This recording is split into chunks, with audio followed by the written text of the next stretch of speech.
Sound. Звук у нас, со звуком проблема. Да, все, сейчас, спасибо, все.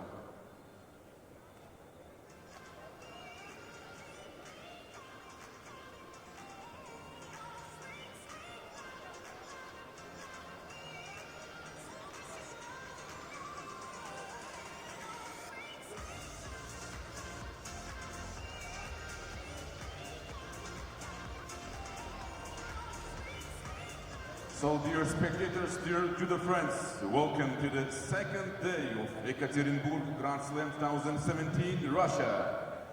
As you can see on the screen, we start less than 10 minutes. And today we have the following categories. For women, these categories are under 70, under 78, and over 78. And for men, under 81, under 90, under 100, and over 100. We wish to all athletes the best of luck and fair competition, so please be ready. We start in about 7 minutes. Доброе утро, друзья! Мы рады приветствовать вас на втором дне Большого шлема 2017 в городе Екатеринбург. Сегодня в программе будут разыграны 7 комплектов в весовых категориях у мужчин до 81, до 90, до 100 и свыше 100 килограммов. И 3 комплекта у женщин до 70, до 78 и свыше 78 килограммов. Мы желаем всем спортсменам удачи и прекрасной борьбы.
Sound check 1, 2. Раз, два, три.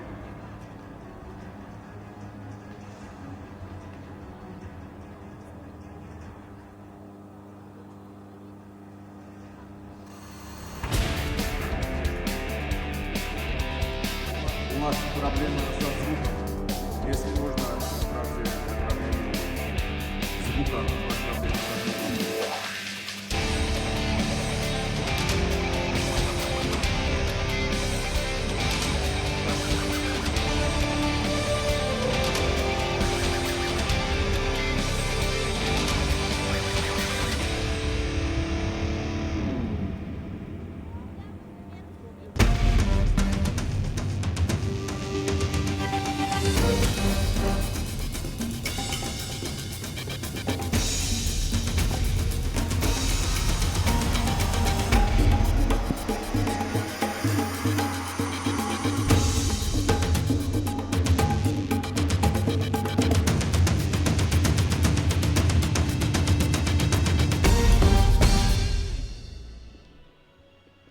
Well, a very good morning and welcome to day 2 of competition at the Ekaterinburg Grand Slam. We're looking forward to 7 weight categories that we've got to bring to you on this second day. And the person who's got all the information and the rundown on who we should be looking out for is Annette Berm. Very good morning, Annette. Good morning, Sheldon. Good morning, everybody.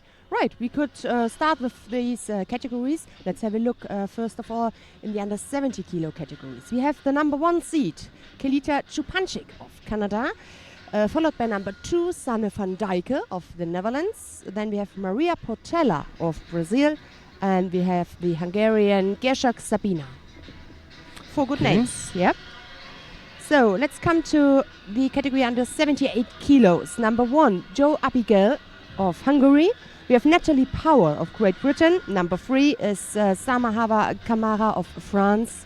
And number 4 of Japan, Umeki Mami. It's not a bad group. It's going to be quite tough. It's not big, with only 14 players, but there's some good names in there. Absolutely. Good names. Yeah. World number 1, Good former world quality. champion. Yeah, that'd be a good one. Plus 78 kilo category, we have Larissa Ceric of Bosnia-Herzegovina. Number 2 seed is Marina Slutskaya of Belarusia. Number 3, Jessie Zabelkurs of the Netherlands. And number 4, Asahina Sara of Japan. My particular favorite, Asahina Sara. I absolutely love her to bits. She's a really bubbly fighter. I think she's going to take a lot of stopping. But my second favorite is down there, Caroline Weiss. So is mine. Yeah, we werden sehen. Right, okay. So let's have a look to main category under 81 kilos. Number 1 seed, Frank de Witt of the Netherlands. Number 2, Victor Penalba of Brazil. Number 3 is Ungvari Attila of Hungary. And number 4, Hasan Khalmurzaev of Russia. And what a prospect in store for the second round, because if Watanabe gets past the Mongolian in that first round, it'll be Khalmurzaev to face the Japanese.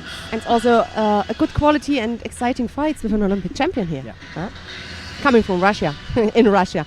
So let's have a look in the under 90 kilo category. We have Max Stewart, number 1 seed from Great Britain. Number 2 seed, Noel Fantaend. Number 3 of Russia is Magomed Magomedov. And number 4, Todd Christian Totti from Hungary. Okay. In the under 100 kilo category, number 1 seed of Sweden, Martin Pacek. Number 2 of Belgium, Toma Nikiforov. Number 3, Elias Boyakup of Algeria. And number 4 of Brazil, Rafael Busakarini. Yeah, that looks like a reasonable field in the under 100 kilo category. Alexander Adair, Valam Lipatiliani, right. Korea, former world champion. Yeah. Serjanic Miklos of Hungary. Yeah, there's some good boys in there. Right. I'm disappointed about the Russians in that weight category. Ilyasov, that's about it. Bilalov. Yeah.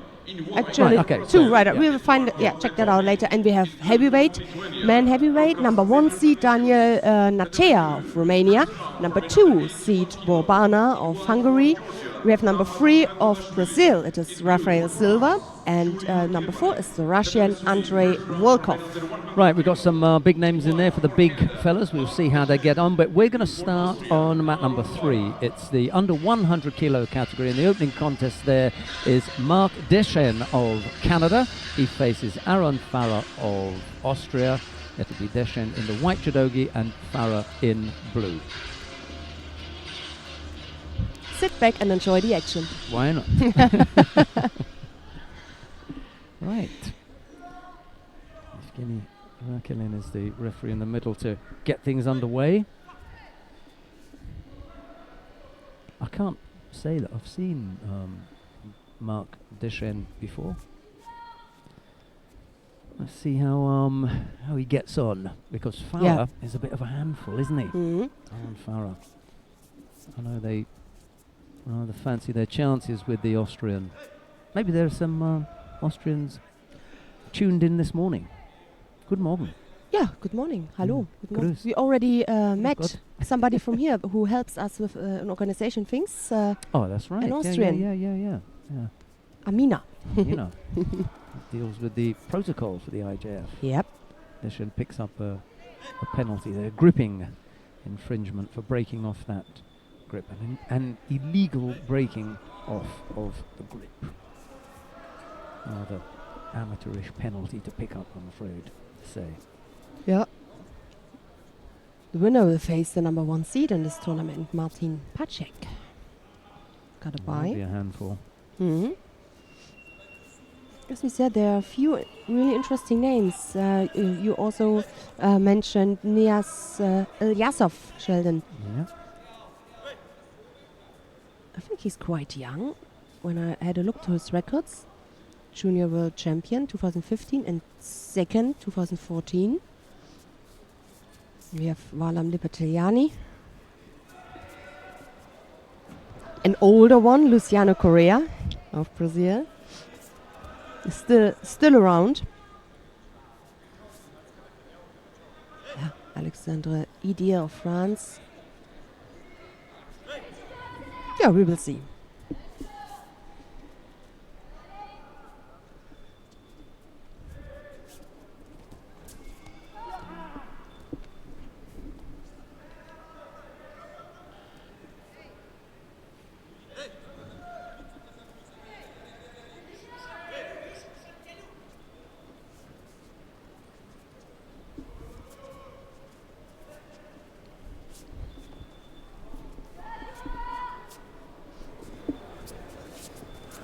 Farah is on the board with Wazari. Temptation, you know, it's a great temptation when you first look at it to say Yuko. I'm sure I've said it a few times. I said it yesterday and said, oh, beg your pardon, sorry. Yeah, yeah. It is still in, I mean, all those years. Mind you, we never say Koga. That's completely disappeared. You're right. No? It's like Stone Age. Yeah, It's exactly. Yeah. like Koka, Yuko, What's that? Sorry. Well, what about Chui and Keikoku and those things? Yes.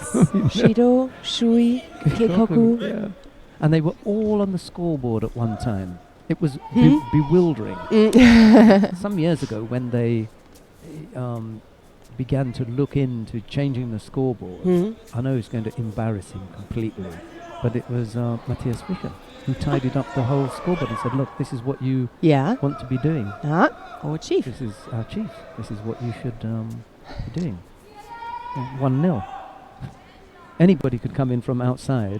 That's, yeah, exactly. the It's thi- easy, absolutely easy now. Yeah, the thinking was that someone who didn't know anything about judo could come in and they would look at this scoreboard Yeah, and say, I know. He's leading. Blue is winning Yep. because That's he it. has one and the other has nothing. Whereas on a previous scoreboard, it would have been 0, 0, 0, 0, 1 here, a red mark here. Oh, Yep. most confusing. Good morning to everyone. We've been underway for about 2 or 3 minutes, I suppose. A little bit longer. We've got 20 odd seconds of this. That was slightly untidy attack by Dishen again.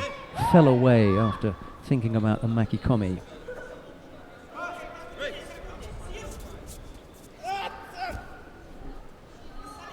Maybe a little bit of an early start for some people, I think.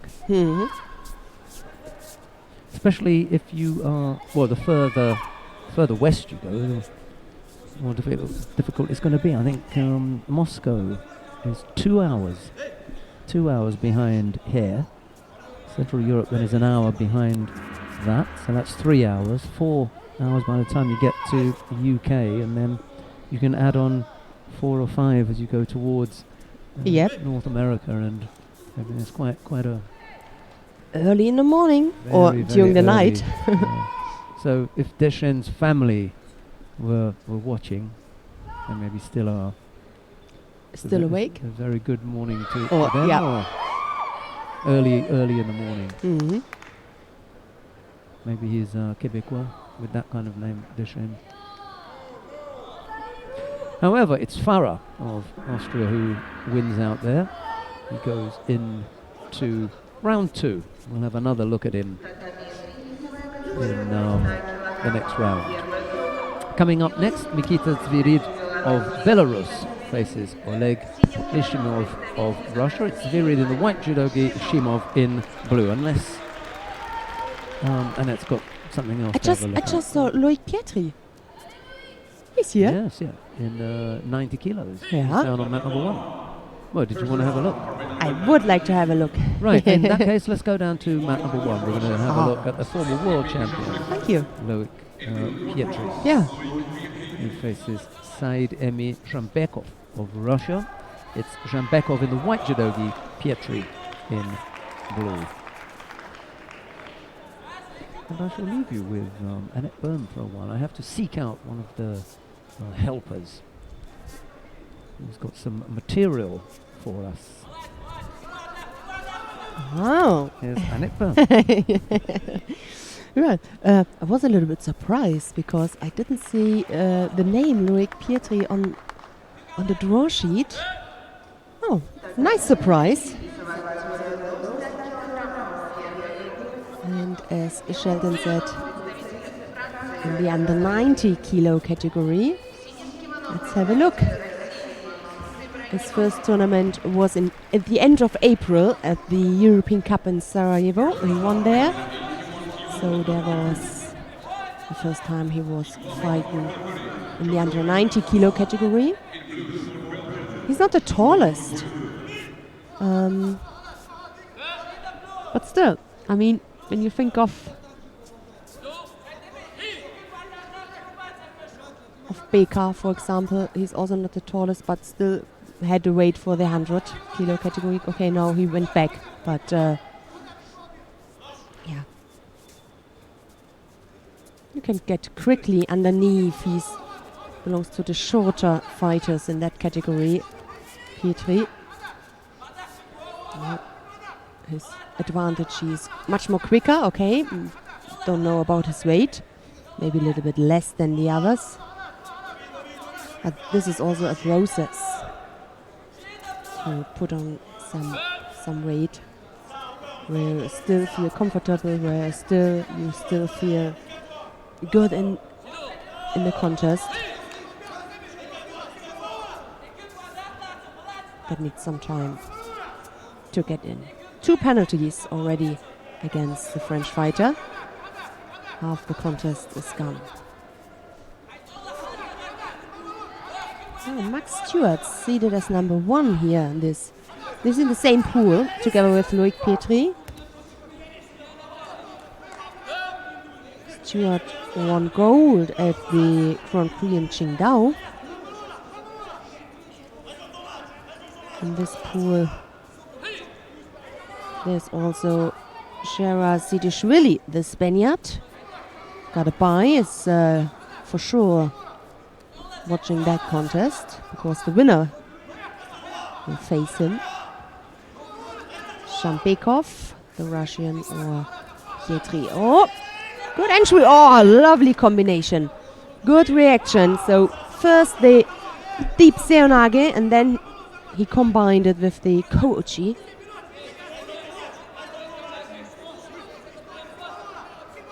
Something hit him, his nose, yeah.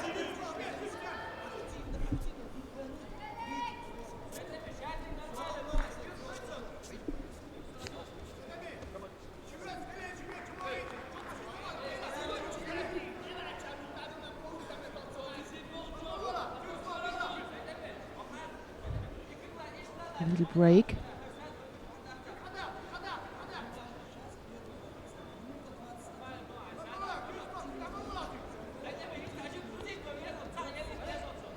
Well, I suggest we stay here and just have a quick look at the draw sheet. We already mentioned the first 4-seeded person, Max Stewart, then Noel van der End. Three times he won gold at a Grand Prix. Last time was the Grand Prix in Tbilisi. He's number 2 seed, the number 3 seed, Magomedov. In that pool is also Nakazawa Kenta, the Japanese, it's pool D. And the Canadian, Louis Kriber-Gagnon. And number 4 seed, Todd Christian. Unforgettable is the silver medal at the World Championships in Chelyabinsk, where he had to fight Ilias Iliadis, one of his big heroes. Still young, Todd Christian. We're gonna see him later. He got a bye in the first round. So, coming up, go back to the action on the tatami. Loic Petri is back. Shampekov received Shido of being passive. It was a good attack before from Petri. Good combination, couldn't score with it. Maybe you've got another chance. A minute to go. What I really like about the new rules is that if there's no score, but if there are penalties, that there will be the golden score, because you see much more active judo. It's, of course, tactic plays an important role, and there is still tactic in. I mean, it's a fighting sport, it's normal, but you can't lay down because you have a Shido less, for example. In the past, Shampekov knew that he could win this fight without a score, just having less penalties. But this changed, and I really like it.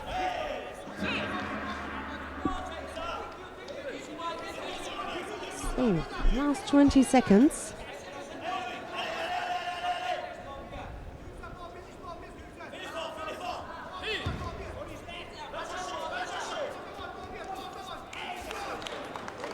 Let's have a look if we're gonna see a golden score. I mean, in fact, we're gonna see more golden scores than before, but the time was reduced to 4 minutes, and I think it's not bad. It's better to have a result or the decision made by an action, a throw, which happens very often, then maybe in the first minute of the golden score. And that's the same like in the past where we had 5 minutes to fight. Now 4 minutes, and maybe the golden score with 1 minute, and then there's a throw. I really prefer this. Choknai won on mat number 2, as we said it, another golden score.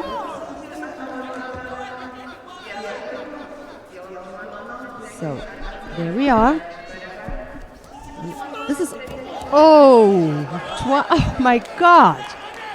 He tried to throw him, but in the completely wrong direction. He tried to counter him, Loic Petri went close to him, and Shampekov took advantage of it. Just turned a little bit. Oh. And that's what I just wanted to say. Golden score begins and you know, okay, one score. It's just one score, and then competition is a contest is finished. So, oh, nice that we have a replay. There we're gonna see. Ah, no. He completely followed the way to the Russians. He should have thrown him on his left side, not go with him and follow him to the right side. No, that was... He couldn't turn him. He couldn't turn him on the right side. Beg your pardon, on the left side. He just followed him. Yeah, and for the Russian it was easy to turn on him. He had his leg already in. So an early shower, I have to say, for Loic Petri. And it's Shampekov who is going into the next round. Fighting then against Sherazadishvili from Spain. So, let's have a look. Coming up next, David Oganessian of Russia in white, and Nemanja Majdov of Serbia. The winner of the face, Todd Christian.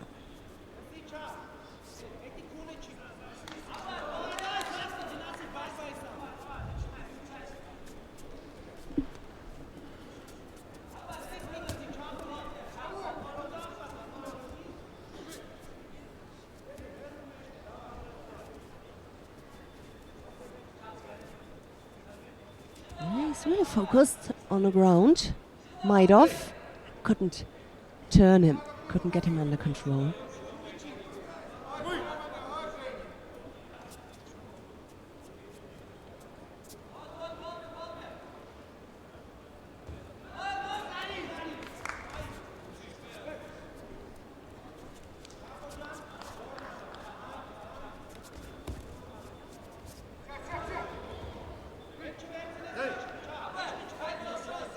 Majdov, judo family, father is the coach. Ne-waza got the brother. Where did I see him the first time? Let's have a look at Judo base. Was it the Junior Continental Championships? I think, yes, in Bucharest, 2014. I saw him the first time. And Ne-waza might have won that championships. I think he had a big blue eye after you saw on his face how many fights and how hard these fights were. 2016, last year, he won again in Malaga, the Junior Continental title.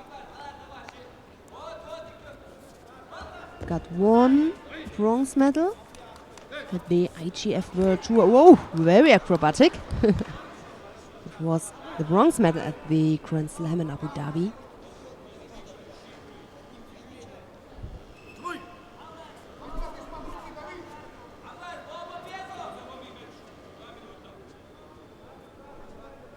"20 years young." The Serbian fighter is 23, a little bit older, is David Oganesian. Haven't seen him so far. Russian champion 2016. He is. I mean, that was in the Olympic year. You never know. You never know who participated there. And you at home, of course, you always can decide which mat you want to stay. I would really like to have a look to mat number 3. We keep an eye on this fight. You can see it on the scoreboard. Either you follow us or you stay on mat number 1, but we go to mat number 3, having a look to the Georgian Valam Libertariani, his opening contest against the Uzbek fighter Erkin Donyurov. I think that might be one to have a look at. Yeah. Ekaterinburg making his way in the under 100 kilo category now, stepping up. I mean, before in the under 90, he was one of the tallest. For sure, he had to lose some weight. He's tall enough for the 100 kilo category. Yes. Still, it's a process. It's the same with Lloyd Pietri, and he is a smaller, a shorter one. You need some time to get your weight on, and also the feeling for the category. Elite. Trademark Makikomi from Libertiliani. He's got sporting a couple of days' growth on the chin there. Yeah. I will never forget when I saw Valam one of the first times. He looked so young, and during the years he really became a man. He was in the same. Where were we? It was Bangkok Junior World Championships. If I have a look at that, I think that was 2008, if my memory serves me correctly. Mr. Fischer, Matthias Fischer, may be able to tell me yes or no, but I think it was back then. Lucas Kopalik was in that competition. Kayla Harrison was also in there. There's some of the names that I remember. You mean the Junior World Championships? You said yes. When was it? It was 2008 in Bangkok. 2008 in Bangkok. Oh, your memory is great. But check and see if Kopalik was in there as well. I think you have to click on the tournament itself, and then you get a rundown of who won it. Okay, let's have a look at that. So Lucas Kopalik won, and then and Kayla Harrison. Yes. And look at that. Tachimoto Haruka. Haruka won. And Kayla Harrison and Tachimoto Haruka won in 2008 in the Junior World Championships, and they both won gold in Rio last year. Interesting connection. As did Lucas Kopalik. Yeah. 3 of the people who won the Junior World Championships back then, Arsene Galstian a little bit earlier, and Sarah Menezes won. Rafaela Silva, look, 3 three of the Olympic gold medal winners from 2016 won gold at the Junior World Championships in 2008. That was a good year. Yeah. Rafaela Silva, Tachimoto Haruka, Kayla Harrison, who won the women's heavyweight. Ah, by the way. That was the Of course, Teddy. And Teddy Riner won the men. So Tachimoto Megumi, she was there, but she didn't win. So yeah, there's quite a few. Gaustian and Menezes had won the year before. Yeah.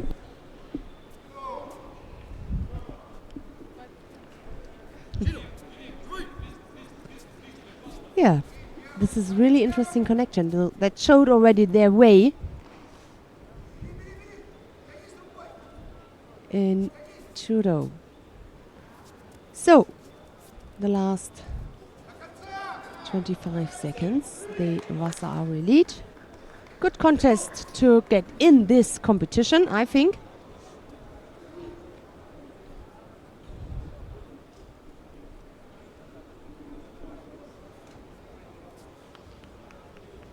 Oh, Chimata attempt there, broke up. Something's doing that. It's not necessary. You can keep on going for the Yoshimata. He's so tall, got long legs. I mean, almost impossible to counter. Yep. So next fight for him against the Algerian Boyakoub, the number 3 seed here.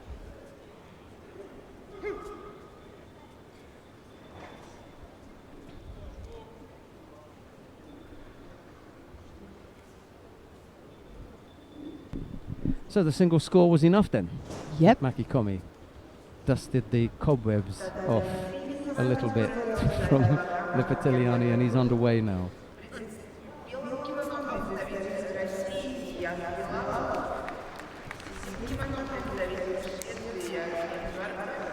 Right, who've we got now then? Niaz Bilalov faces Joachim Dvabi. It's Bilalov of Russia in the white judogi and Dvabi of Sweden in blue.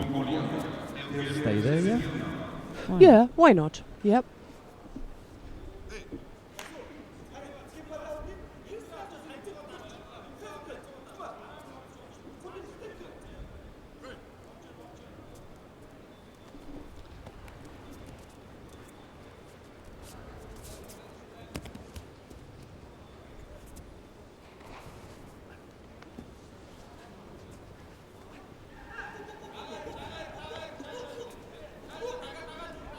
I'm always interested to see the technical skills of the Russians, of some younger Russians, of some new Russian, or I haven't seen so much.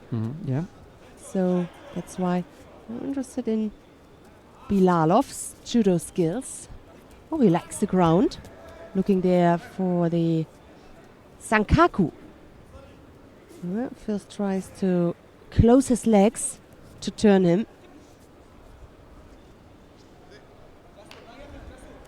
It's a nice, tall fighter, the Russian.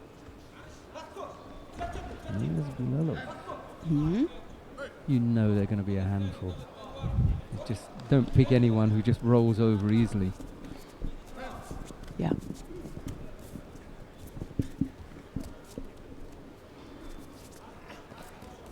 I wonder whatever happened to Sergei Samoilovich. It's a long time since we... Yeah. You know, he just dropped out, disappeared. I shall ask one of the Russians how he's getting on, what he's up to. Samoilovich. He was around just around the same kind of time as Tagir Haybulaev was hitting the top, you know. And then by the time that London 2012 came around, Tagir Haybulaev was the go-to fighter for the Russians, and he ended up as a very good pick. Yeah. Yeah. That was really emotional. I mean, all Olympics, when you see them after the fight, so emotional.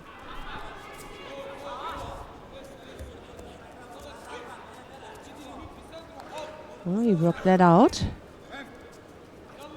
He must Get neat piece of work. Yeah, that right shoulder. As long as that right shoulder is under control.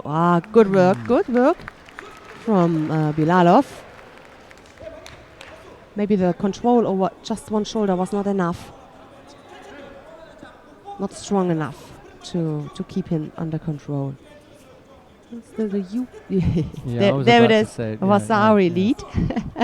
I shouldn't have said it. It's going to be in your mind now. Yeah.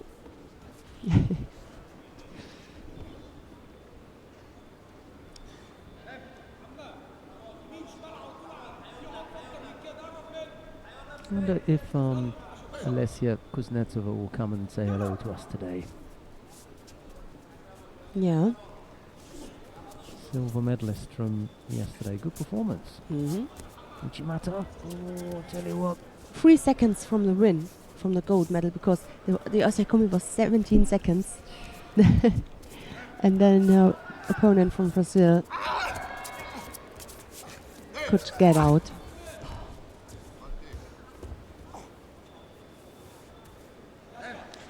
How tight some decisions are, or some things are, actions are. Yeah, very true. Yeah.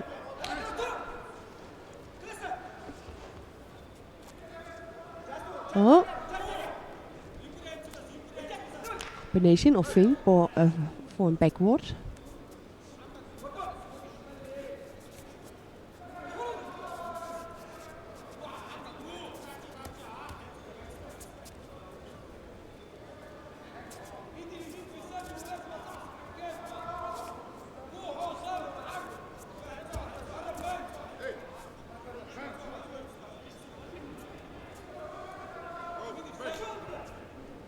About 9 seconds left.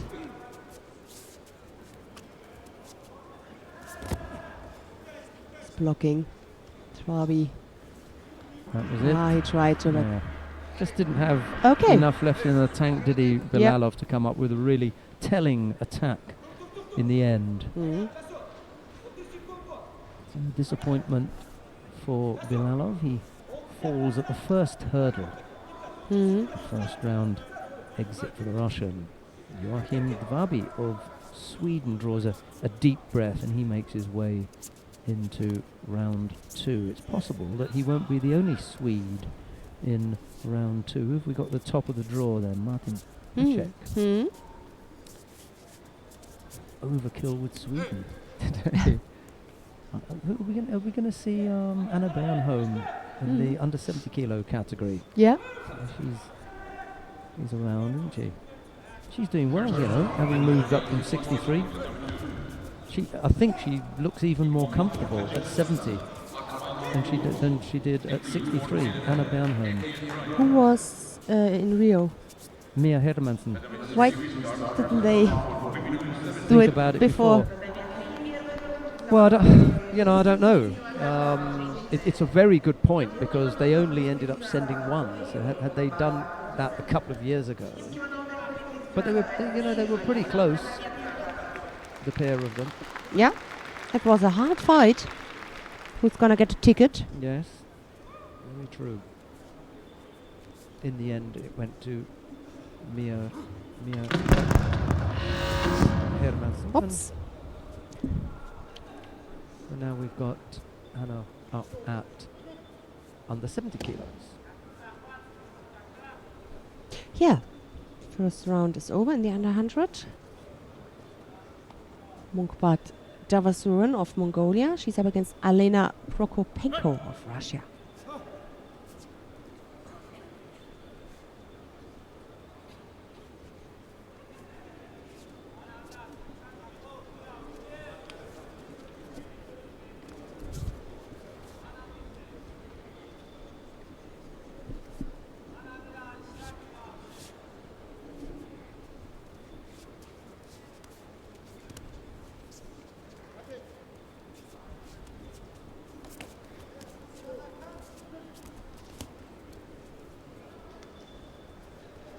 Mongolian just wandered off the area there. Picks up a second penalty now. 2:40 odd left to go. Slightly untidy work, I'm afraid. Can't see this going the distance now.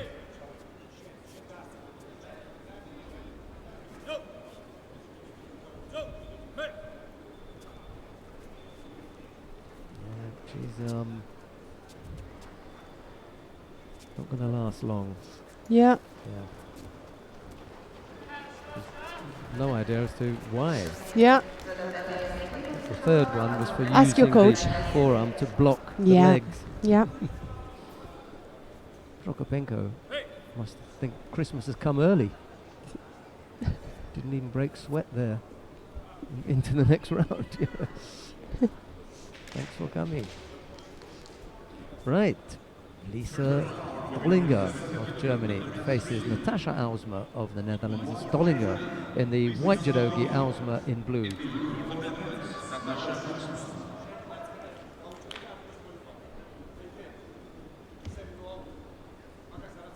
First round, winner of 81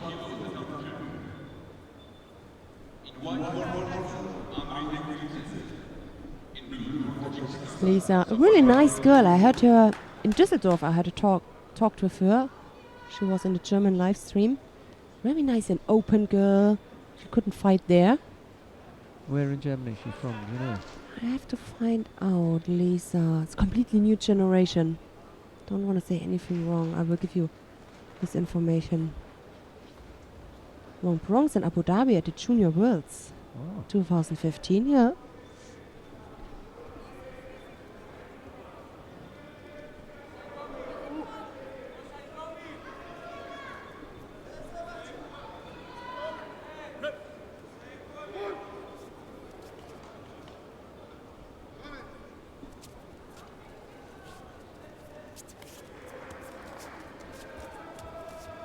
Lisa Dollinger is from Kaufbeuren. Kaufbeuren. Kaufbeuren. And Kaufbeuren Kaufbeuren. is in Bavaria. Yes, I'm doing TV Kaufbeuren. Yes. But hey, I come also from a village. Ich auch. Right, okay, well that sorted that one out. Yeah. I mean, she's originally from there, right? Yeah, yeah. But now So, training. sooner or later, then you go to Köln. a center. Yeah. But still, you start at a club, and often it's a small one. Like Bayer's For example, the well-known Bayer's Yeah. Eich. Producer of incredible judoka over the years. I don't think he's even listening. No, he's not listening at all. He is. Oh, Yeah, he just always, acknowledged. Yeah, yes. yeah, there you go, yeah. Like pulling teeth, that one. Difficult to get anything out of the chief at this time of the morning. He hasn't had his third cup of coffee yet. Yeah. Morning, Lars. You can never have too many Swedes on the team, he said.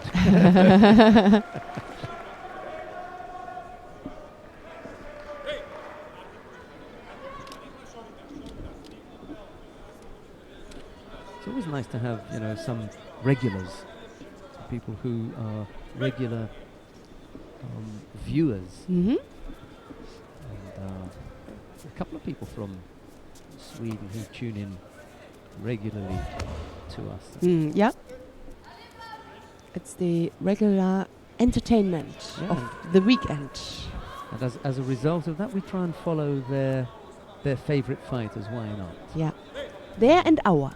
Yeah, we didn't get a mix. much of a chance yesterday with. Was Yeah. it Tommy Macias? Was he around Yeah. yesterday? I can't remember now. If he was, it wasn't for long. You're right. Unfortunately. Yes, he was. He was the number 2 seed. Yeah. He had a bye in the first round. Yeah. He lost that to Benjamin Axos. I'm Mm. sorry to bring that back up, Lars, but I'm not doing it to rub it in. I'm just doing it as a memory jogger.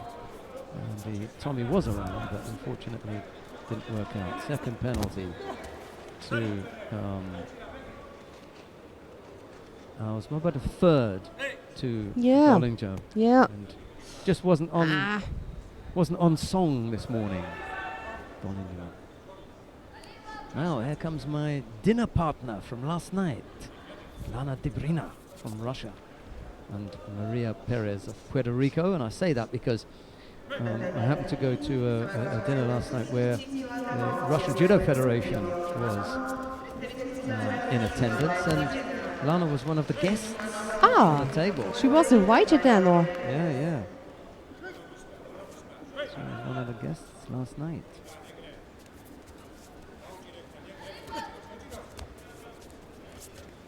Okay, after the weigh-in, you can have a relaxed dinner. Oi, That may be the end. powerful. That may be the end of the contest. I mean, that's just my guess. Right, yeah. And, you know, as is often the case at official dinners, there's some degree of, you know, alcoholic beverage being offered. And Miss Debrina said, no, thank you. To which Tamerlan Tamenov, who was at the dinner, also said, no, I insist. and she said, no, I insist. Perfect, yes. She told him. Perfect, of course. No alcohol tonight. Yeah, not wrong. It's the wrong moment. Oops. Gathered herself quite well. Yep. Found her balance and managed to turn onto her front. I tell you what, though, Maria Perez is a real handful. It's a good girl. 70 kilos is a tricky weight. You know, there's no hiding place from whichever continent you go to. It's gone off the boil a little bit in the African continent. You know, at one time there were 3 very good fighters. But it's just changed a little bit now.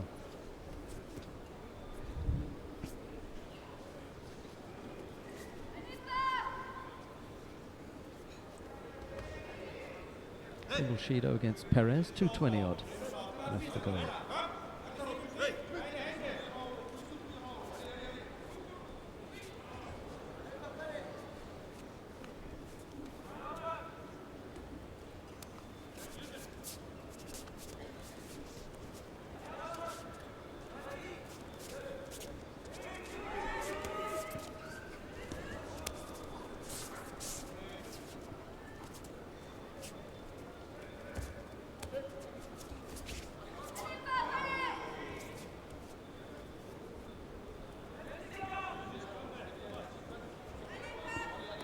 Looks like as it is quite a big jacket from Iliana Debrina.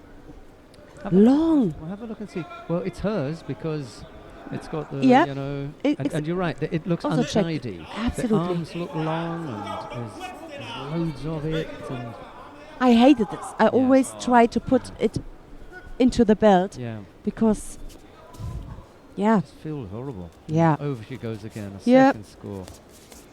Oh, Hey, come on. hello! Don't stop. There's also the ground.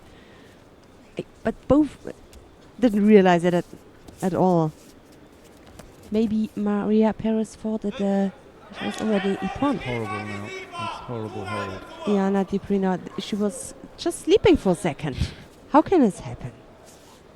It's not over until it's over. Third score goes on the board now. Perez took one in the eye with the elbow as Debrina tried to get herself out of that hold. Hey, it's not over yet. Still over a minute left to go. It comes up with a score now, then, well, it comes up with ippon now. Perez will be most upset, I guess so. to put it mildly.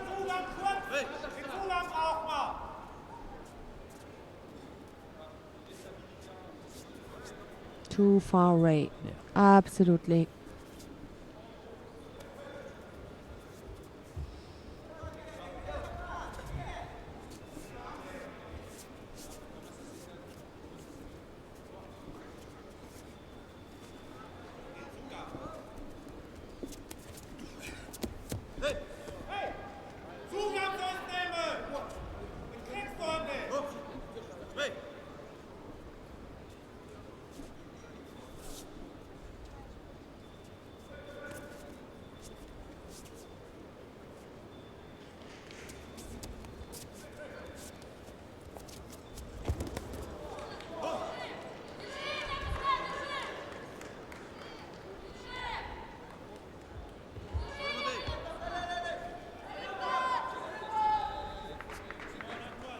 not the most attractive fight, to be honest. Yeah. Both are really looking forward the end. I mean, the Russian and the Puerto Rico. Yes. The Puerto Rican. Puerto Rican, thank you. Now, Paris it is.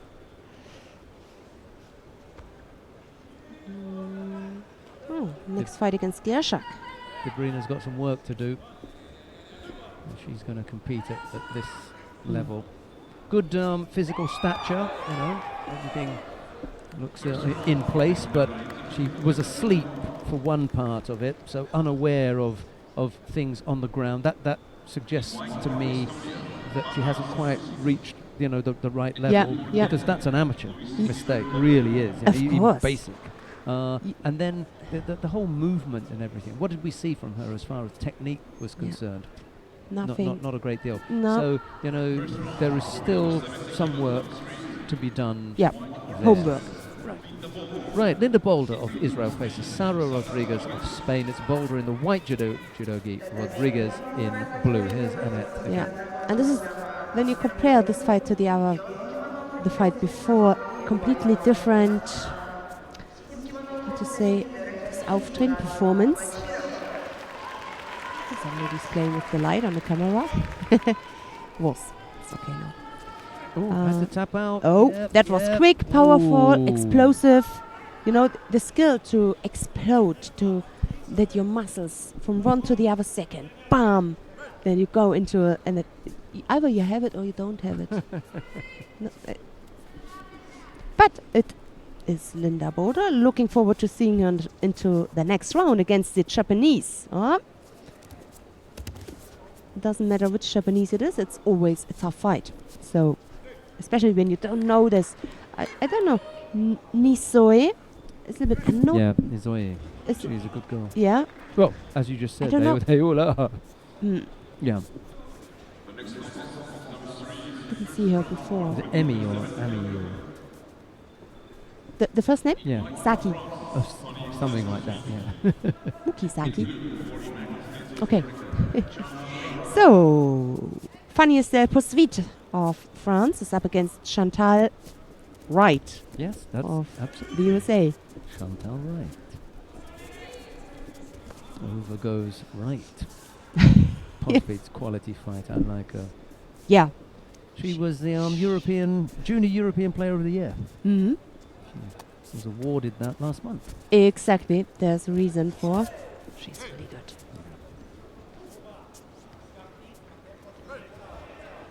Strong young fighter, funny as hell. You can play with that name in a headline. Funny as hell. Funny with U, not A. So she goes easily, walks easily into the next round. Who's Sanne van Dijken, the next contest? That will be a good one. Yeah.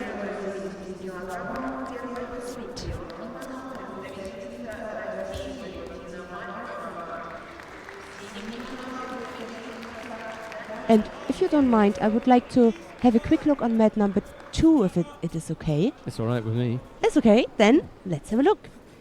Who have we got then? We are in the under 81 kilo category. Oh. Huh? Yeah. Yes. Bayan Munk, Gaya Damba of Mongolia is up against Murat Kapashirov of Russia. Half contest is gone, no score yet. A single penalty against the Mongolian. And I wanted to see Kapashirov. Haven't seen him for a long time. He's always around. Let's see. About his fights. Let's have a look how old he is. Kapashirov.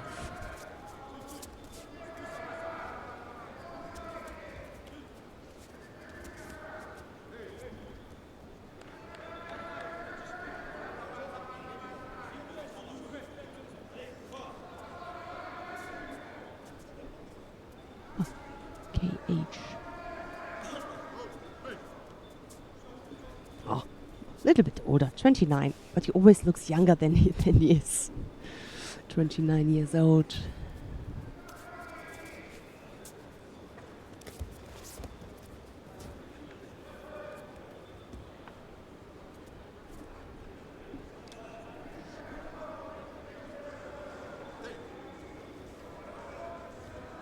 Dominating grip.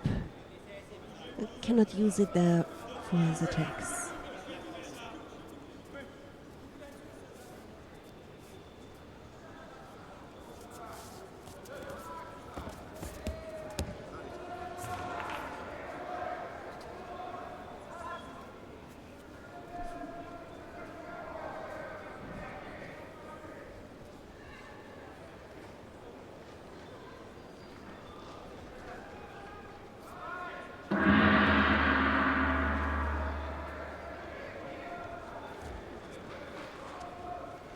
Will be a golden score.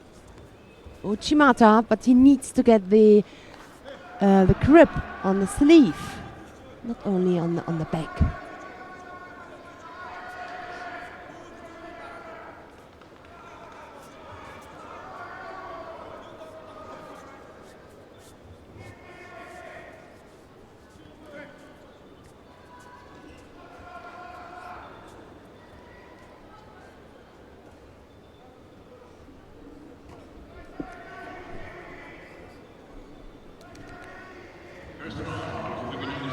Slowed down. Oh, looking there for the outside attack, but he's completely on the other side. It's difficult. Maybe better to come up with the Uchimata.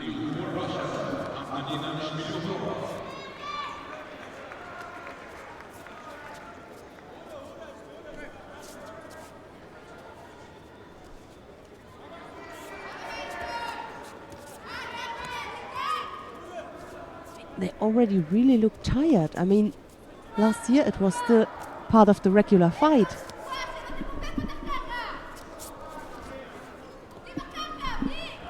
"40 seconds and golden score," and it's the first contest. It looks like they had. It looks like they had already four contests each.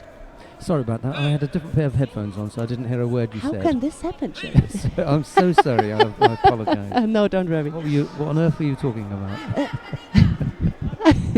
I said both are really looking tired. I mean, this last year it was the regular fighting time. That's right. It would be 5 minutes. That's a nice effort. And Right side they is look. lower down, It's yeah. already a final fight, you know, where you already had 4 fights, 4 contests.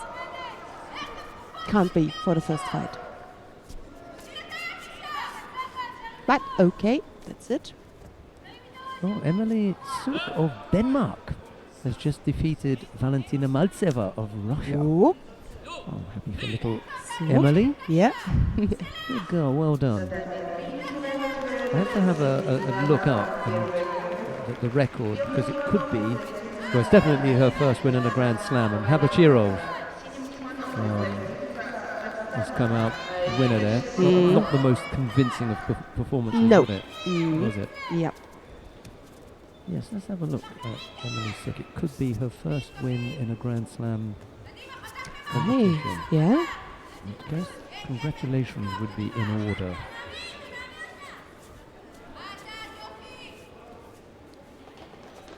Number 59, number 59 in the world, the 21-year-old.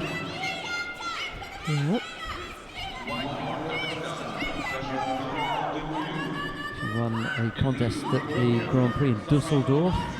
She did win a contest in a Grand Slam previously at the Tokyo Grand Slam last year. She beat Dongsri Surata of Thailand. Uh-huh. There you go. She has had Exotic. one single Grand Slam win in her career. Now adds a second to it. Well done for her.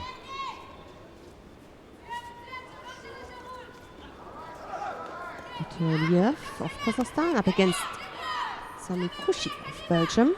Let's have a look. The Kazakh fighter Kasimuka Ilias.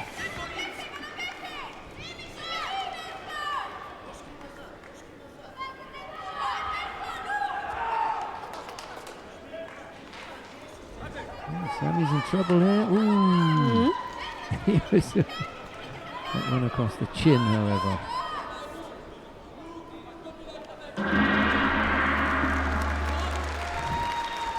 I think another contest has ended. Yeah. Under 78 on mat number 1. Schmeleva. Yeah, over Yarden Myerson.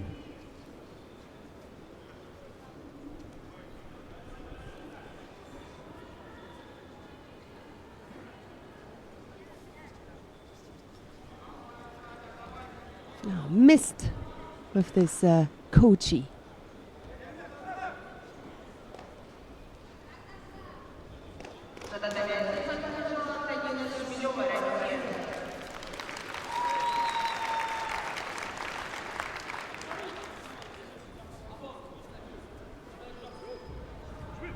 Now the penalty goes to Samikushi, being passive.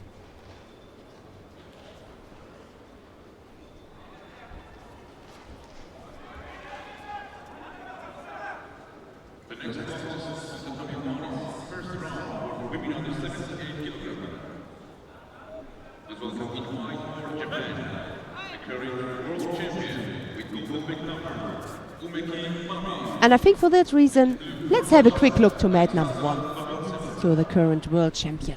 Of course, at home, you know the business. You can stay on this mat. Click on mat number 2. You can continue that fight. We're going to have a quick look in the under 78 kilo category. Umeki Mami. You can see the red back number, the sign for a world champion. Umeki of Japan. She's up against Alexandra Babintseva of Russia. Tough first contest for the Russian.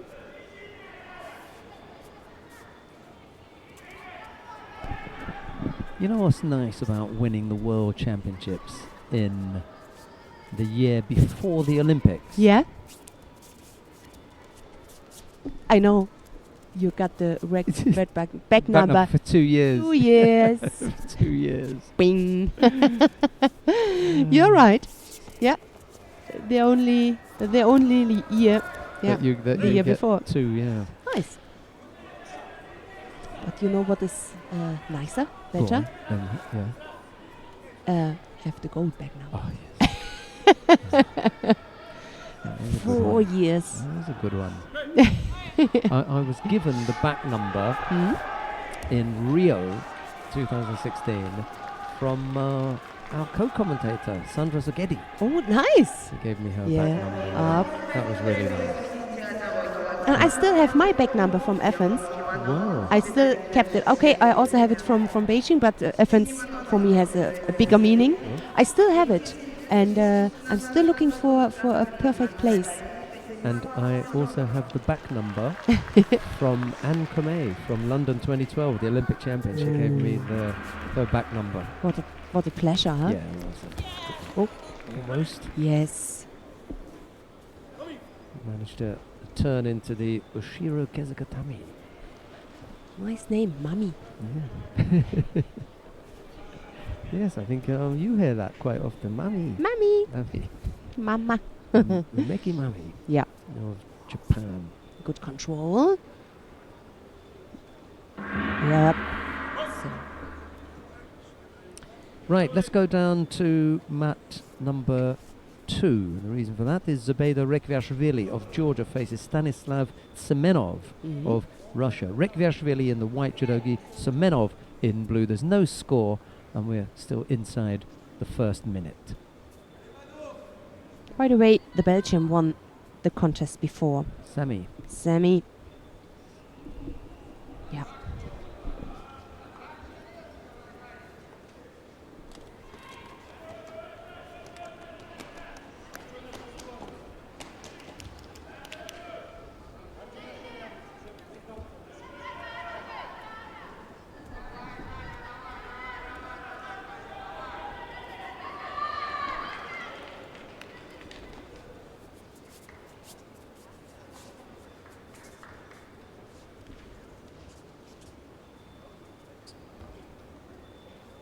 Well, looking there for the arm lock.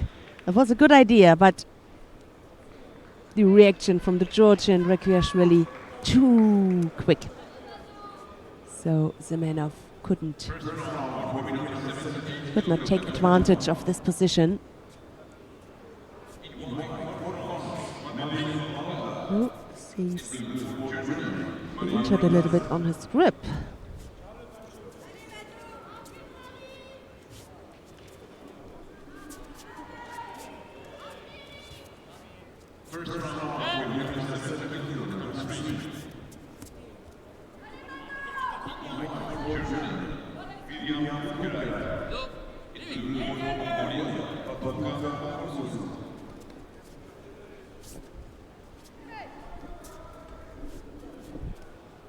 Yuko lead for the Georgian.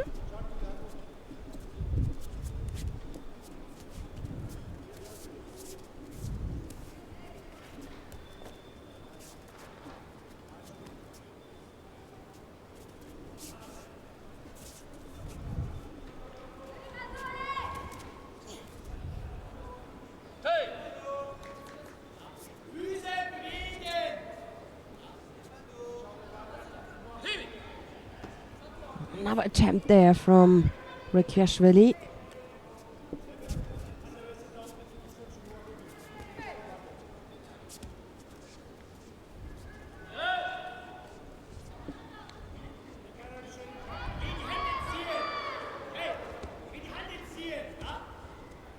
The chance for the Osaikomi.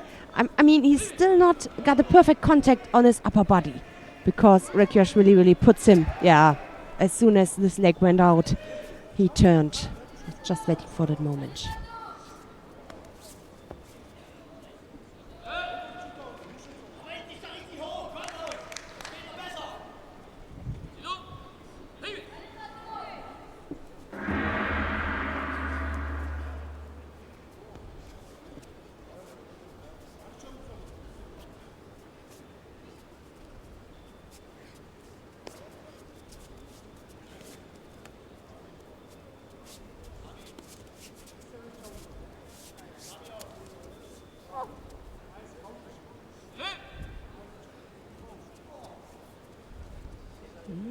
Right-sided with the attempt to come through with a OG or anyway to come through or come close with anything.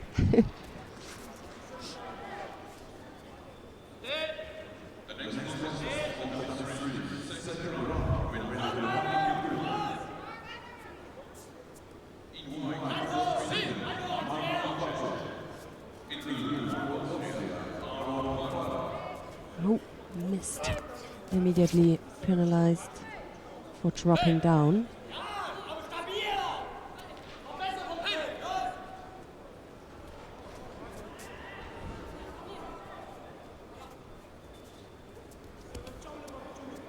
Really tries to get close to him, Semenov.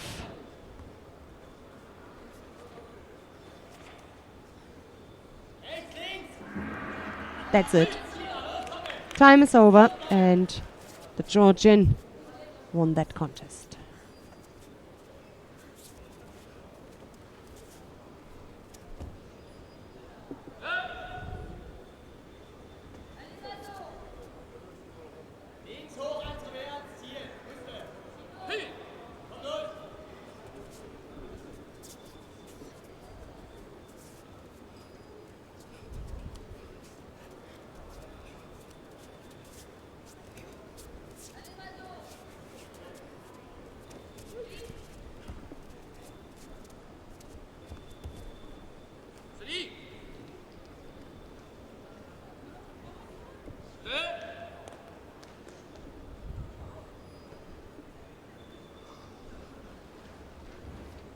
So, let's have a quick look down on mat number 3 then to go to Martin Pacek.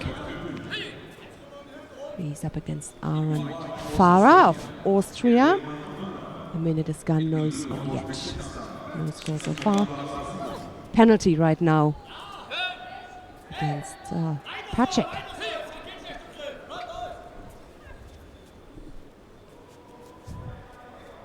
number 1 seed, the Swedish. We have seen Farah before, winning his opening contest against the Canadian Deschênes.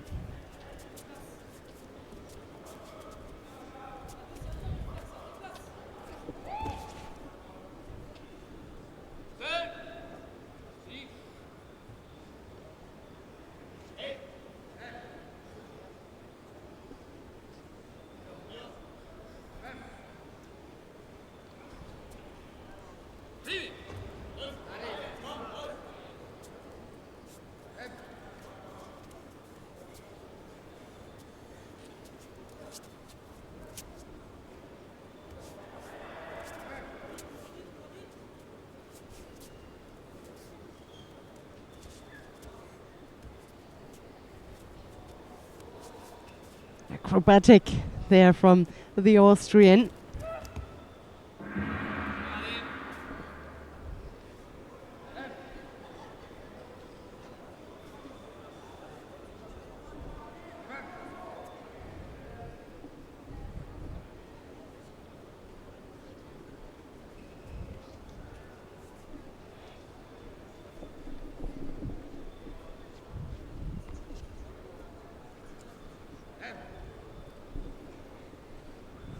A minute 50 to go, both with a penalty. Right-sided attack there from Farah, and the Makikomi attempt not well precise from Martin Pacek.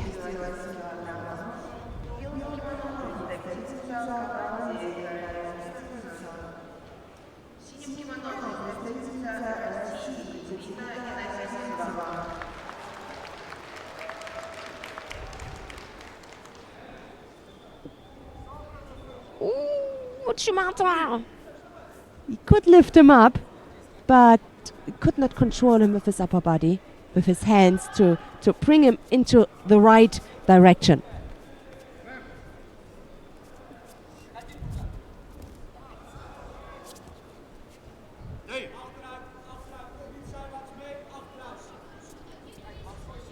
Big outside attack. Could not fix the right shoulder from the Swedish Farah. If he got that a little bit more under control, he could turn him. He can take him with him onto the ground. We are in the last minute now.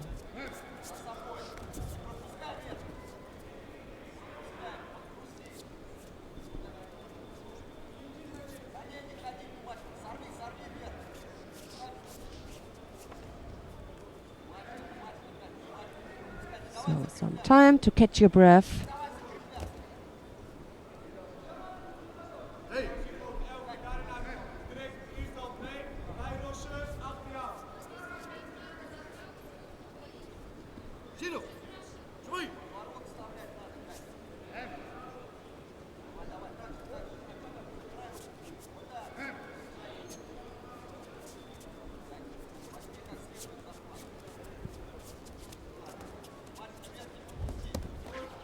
The both of them can go through their tactics for the last minute.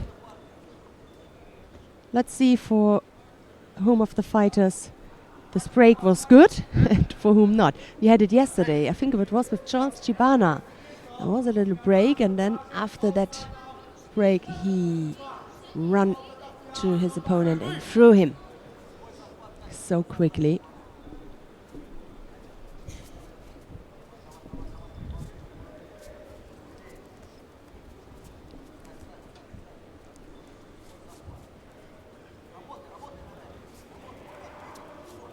Both with a penalty, no score yet, and Aaron Farah is coming back right now, and that's both continue. Yep, good attack from him, the Yashiwasa, and then he tried to continue with the outside technique, a big technique. Makikomi. It looks weak, but these Makikomis, they are dangerous. Especially in the end, you think it's over, your opponent is already on the ground, but if he is still continuing by pushing and pulling you, trying to turn you, and your arm is still fixed, so it is dangerous. You have to pay attention until the end when your opponent attacks you with the smacky komis. Chance there for turning. That was better. That was a better one. Martin Pacek now begins to look a little bit tired. These attack all costs a lot of energy.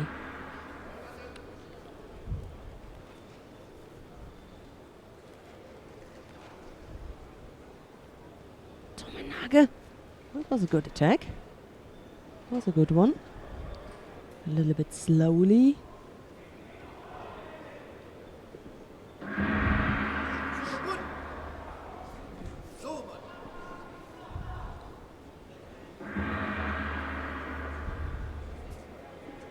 No golden score.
So that's it. The decision was made by a single penalty.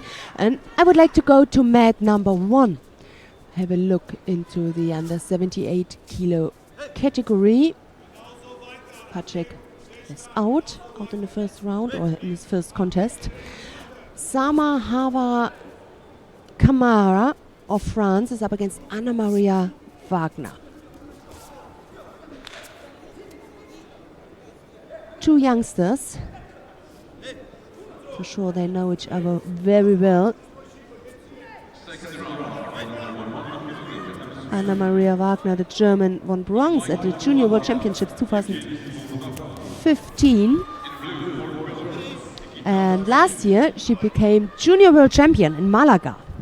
But the lists, the results of her opponent are also really, really good from the young French fighter.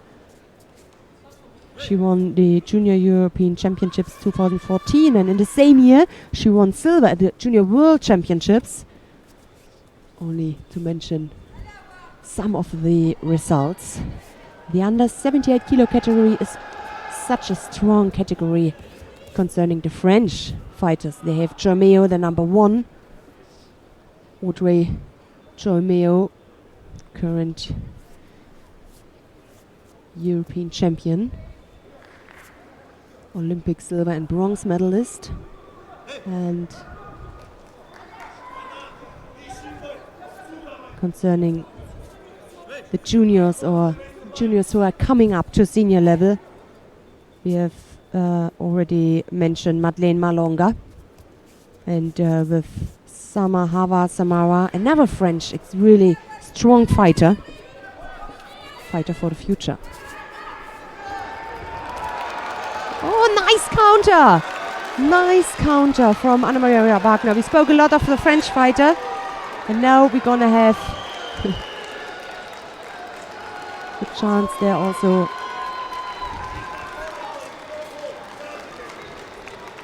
Oh, I already mentioned a few results, a few successful results from Anna Maria Wagner, leading by 2 Vasari. It's almost Ippon. Maybe they change it or they will continue. Category where also Luise Malzahn from Halle an der Saale is fighting. So, half the contest is gone. The lead for the German, 21 years old.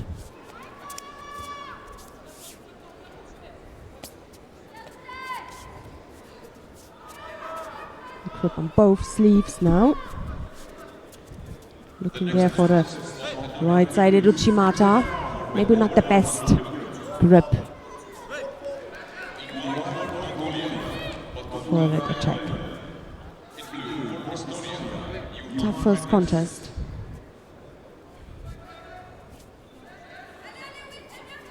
Strong right arm from the French fighter. Got a good control now. Better position with her right arm than Anna Maria Wagner has. Low on the lapel. Deep. So, could imagine that both will get a penalty. Samara was a little bit more dominant. Okay, blocking, not for being passive.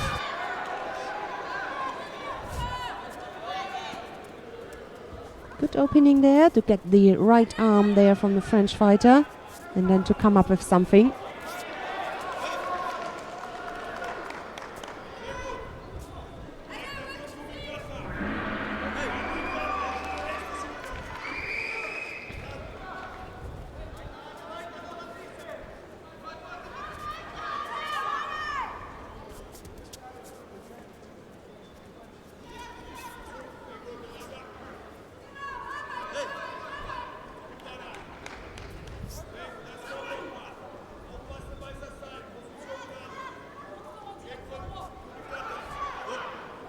Judo now given to the French fighter.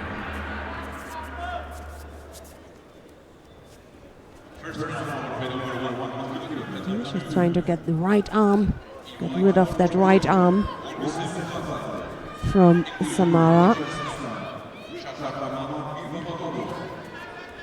It's not happening much, just some foot attacks, a weak attack now from Wagner. She must be really careful not being countered by these half-hearted attacks. So the last seconds. That's it. Also the second penalty didn't change the result. Anna Maria Wagner with 2 Vasari won that contest. Tough opening contest for the young German.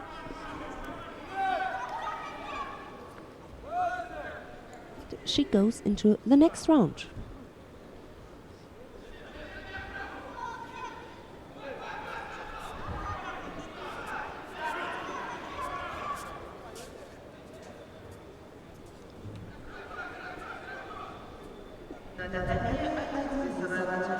So,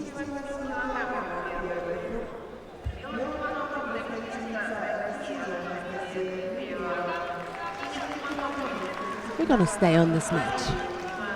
Having a look to the next contest, the winner will face the French fighter Samara we've just seen on the mat. Anastasia Dimitrieva of Russia. She's up against Yahima Ramirez of Portugal. And interesting that Ramirez is still around. How old is she? She's there for a long time. Ramirez.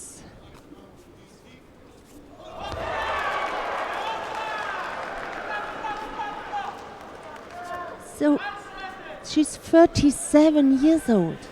Oh, this is incredible. Still not tired of doing judo.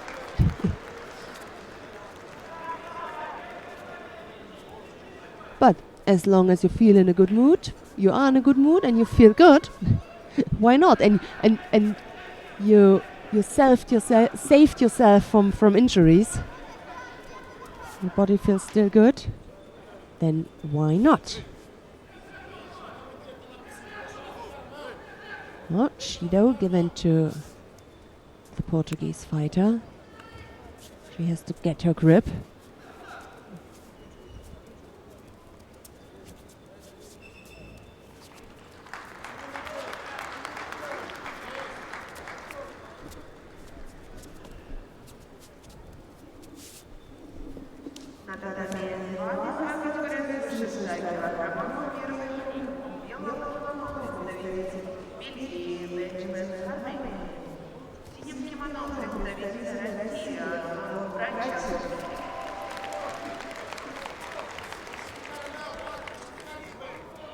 Oh, strong grip there from Ramirez. Oh, almost countered.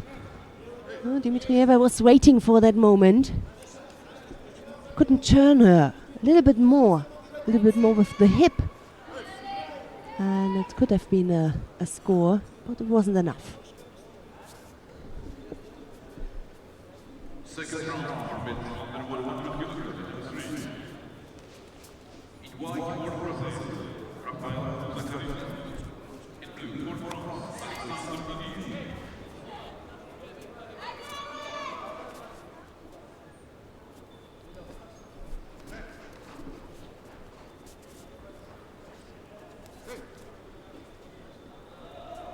So, for all of you who wanna watch and continue that contest, stay on this mat. Click on mat number 1. I would like to have a look down on mat number 3. In the under 100 kilo category, Rafael Bussacarini of Brazil is up against Alexandre Idia of France. So Idia already won one contest against the Russian Ibragimov. Now he's up against the number 4 seed here, the Brazilian.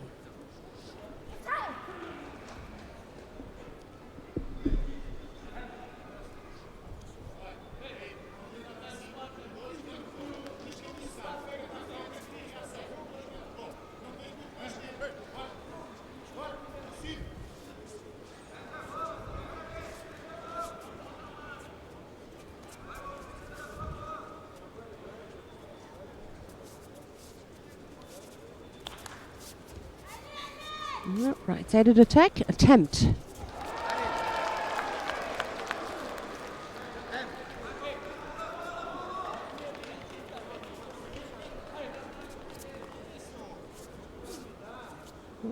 First big attempt there from Idir.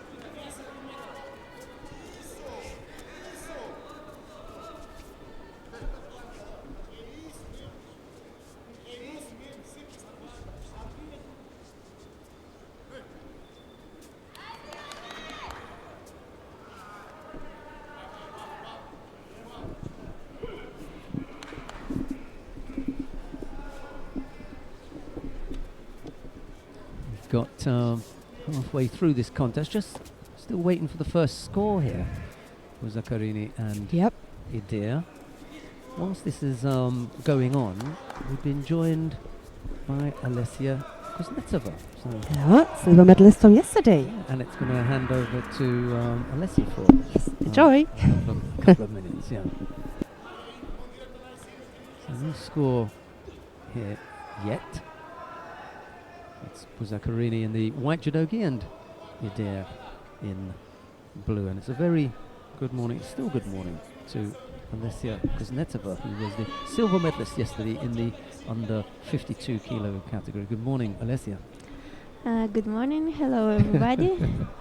Well, you've got quite a few fans because it's there's a specialism in judo, and you appear to have mastered it. That is the Ne-waza. And I know there are a lot of people out there who enjoy watching you execute these turnovers, and whether it's shimi-waza or kansetsu-waza or sai-waza, as we saw yesterday.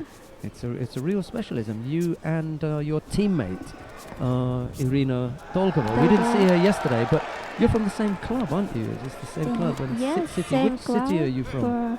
We are from Bratsk, Siberia. I start earlier than Irina, but we practice by one coach, Doru Natalia. What's your coach's name? Doru Natalia. Okay. When she was a sportsman, she practiced sambo. Okay. But you both have become really well known for your Ne-waza. Yes, we very like Ne-waza. We try to increase our tachi-waza, but Ne-waza for now, better. It's working well. Yes. Yeah. Well, you become very well known with it. The new rule that means only a positive score in normal time can end the contest, I think is working well for both of you, because a Shido or two Shidos against you was regular in the past, and then the contest ended because people were backing away. They can't do that now.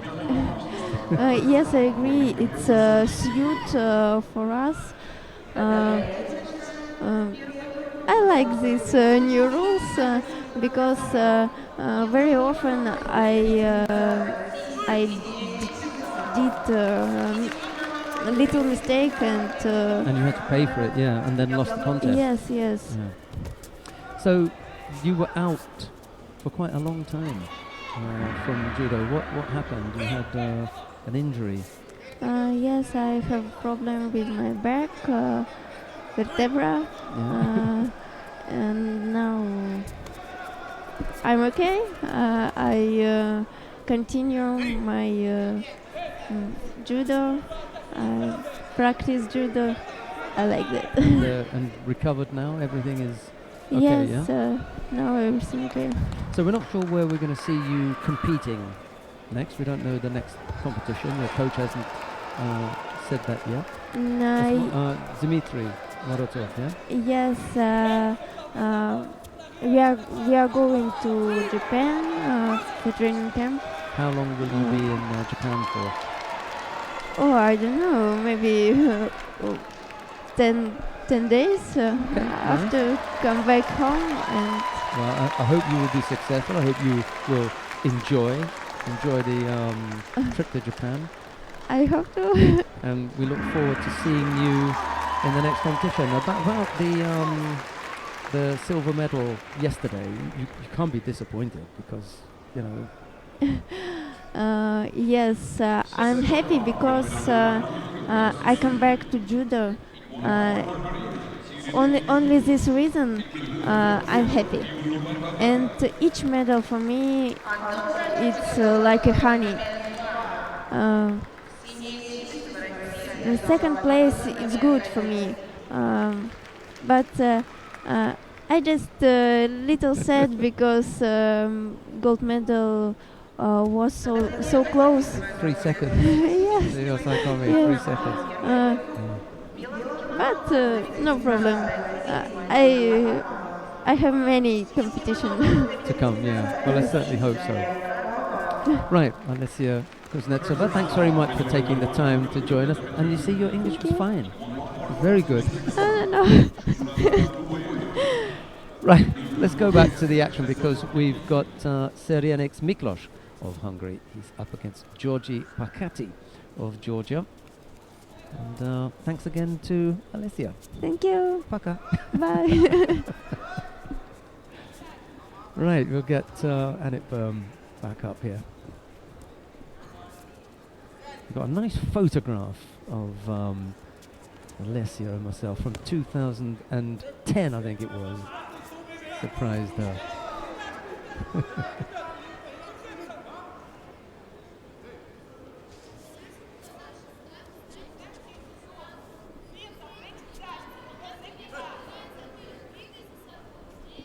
Right, we're back here. Pakati now leads by Wazari with 2:40 left to go.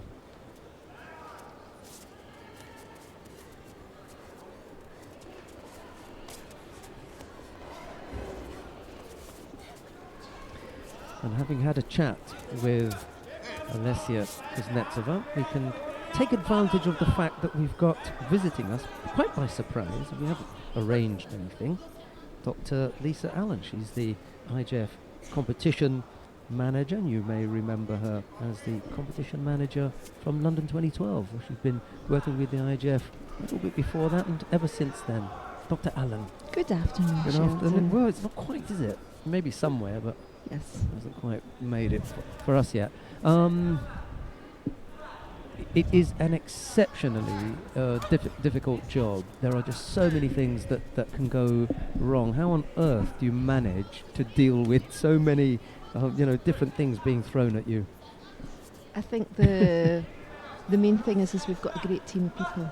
We've got a great team of people who work for the IJF, and everybody knows their job and they know exactly what needs to be done, and they can solve any problems, and it's working together, good communication and a great team. Right, that's the official kind of cover-all things. How on earth do you deal with all of the things that are thrown at you?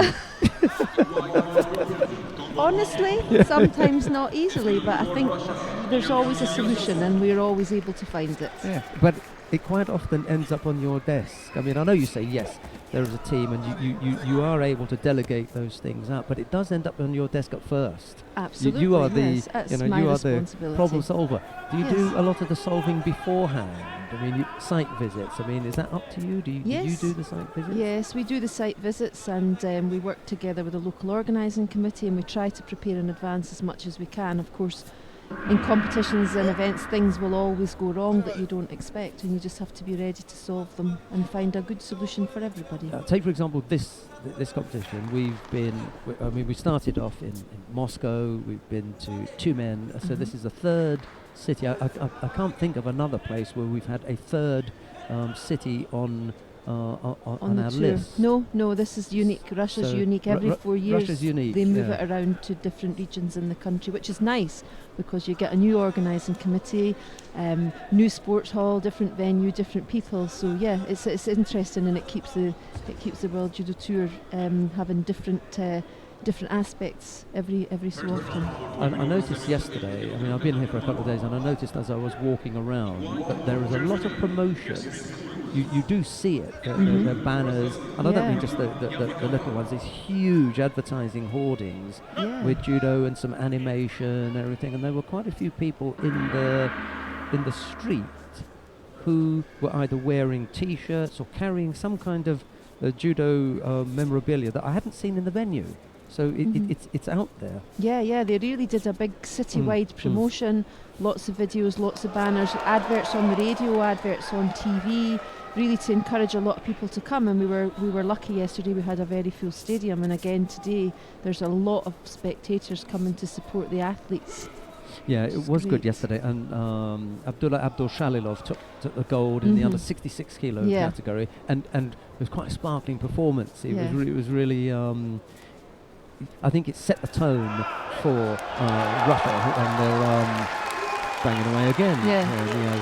Iliasov. Wow, yes. I mean, Toma Nikiforov. Yeah.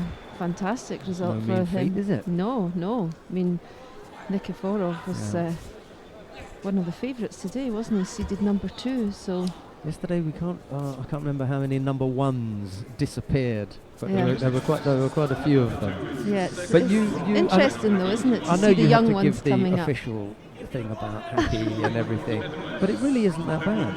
No, it's for their first effort. I would say for a first competition, it's been absolutely great. We had very, very few issues yesterday, and nothing that couldn't be solved. And the local organisers have been really, really great to work with. Really great to work with. A young team, which I like. Yes, and lots of volunteers, massive volunteers everywhere. Yes. And what they do very well is they've given each team a local volunteer who speaks the same language. And they're their assistants for the weekend, and it's really helped a lot of the teams get around from A to B and find things that they might need, sewing services, restaurants, everything like that. It's been a really, really nice project, and a lot of these volunteers are students from the local universities learning languages. Well, that all sounds very good. I'm going to let Dr. Allen get back to her duties, whatever those may be. Thanks very much. Thank you very much, Sheldon, and good luck with the commentary. Right, let's get back to the action. Ben Fletcher is on the mat. He's up against Lauren Böhler of Austria. Thanks to Dr. Allen again. See who else we can rope in.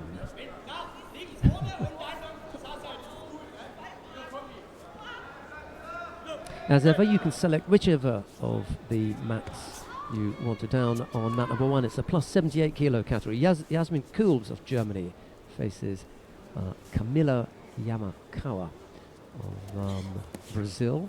Mat number 2, Frank de Witt of the Netherlands is up against Tamazi Kirakuzashvili of Georgia, and we've got Ben Fletcher and Lauren Böhler of Austria here on mat 3.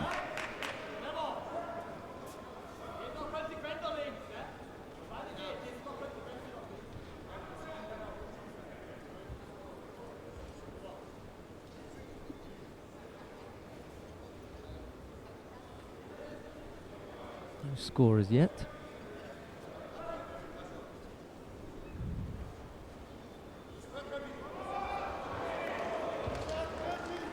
We were talking about Toma Nikiforov being dumped out the competition. Happened to a few of the top seeds yesterday. Things don't always go to form.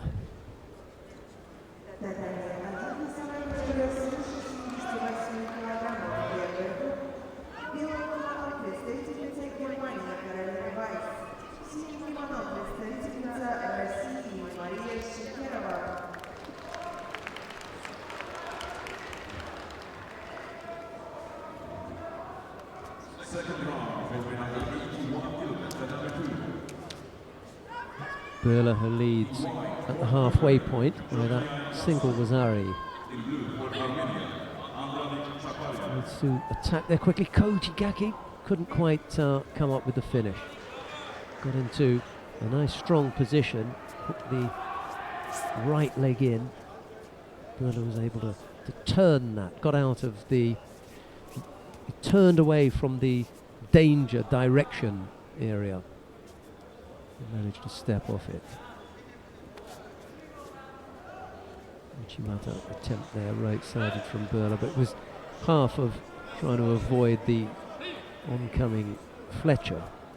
A strong grip from Ben Fletcher as he came forward, and Burla took advantage of that and threw in that Uchimata. It never really threatened Fletcher. There's another little stab at the Kouchi that had Burla turning onto his front to avoid the danger. And strong efforts from Fletcher with the leg techniques, and see if he can come up with something. Takes a deep grip over the back. You can see that he's shaping for that, but he wants to make sure that he doesn't stay over there too long when he goes on one side, when both hands are on one side. He's got to get in there very, very quickly. The timing's got to be spot on. Of course, Sotogaki this time had almost stepped onto the Uchimata. He can't quite turn Burla there for the counter. 40 odd seconds left to go. Burla coming under some serious pressure here.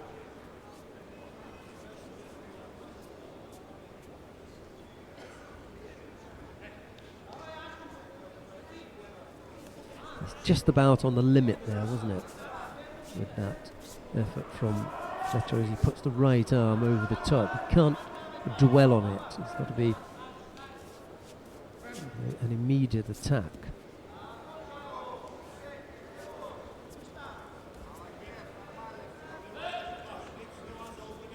Missed there, wasn't able to get the leg into play.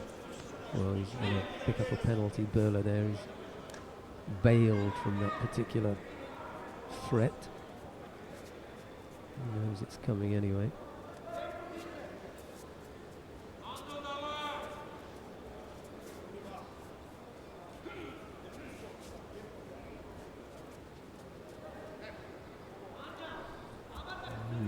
Disappointment writ large on the face of Ben Fletcher as he realises that this one has gotten away from him. Just a single score by allowing Burla of Austria takes it away from the British fighter. Round two, that was.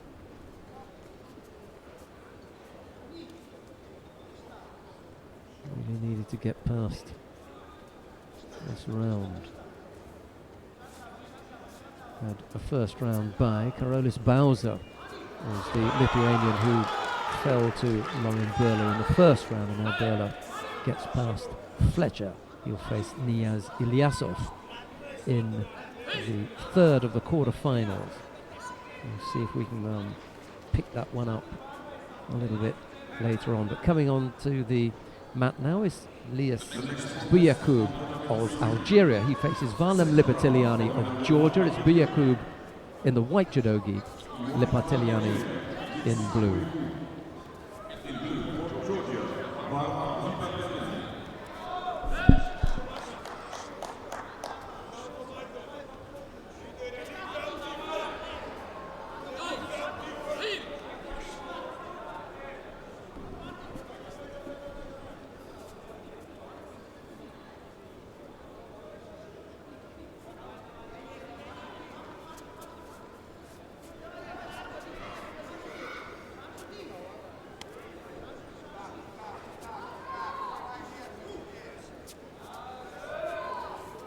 Ekaterinburg trying to invent something there over on the left side, but Viku is an exceptionally experienced fighter. So Ekaterinburg will have to be on his best here, or be at his best, to get past the Algerian.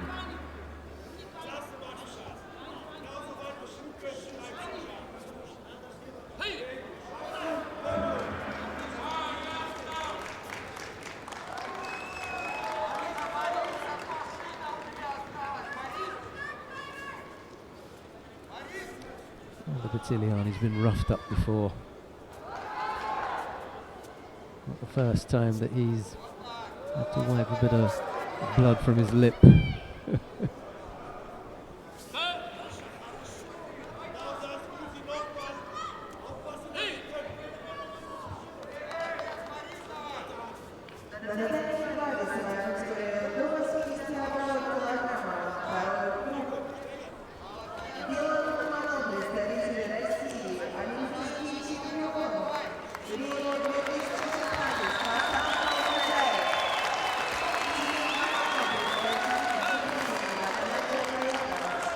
Well, we may have to come back to mat number 3 to see what happens with Ekaterinburg. No, we don't. He's thrown him for Ippon. I think that they'll call that Zippon.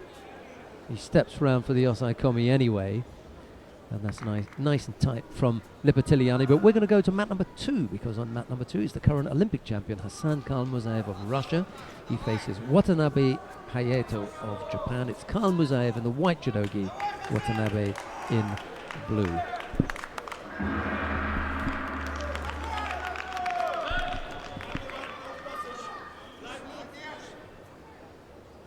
That was that gold back patch that Annette Byrne was talking about.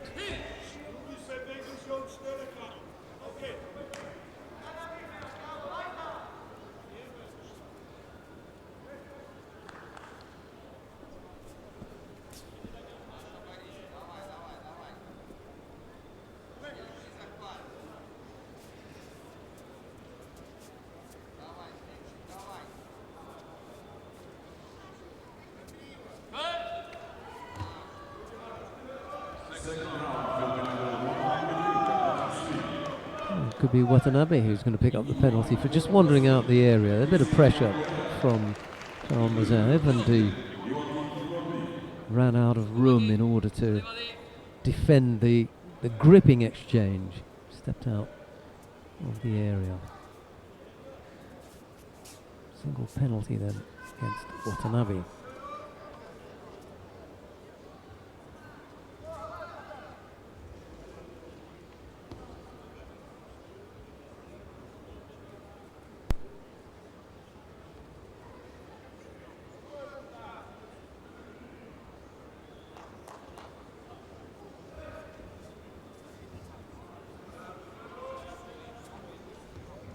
Watanabe is in danger of picking up another penalty here. He's struggling with the grips. Khalmurzaev is also struggling to take a grip, but there's a feeling here that it's Khalmurzaev who is attempting to search and look for a grip, and Watanabe is having difficulty dealing with it. There's that degree of negativity there from Watanabe. He hasn't, looked positive. I've given him a penalty already.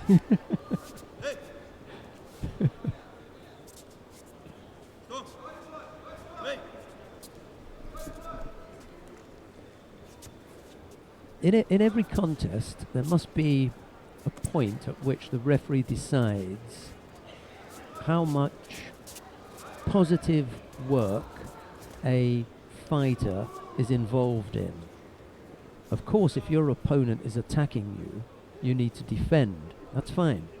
How long are you going to defend for? How long does a referee allow a fighter only to defend? There must be a point at which the referee says, look, this fighter is attacking and has attacked for whatever length of time. This fighter has only been defending, calls mate and gives a penalty because a fighter has failed to attack. It's also part of it. Part of it is you must attack.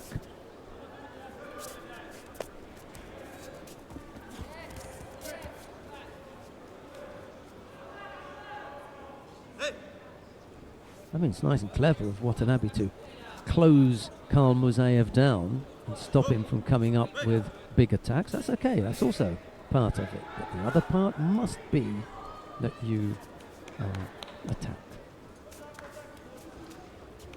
And we haven't seen a great deal from Watanabe. I haven't got anything against him. It could be two completely different players that we're talking about. I'd say the same thing.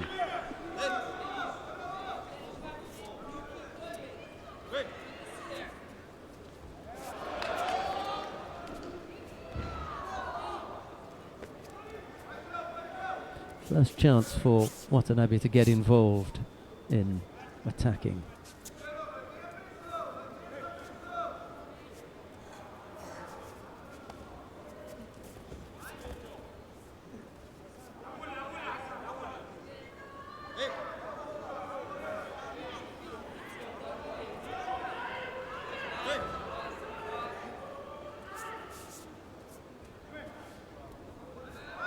A little over a minute left to go.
Searching for something on the left side. There's another effort. It's the second time we've seen Watanabe launch something standing up.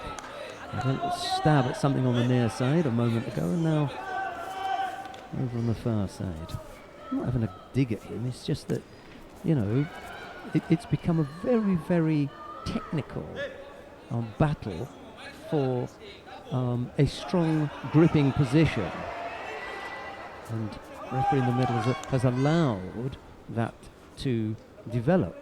We're a minute 20 odd into the golden score period, and then I can count two occasions when Watanabe has come up with an attack. The little foot taps from Khalmurzaev, I don't call attacks. What I do say is that because he's looking positive, he can't then be penalised for negativity.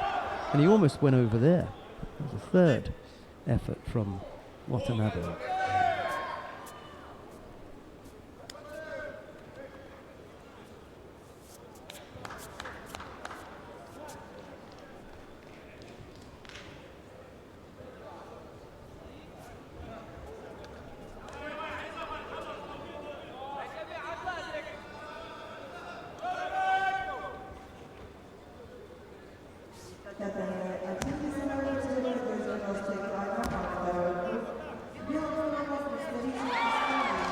came up with the makikomi there.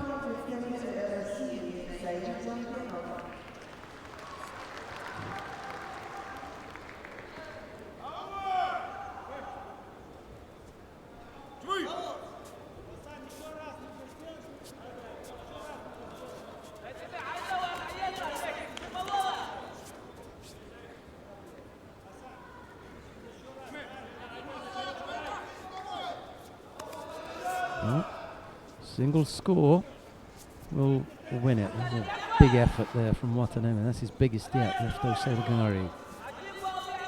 Khalmurzaev managed to step off that.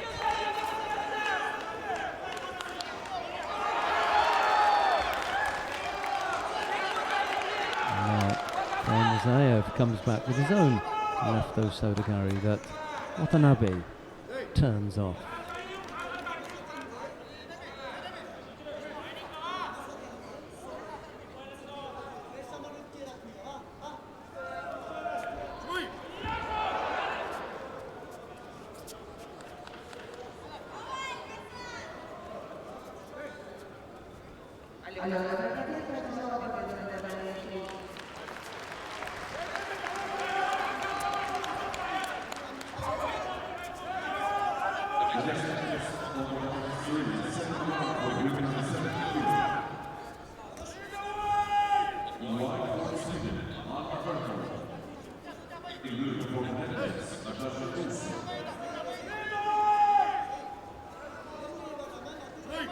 Khalmurzaev not able to free up his hands. Uchimata left-sided from the Russian has Watanabe hopping off that.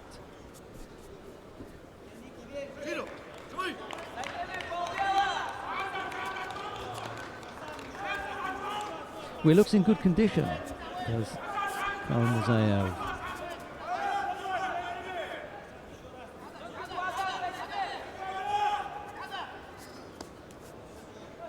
Watanabe is going to need to step off the tatami for a moment whilst he has some attention paid to, I think, a nail. It looked as though he was looking at some problem with a nail. He says it's not going to take too long and then we'll be back underway. This one is already into 3.5 minutes into golden score.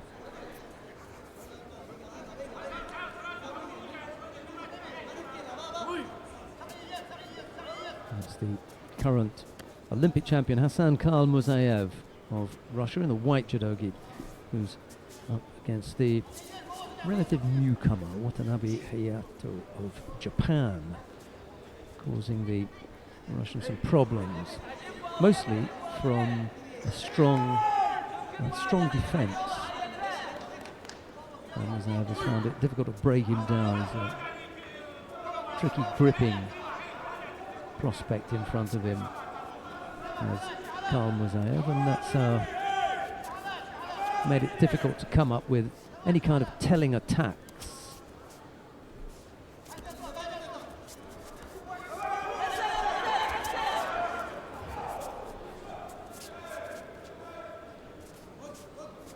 As I say, 3.5 minutes of golden score so far. We've got a little bit more to come. This is round 2 of the under 81 kilo category.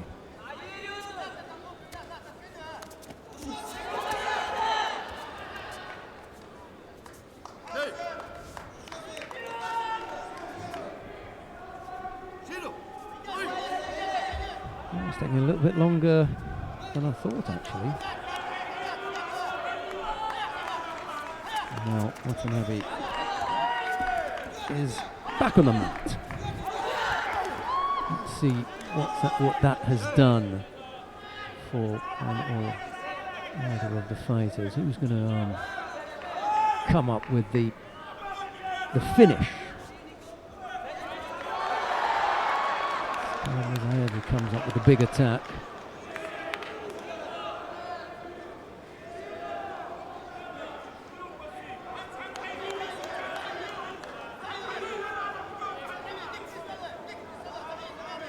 It's no good the referee looking across at his colleagues to see whether he should give Watanabe a Shido now, not after one attack.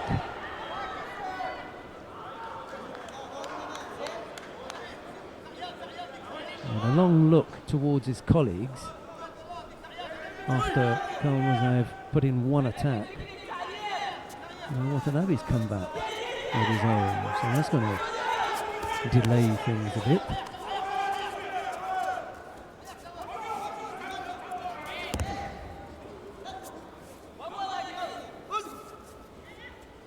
We've gone back to that pattern of grips, that technical battle between the pair. There's nothing wrong with it. Just that you've got to keep on top of who's doing what, who's being positive, who's looking as they're going to make something happen. Yeah. And they've continued as well.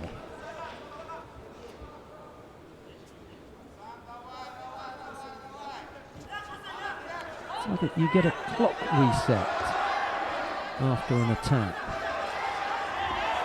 That was close. Khalmurzaev almost going over there, and right at the end it looked as though he might come up with a counter from that. Right now, it's finely balanced. There's nothing to look at. Just Hajime. Thank you. You had your chance earlier on to do something. Now you just have to let the fighters go at it.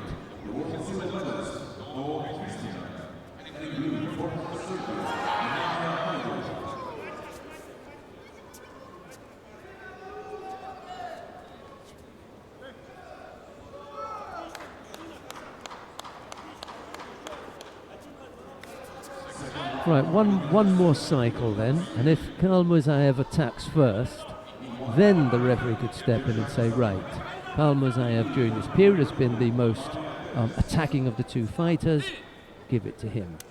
But it must be Khalmurzaev first. If Watanabe's first, then you get that kind of clock reset again, as far as the attacks are concerned. Now's a good time to put in an attack for the Russian. And he does, and he catches him with the Ne-waza. No need to worry about whether anyone's going to get penalized. Sorry, Mr. Watanabe, what is it that you're complaining about? You just got thrown. I don't remember seeing a Japanese fighter gesticulating like that before, or walking over to remonstrate with the officials. Tell you what, with Inoue Koze in the chair, he better be careful. He might not get another trip.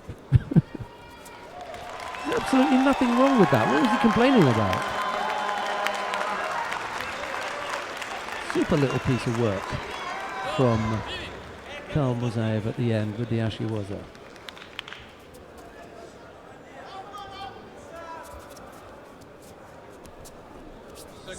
Well, it took a while in coming. Nervous times for the Russian crowd.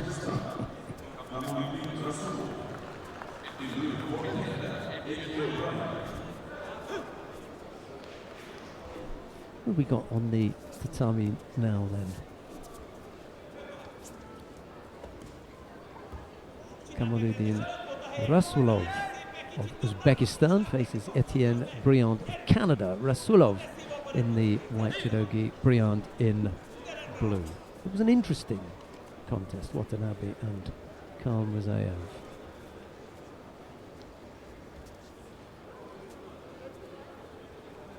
Nerve-wracking for the Russian fans who obviously want to see their man come out on top. Well, they did in that particular one. There are others to come. Annette Byrne is going to join me. I wonder if she had the same opinion. She looked at the contest somewhere else in a completely different position, and I'm just wondering whether or not she was of the same opinion with regard to the contest. You at home have heard what I've had to say for the last 9 minutes or so on the contest because it was that long. It was that long, 5 minutes odd into golden score, 4 minutes of normal time, and I was talking about, you know, the contest and the things that were happening right through. I wonder how Annette remembers it, because it's difficult to remember every single aspect of it, but just an overall your feeling of that contest then, Annette. Go ahead. I'm still excited. So I wanted to come back to you. Then I saw Khalmurzaev going onto the mat. I thought, okay, I'm gonna watch this. Yeah, from I didn't know closer, that from closer down. Yeah, exactly. Yeah. You didn't know it was going to be 10 minutes. It's nice. Yeah, Exactly. And I thought, oh, must go back quickly. But I didn't want to miss that fight, and I couldn't see the replay. To be honest, it was a little bit unlucky for the Japanese Yes. because at the same He was moment right in it. he Yeah. attacked. Maybe it was because of were already fighting for so long, and they said, okay, we take that score. I don't know, but normally under other circumstances, they would have given nothing. My own opinion, having seen it, was Yeah. that in the old rule, it would have been a yuko. Mhm. And everything that was yuko is wazari. So he has no option but to You're right. give it. So I haven't got any problem with the score. You're right. My feeling Yes. was that in the normal time, it should not have gone to golden score at all. Okay. And the reason it shouldn't have gone to golden score Hmm. was Watanabe was up against the current Olympic champion, the Russian. Here in Russia, very, very tough ask. And clearly, Watanabe has got some nice technical skills. Difficult man to break down, difficult man to get past. But my feeling was that Khalmurzaev was looking for those openings, and Watanabe was closing them down and blocking them. That's all well and good. Yeah. And if he wasn't coming up with an attack, why you didn't have Yoshida? you have to penalize. You know, and what about, you know, avoiding to take a grip? Yes. You know, I counted two attacks in Yeah. normal time. Yep. It was different in golden score. It was more balanced. You know, But before, you're right. Before. You are right. you know, and I'll chat with them and ask them what was your feeling. And it could be that if he had been given a second one, he would have geared up, opened up, and we'd have seen a different contest. Yes. You know, but I think that it was the Olympic champion. It was against the Japanese, and the referee was like, as though it was glass, and he didn't want to break anything, and he just let them, you know, go for it. By the time they came to golden score, it was too, you know, obvious. Then you couldn't trigger somebody and just say, "Oh, you did that," or "You did that." You just had to let them go at it. And every time Khalmurzaev came up with a second attack, you know, if he'd come up with a third attack, then of course that would have been it. He'd have been given a Yoshida. But when he got the second one, then Watanabe came with an attack, and then it was like you reset the clock and you start again. Exactly, it was like that. So I didn't see any problem with the golden score period, because you have to be careful how you dish that penalty out. Yep. And then of course we didn't have to worry about the penalty. He came up with the Ne-waza, and you know they didn't give it on. You know, it wasn't flat on his back. But No. there was sufficient enough of an attack that resulted in Watanabe being brought to the tatami on the scoring part of his body to warrant giving a score, which in the past may have been yuko, but now we don't have it, it's all wazari, to give wazari. for Yeah, it. I mean, yeah. we could probably see it in a replay. Maybe we have a replay later on. Would be nice. You know, sometimes it's the first feeling which says that was right. We only see it once. Yeah, exactly. And yeah. my feeling was, okay, it was a little bit unlucky because the Japanese attacked at the same time. But nevertheless, the Russian, in the end, he had a good control about it. Yeah, and he was the more aggressive of the two. I thought that Watanabe had a terrific defense, but there must be a time when I've seen enough defending. You know, sorry, you haven't attacked. We need to see something positive from you. Blocking someone's defense is one thing. That's great. Congratulations for that. But where are your attacks? You're all right. I like your humor. and then right at the end, when he was complaining, I can't remember seeing a Japanese who was remonstrating with the officials. His whole thing was like, "Oh, You're all right. You're all right." I That never was saw that. very unusual. So this is a result of a very emotional fight also for the Yes, Japanese. And they never show us. Never. I can't remember After this seeing one. reaction, you know what was going on inside him. Absolutely. Ooh, like He a w- firework. Yeah, because he was on the verge. He was on the verge of defeating the Olympic champion in Russia. You know, Exactly. and that he was overcome. He was overcome by that that emotion. Rasulov picked up a second penalty and loses out to Etienne Briand of Canada. It's the Canadian who goes through to the next round. Coming up next, Victor Penalba of Brazil faces Henri Egutidze of Portugal. I'm always tempted to say Georgia after I've said Egutidze, but I'll resist that on this occasion. It's Penalba in the white judogi, Egutidze in blue. Yeah. What a fight that was. Yeah, it was.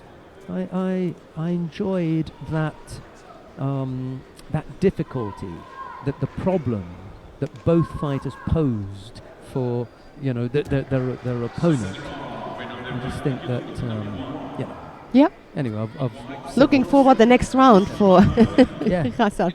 We'll see how that goes. Yes.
Right, we've had a sneak look at it. Your opinion?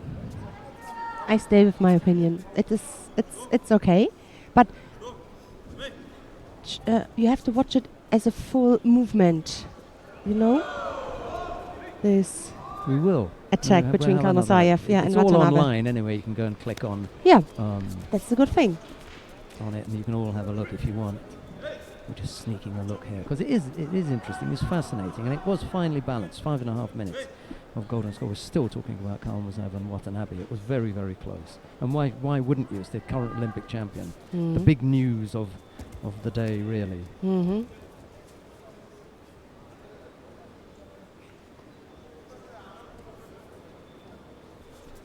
You know what? There is a movement from Watanabe. Yeah. He starts with an attack, but then you see his body mates, in Germany say ruckartig, Yeah. He And tenses. There's a tension. Yeah. and this comes from a movement from Khalmurzaev. Yeah. I Tricky. Yeah, It is yeah. tricky, no doubt. Yes. I didn't have any doubt Yeah. about it, because we're not asking was it Ippon or anything like that. Was there an action from Khalmurzaev that resulted in Watanabe going to the tatami that would result in him giving up a score? That's the question. Did Khalmurzaev carry out some action that resulted in Watanabe going to the tatami? And absolutely with the left leg. Yeah. Now, Watanabe is in the process now. His of intention doing was something, yeah. doing something, Right. but then in the end he lost control. Bam. And at Right that now. point, it's all over. And the left leg from Khalmurzaev, Still in there. with get the control. action. You could say that the Further left both hand was falling away, but it's too late. He's already gone No, over bam. as a result. Yeah. Too much Right, power. you can all look at that. Okay. Yes. So- But it really keeps us busy, Absolutely, that, yeah, that yeah, contest. Yeah. I enjoyed it. Yeah. I enjoyed it. It was a So did I. good battle. Mhm. It's Penalva and Egutidze battling it out now. Yeah. Ne-waza for the Brazilian.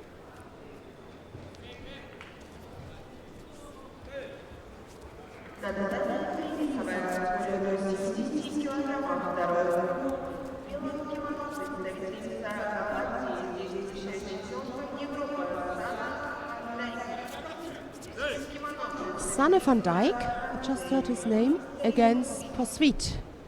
So, Sheldon, if you don't mind, No, absolutely. Let's go there. I think that's a good. yeah. We spoke about it when Poswiet, her French fighter, won her first contest. Let's go down to mat number 3 then. Have a look to this contest. The current European champion, Sanne van Dijk. So, yeah, she is, and I think it will be a good. Oh! We are too right there. strong, Yeah. Strong, huh? The force is with her. And this category is interesting when you have a look to the Dutch. Yes. Can't wait to see Kim Polling again. She's a brilliant judoka. I love her judo. And Sanne van Dijk is coming up. She's really improving from time to time, getting better and better. I mean, she's the European current European champion. What I like most about Sanne van Dijk is her self-belief. Mm. You know, she really believes that she can do it. Mm-hmm. This That is makes it important. difficult for Yeah. for opponents. Yeah. To deal with that as well.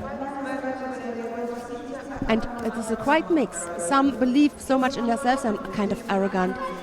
Not Sanne van Dijk. She always, when we do interviews or speak to each other, always very, in German they bodenständig. So always not arrogant. The opposite of arrogant.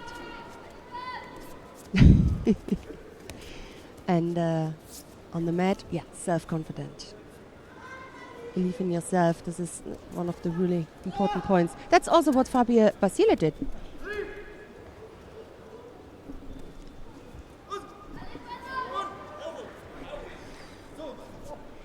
And that was good. And I speak about the Olympics. He believed so much in himself.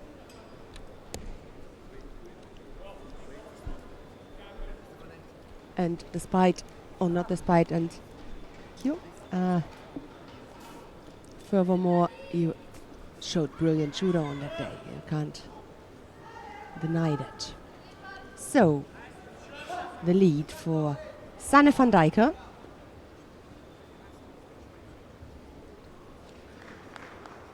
The attempt there, but not in the right position for Fanny Estelle Poswiet for the arm lock.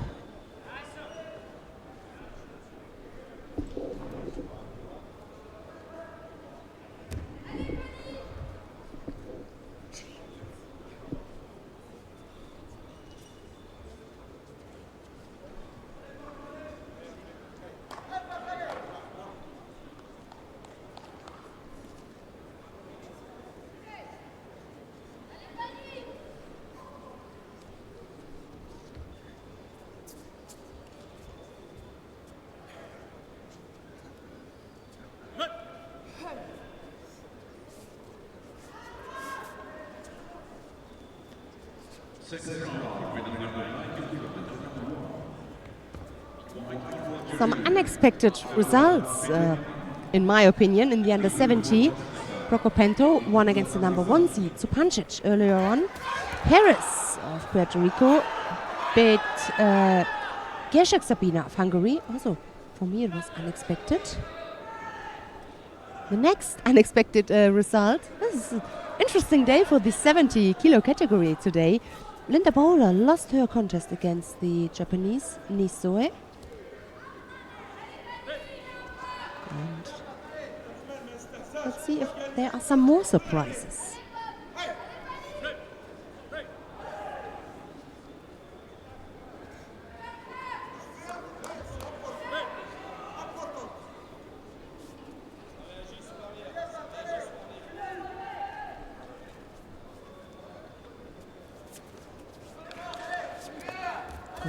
contest is coming to the end.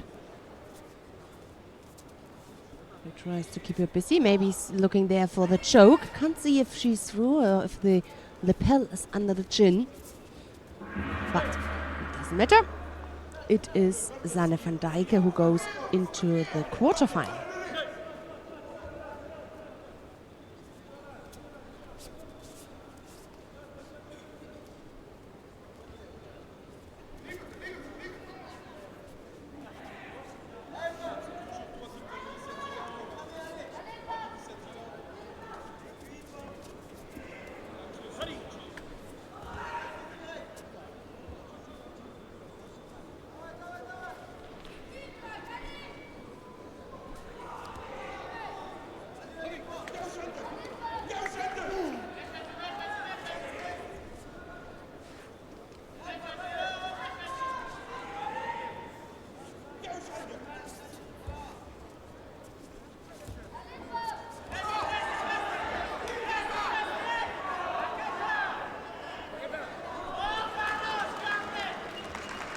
So we spoke about Emily Sorg earlier on when she won her opening contest. The woman from Denmark in blue, there she is. Her opponent, Maria Bernabeu of Spain.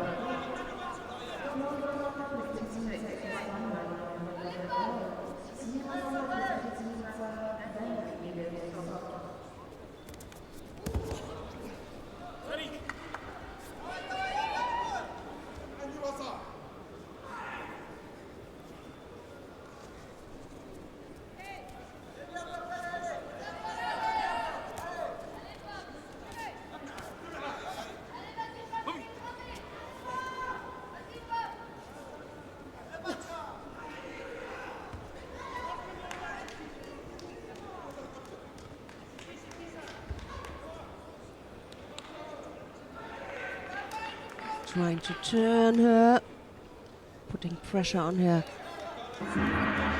right shoulder. Trying to catch the arm. Good defense there. Oh, now it looks, yeah, looked a little dangerous. Trap the legs, which she still needs to be careful of her arm, of her right shoulder. As soon as she comes out with her legs, yeah, she got the control now. Either she can get out now, otherwise it will be difficult because then Maria Bernabeu finds a comfortable situation like that. Yeah, I meant exactly that. And now there's a time. No, I think it's not only the time where somebody, where you feel that you lose the legs, you're trapped. It started earlier on when she got turned and began to control the shoulder, the upper half of the body. Then, my opinion, it was already too late for Emily Sorg, and it is Maria Bernabeu who goes into the next round. Let's have a look. Who's her opponent? Yeah, the opponent we've just seen, Sanne van Dijken, in the quarterfinal.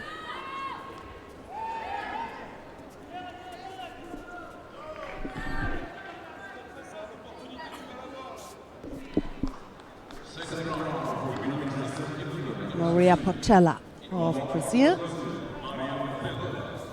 She's up against Aelita Sherbakova of Kazakhstan.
Maria Portela, one of the shortest fighter in that category. And as it is with every short fighter, it's so difficult to get underneath. He's come with a big technique, but at the same moment you have to be careful not being countered.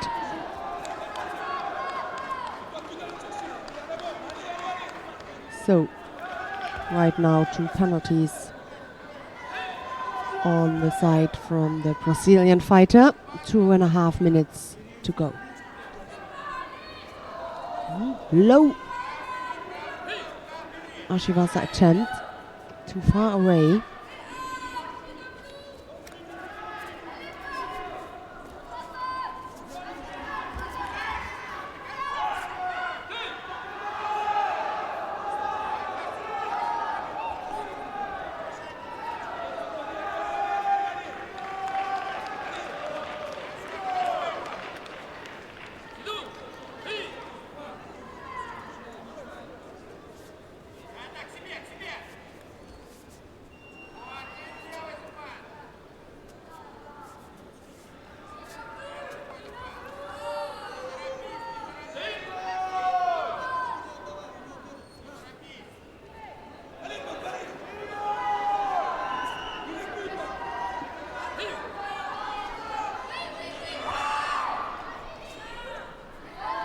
Trying to get on the arm.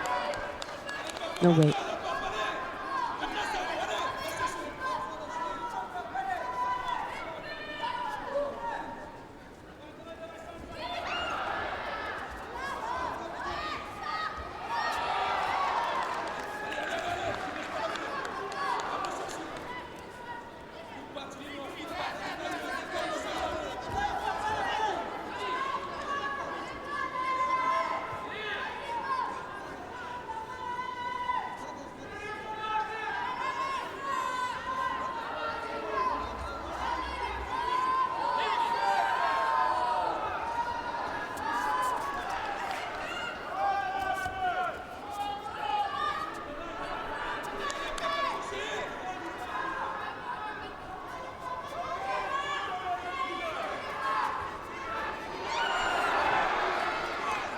Last minute.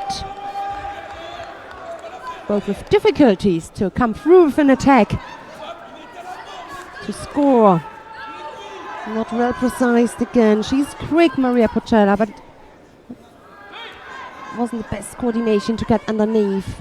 Now it's Shabrakova with the attempt for the arm lock.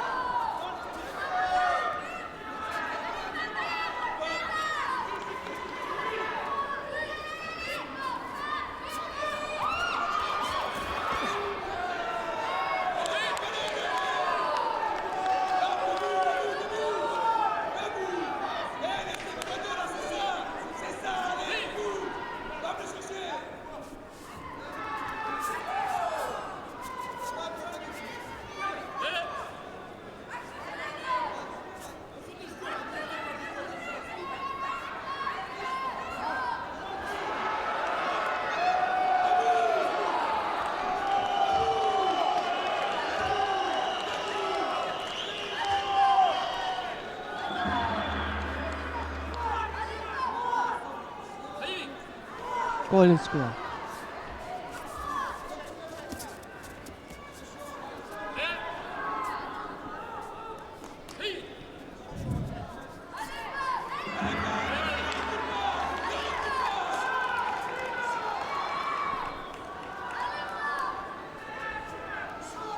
No weak attempts, but she tried.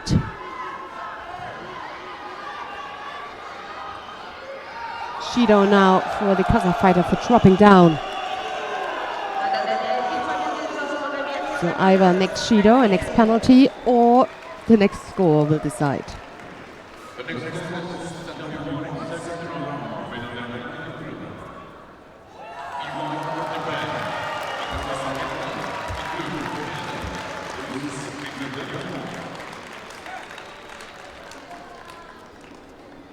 Kapashirov won his contest down on mat number 1, the under 81 kilogram.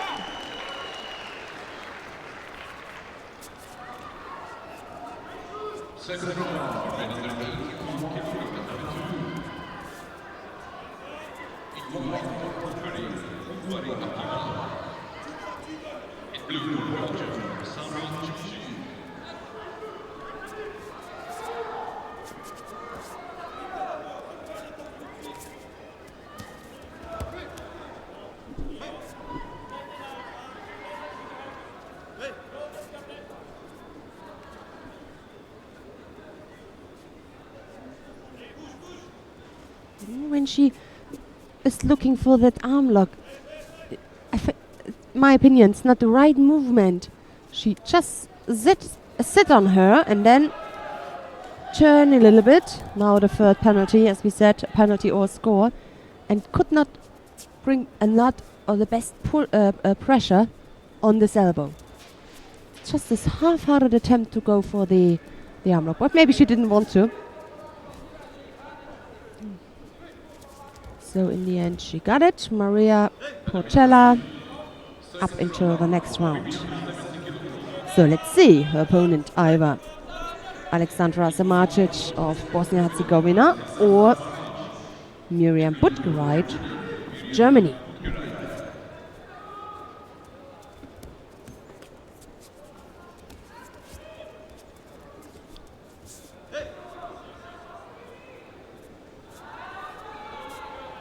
First attack is coming from Samacic.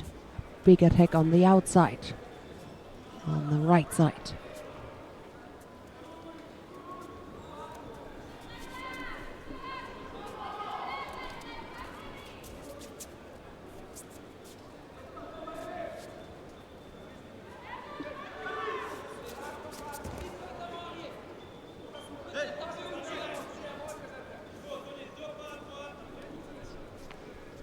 Makikomi attempt.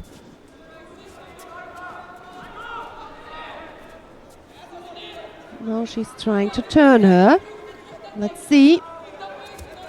First of all, control the upper half of the body, the right shoulder of Samacic. You have to decide, looking for the arm lock or going for the oseikomi. Interesting. Her tactics there. Not 100% control above the right shoulder from Samacic. That's why she couldn't fix her on the ground.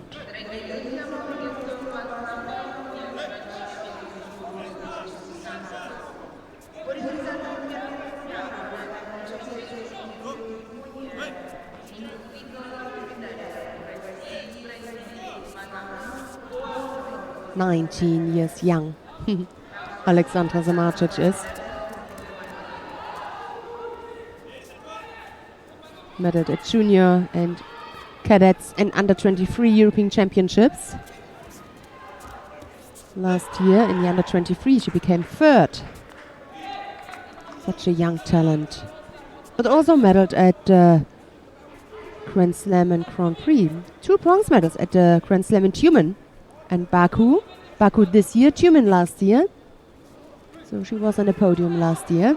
Maybe she can repeat. And at the Grand Prix in Zagreb, she got bronze.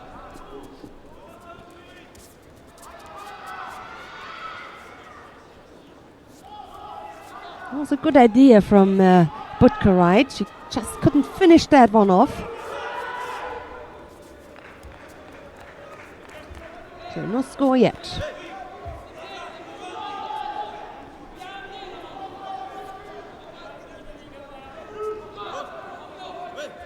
One and a half minute left.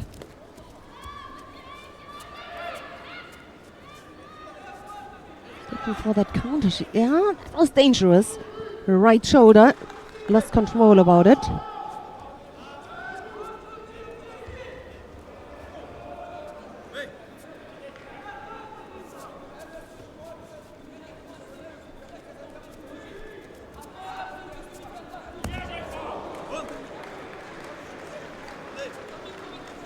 Just heard the ippon or somebody was thrown And somebody landed hard. It was Kriba Gagnon on mat number 1.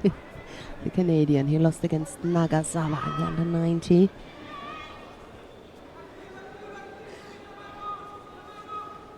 Didn't see it, but heard it.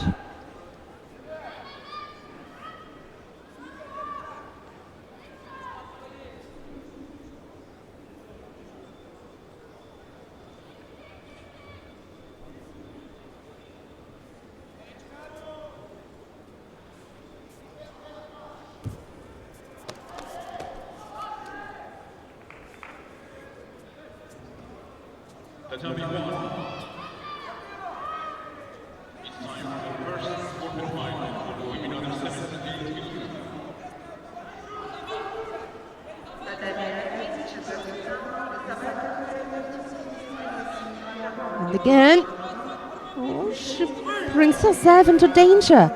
The chance there for Alexandra Samardzic to come up with the Ojigari. So either if Butkarite decided for this attack, she must kind of explode on the mat. So you can't put your leg, it's like an invitation for the Ojigari. You can't put your leg slowly behind the leg from your opponent and then try and hopping. You really have to do it quickly, powerful. So anyway, no score. Single penalty against the German. We're gonna see a golden score.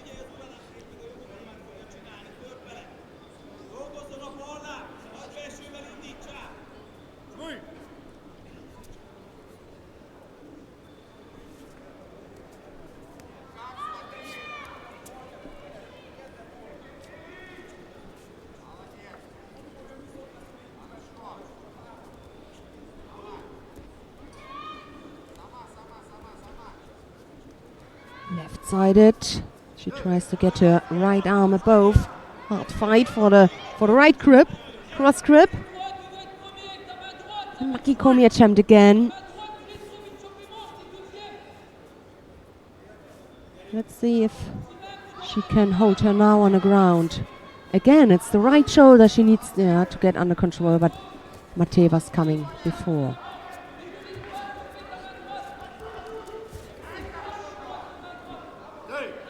Samardzic with a little credit. She can afford to have a Judo. Just one. The second one would be the decision. Again, cross grip, OG.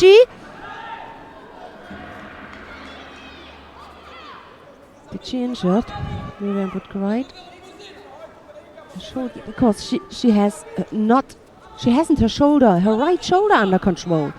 So she let go the grip. In that moment, Samardzic putting some pressure on that arm, of course, because she's trying to turn her. You can imagine that it hurts.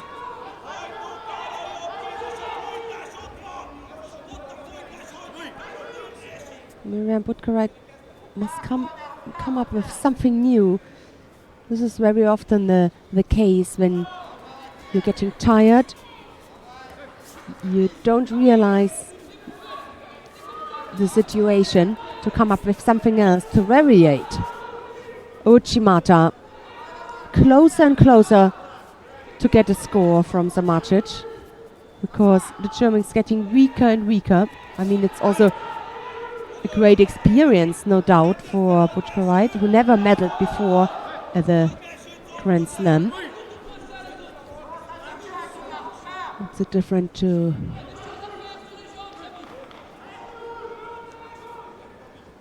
some other competition.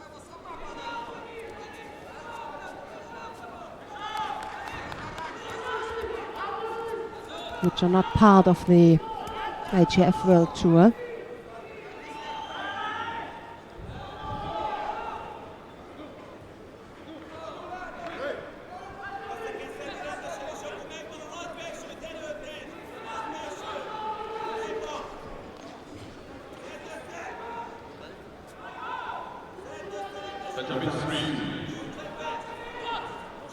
So that's it.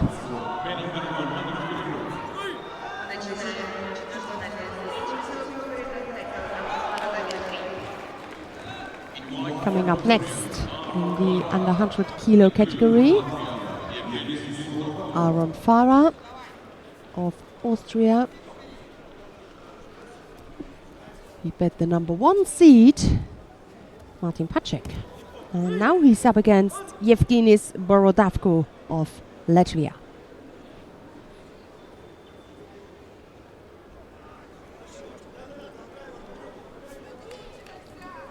So Samacic, let's have a look whom she will face in her in the quarterfinal in the next round. It's Maria Portella we saw.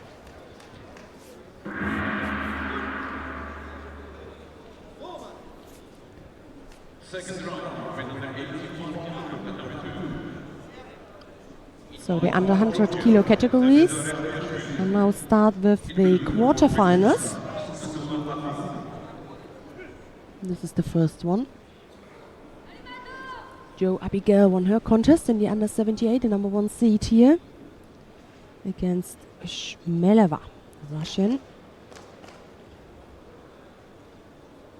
This is or was already the quarterfinal. Not so many competitors in the under 78, 14 only.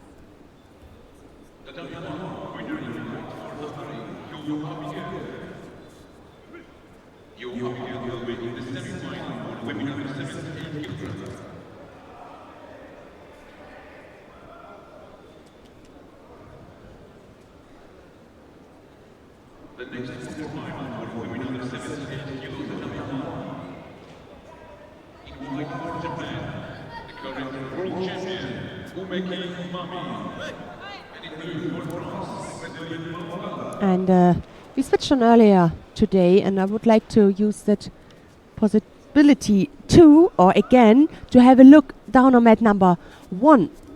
The current world champion, Umeki Mami. She's up against Madeleine Malonga of France. We spoke about both of the fighters, about the French dominance in this category, and also we spoke about Umeki.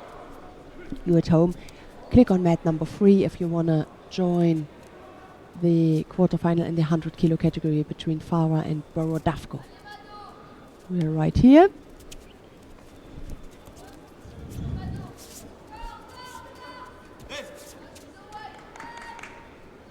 A tough fight for Malonga.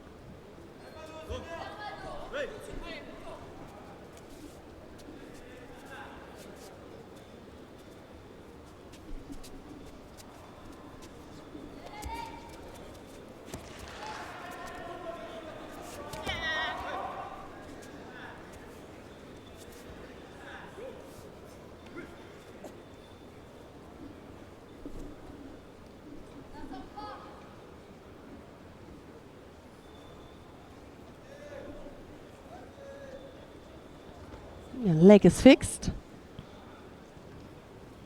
Better to fix it with both arms, not only with the legs, also with both arms.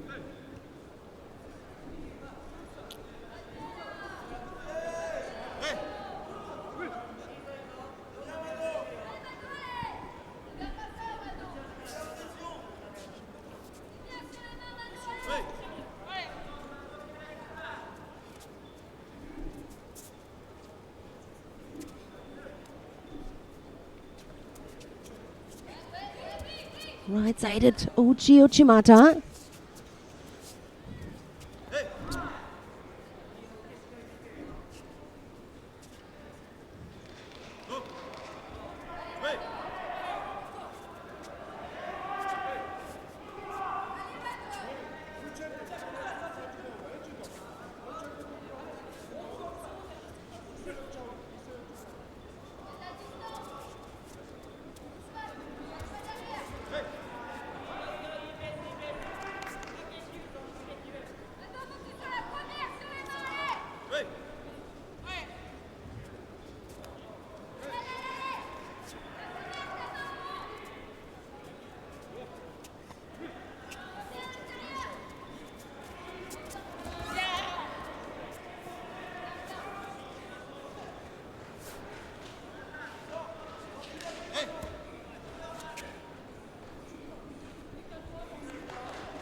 So, less than 1.5 minutes.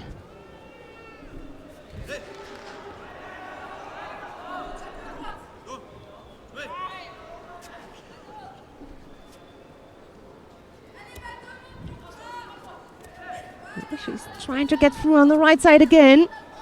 Good right arm now. This is a good thing. Got a lot of pressure. She couldn't keep that grip. This right arm is the key. A minute. Still a minute to go.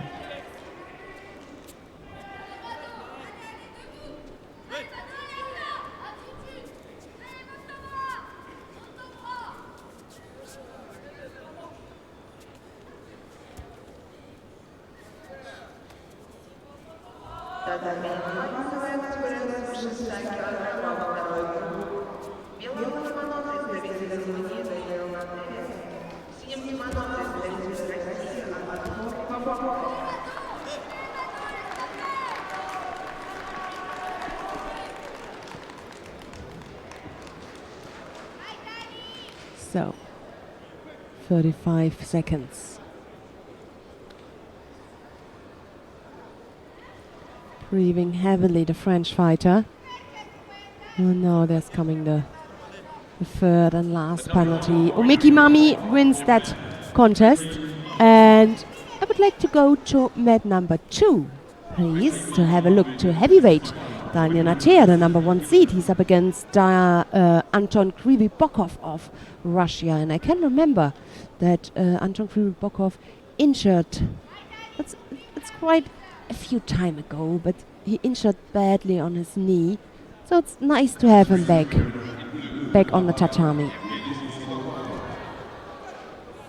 don't know, can't remember where it was. I just see that picture in front of me where he laid on the ground and they helped him standing up. So he's back, won his first contest, his opening contest against the Georgian, and now, no, not against the Georgian, against an Uzbek fighter, and now he's up against the number 1, the Masters winner, Daniel Natea.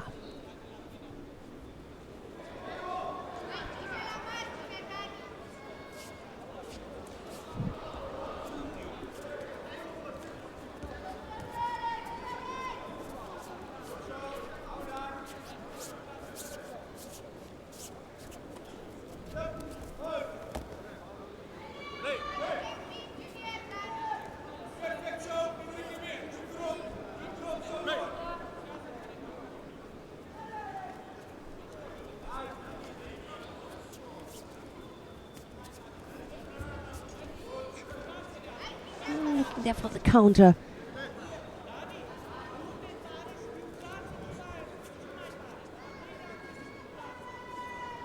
Tall Daniel Natea, he must use this advantage of his size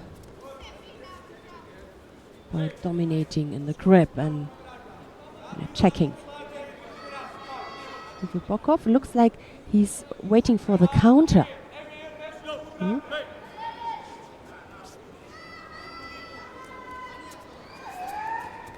Yep. Uchimata, he just needs to lift up his leg a little bit more, turn his body, Natea, take control above the sleeve and the upper half of the body. But it looked frightened. He decided to go on the ground, save himself from any trouble.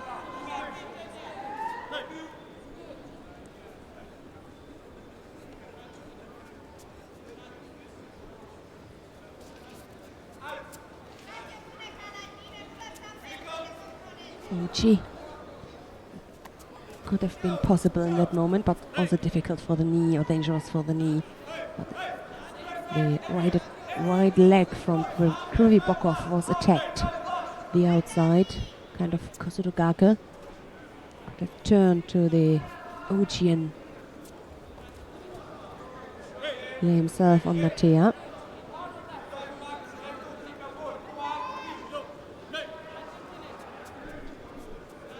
And the way he puts his hip back, Krivibokov really is waiting for that counter.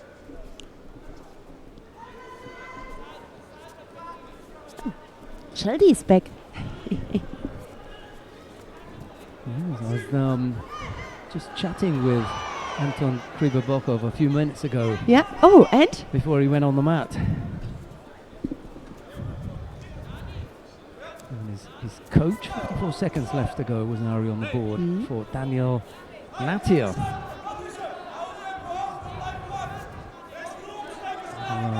Tanio Toshi, I think it was, brought the big Russian down onto his side and then onto his back.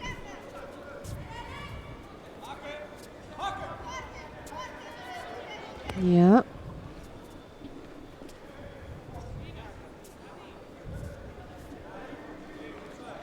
Quarter to one. We'll probably finish up a little bit earlier than we did Yep. yesterday.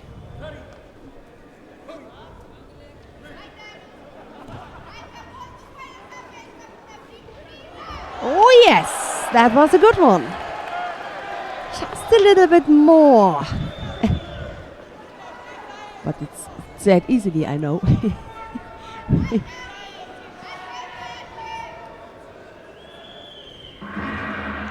26 seconds. Gonna need another big effort. Here it comes. Yes, go on. Oh! Got himself into a good position there. Yep. Did Krivabokov.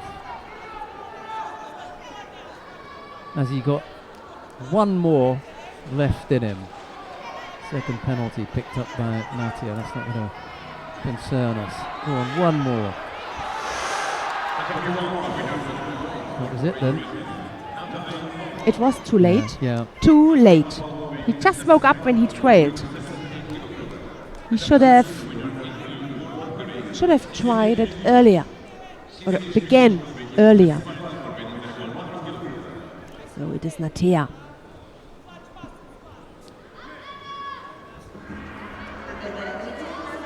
Right, coming up on mat number one, Anna Maria Wagner of Germany faces Anastasia Dmitrieva of Russia. But we're going to go down to mat number three to have a look at the contest between Ilias Iliasov of Russia and Nauwen Böhler of Austria. It's Iliasov in the white judogi, Böhler in blue.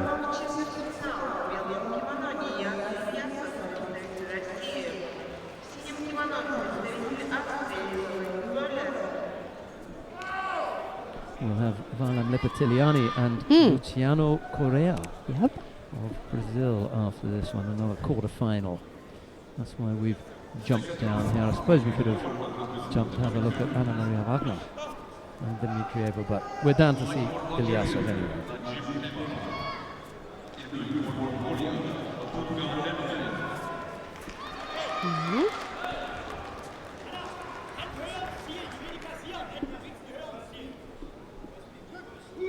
And is busy filling out the contest sheets. We still have paper here, and it's really good at keeping them up to date. I'm useless. No one can read my handwriting anyway.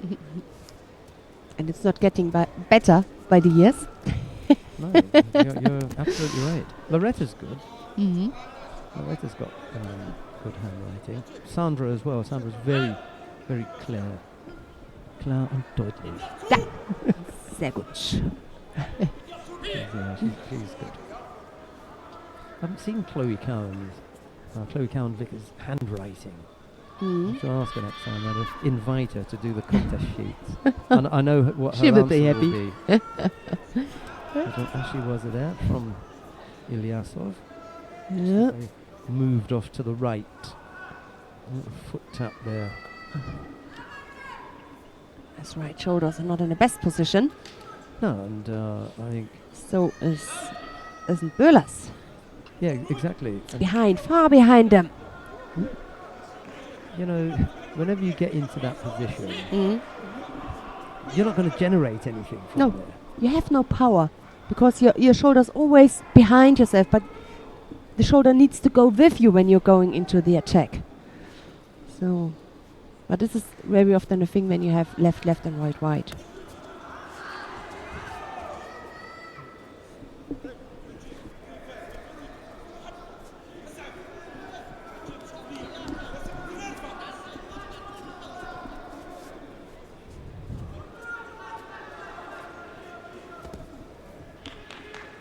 Russians will be hoping for success again today. They had a gold medal in the under 66 kilo category yesterday with Abduljalilov. And they'll be looking for more success today, more than likely from Hassan Khalmurzaev, who he came through that narrow escape against Watanabe of Japan. And I recommend, if anyone, you can go and have a look at that.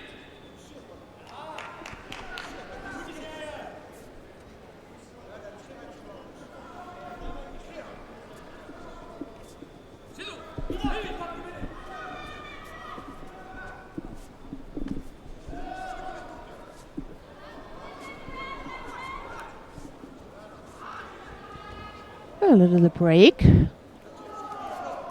No score yet. Hands off. Now they continue and penalty for dropping down, huh? Welcome back to the match. What a nice welcome. Thank you very much, Mr. Referee. I thought by the time I'd come back you would have forgotten. Yes. Posotokaki Uchimata. Yeah. And that's the Uchimata and Kouchi from Ilyasov. Lift your leg up. Whoa. Nice effort there from Berlo. Really. Yes. Two good things there from Lauren Berlo. One, he didn't get caught, which says that he's got good defence and good balance. And the other thing is that he almost came up with his own score. Good signs there for the Austrian.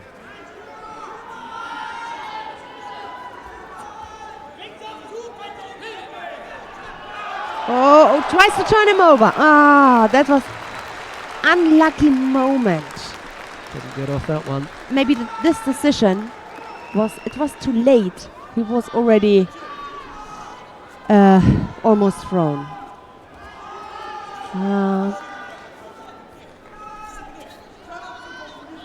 It wasn't a bad idea to take this movement, but it was the wrong timing. He had the wrong timing. Maybe, no, I don't know if we can have a replay, but maybe we're gonna have a replay. Yes. He likes Ippons. I know that. If it's possible.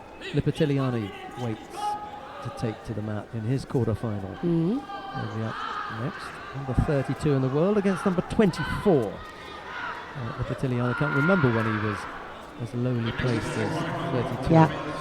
It was whilst he was almost. Yeah, he was already on his way over as he thought about. Too late. So, right there. He's already down. Okay, thank you very much. So, again. Yeah.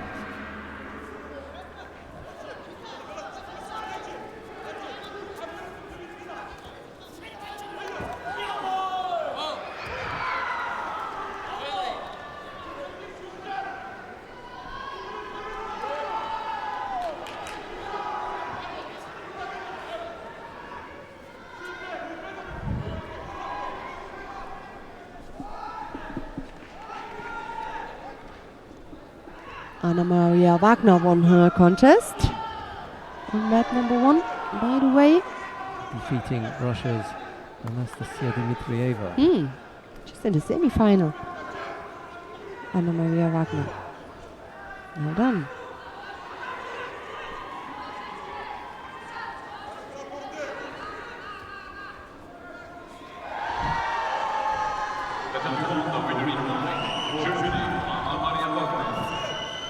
We knew it already, Georgie.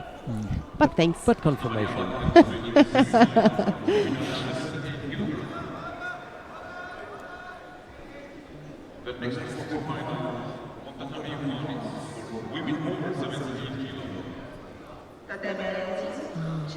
That's right shoulder. We spoke about the control of your own shoulder when you go into an attack. It was a good example if you don't have the control. Also dangerous, it can also hurt you, so at least you can't throw your opponent.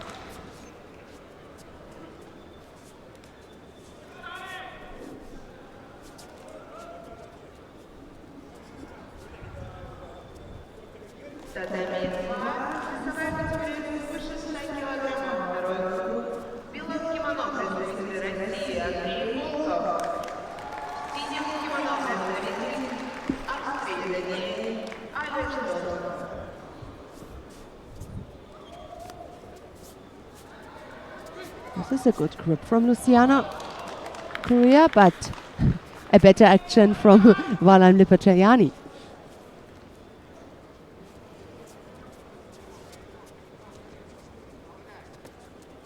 Didn't waste any time. And it's Lipachayani who goes into the next round. Facing Ilyasov. Oh, will be a good semi-final in the under 100. Could be good for No? someone.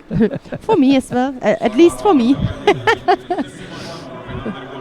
Right, I also spoke to Anna Bernholm of Sweden. Here's a real chance now for Bernholm to come up with something. She faces Alyona Prokopenko of Russia.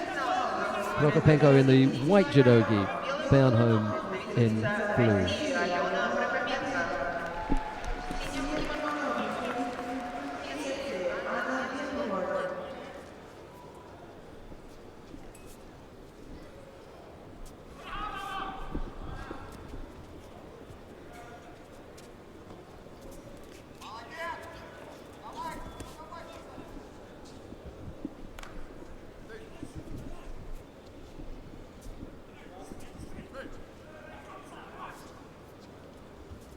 Left-sided effort, but she really didn't get that properly underway. Bailed out before it really got started. Just was back on the tatami. That was quick. Took one break. Sumigaeshi.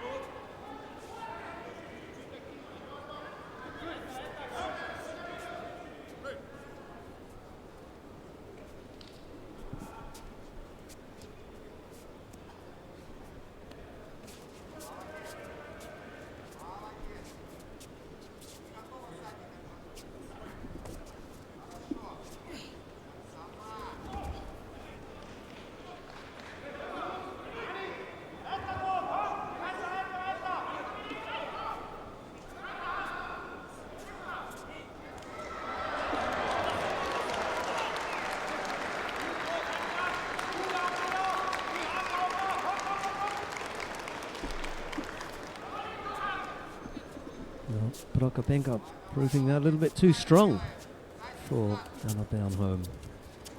As the Swede gets thrown for Ippon. She's a rising star for the Russians. Kosaragaki, and just got a little bit too close for comfort. Anna Bernholm. Not out of it yet. She can still come back through the repechage, but would have felt a lot better off. She'd made it into the semi-final.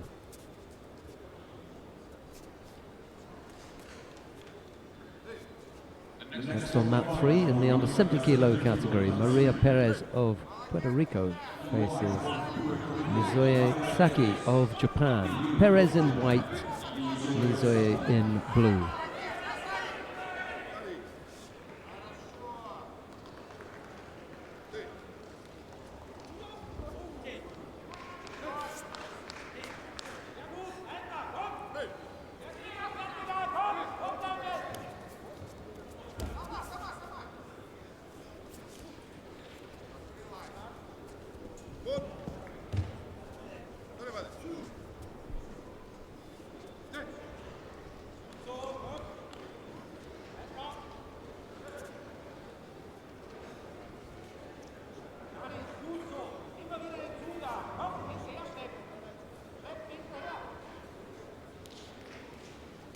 I suppose Mizoe must be the number 3 or 4 Japanese in this weight category.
I think it's going to be difficult to give this as hand sokamake because she didn't go on ahead.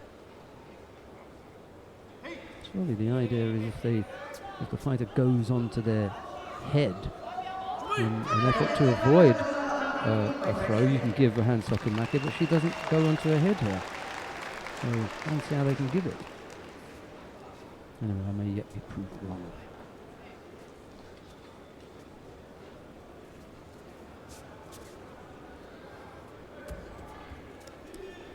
Good decision. I'm glad they went with my call. My call's got nothing to do with it, actually. It's just something that I've said, but just appeared to be the right thing to do. No score as yet. 2:30 odd left to go. Thought about the Ochigari on the way out. A little look at left Seonagi there. Neither of those resulted in really big attacks. The Uchimata, however, from Zoe is a little bit more of an effort.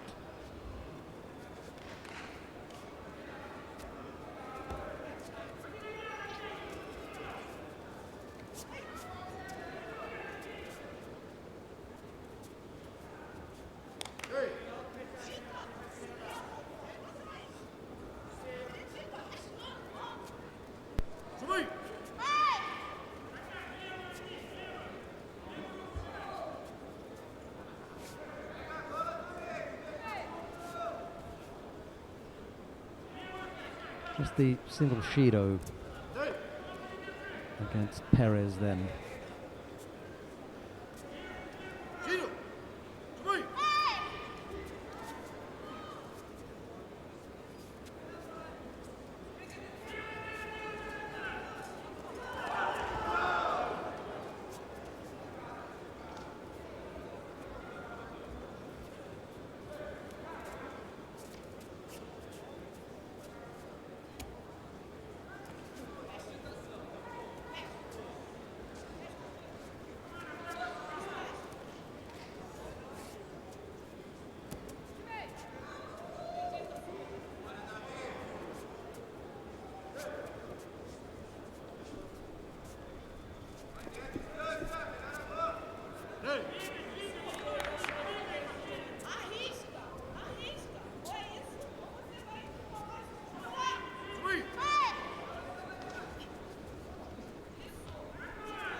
Something else to look at? I wonder what we're looking at on this occasion.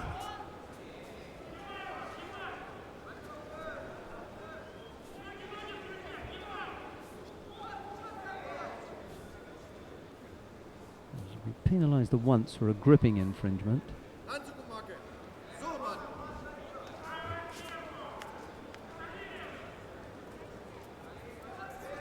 This time she is penalised for going on the head. Well, if she does, then she deserves it.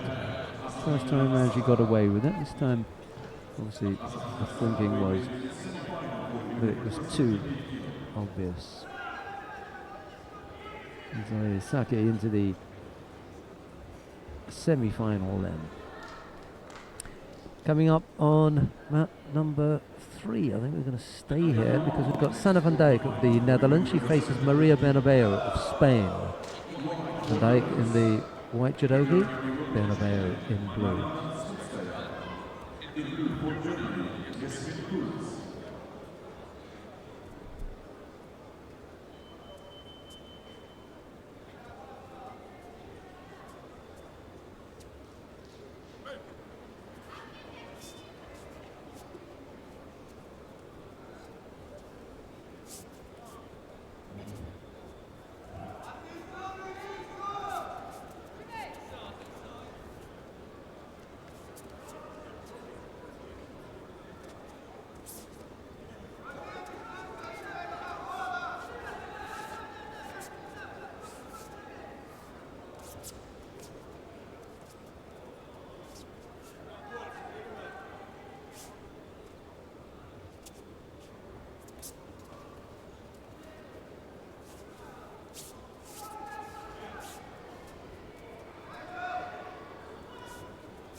Sana van Dijk was looking for the right Osotogari there.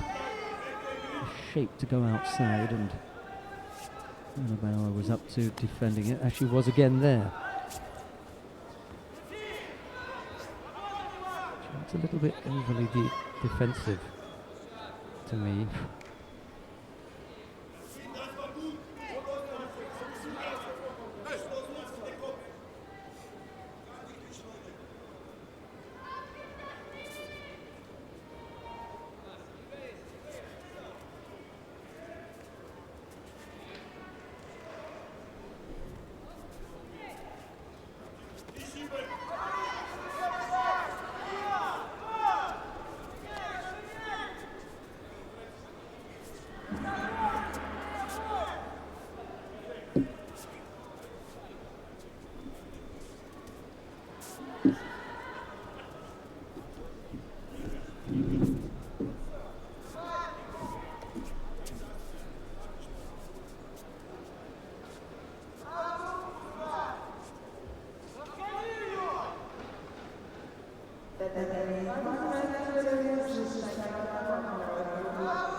Fighters have picked up 2 penalties apiece.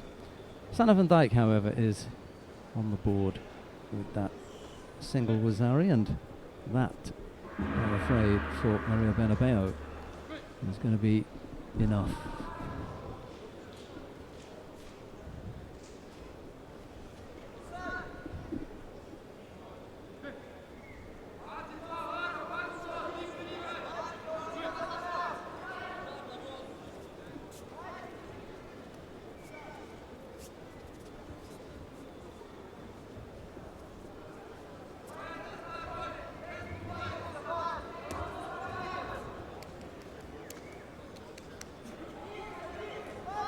So, Sana van Dijk makes her way into the semi-final. See what else we've got to look at up down the tatami. We're going to stay here because Aaron Farrer of Austria and Alexander Udir are coming up next. That's the repechage contest in the under 100 kilo category. You may get to see some slightly better placed action, but before that we've got Maria Portela of Brazil. She's up against Alexandra Samadzic of Bosnia-Herzegovina. It is Portela in the white judogi and Samadzic in blue.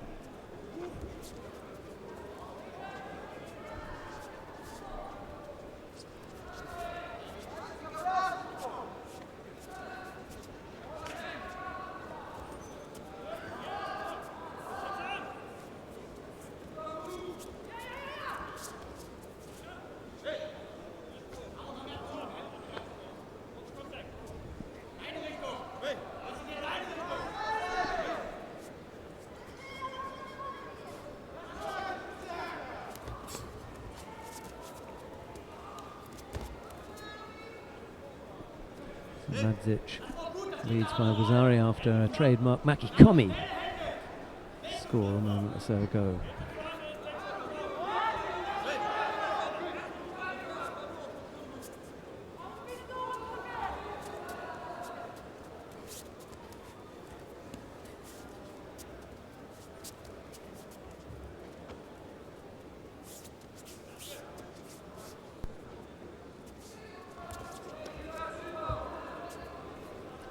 Just having a look at the application of this attempt on the elbow from Portela. What was happening there then? Yeah, ooh, ouch. Yeah. Unfortunately, that was dangerous. Yeah, it wasn't going anywhere, that effort from Portela. The only thing that could have happened was, with that effort to throw, was pressure on Madzic's left elbow. Yeah.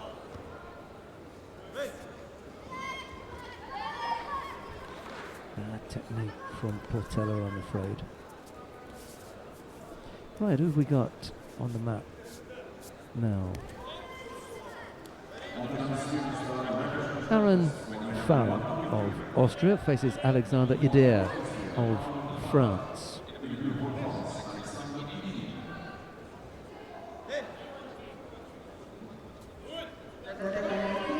Yeah, but we're going to go down to mat number 1.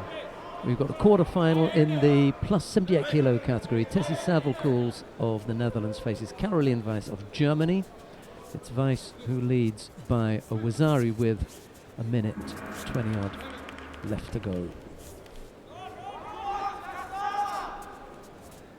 If you want to see the repechage contests in the under 100 kilo category, you just need to click on mat 3. You'll get Farah and Idir, but this is a quarter final in the plus 78 kilo category, so we're down here to watch this one. We'll stay here as well because we've got Eduardo Bettoni and Nicolas Sherazadishvili coming up. Then Tot Christian and Ushangi Margiani, Noel van der End and Abderrahman Ben Amadi to follow that in the under 90 kilo category. It's all in the under 90 kilo category.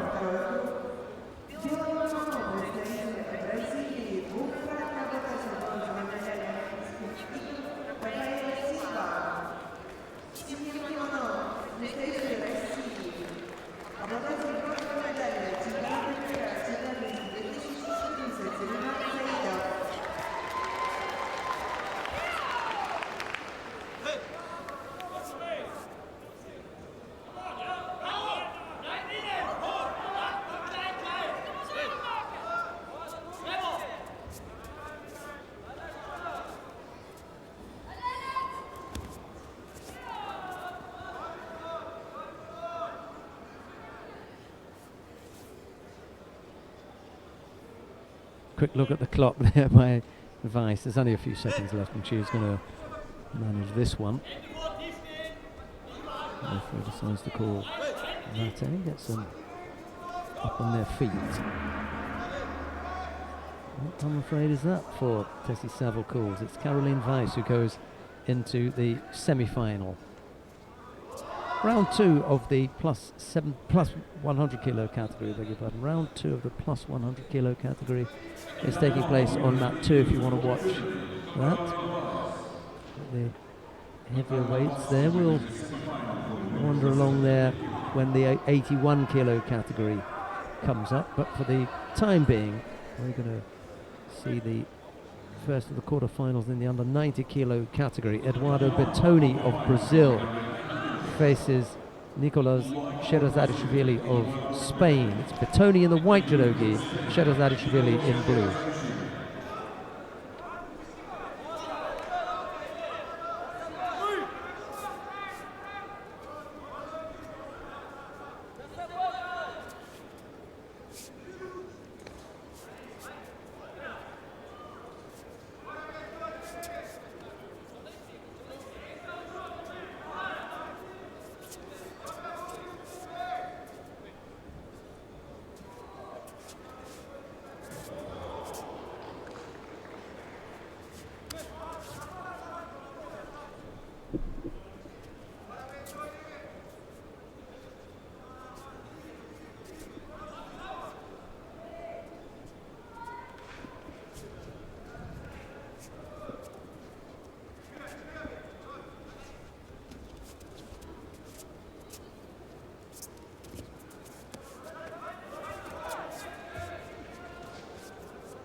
Sherazadishvili was the fighter who picks up that penalty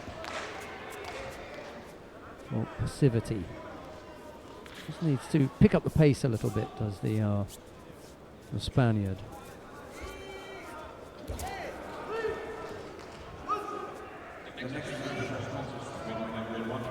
And he does. Right on cue. He had the Osaikomi on briefly. Wasn't able to hold it, however, and Bettoni's back up on his feet with 2 minutes and 20 odd left to go. Not what he wanted. Wanted to finish him off on the ground, having scored standing up and got the chance to finish him off on the ground. Well, it didn't happen.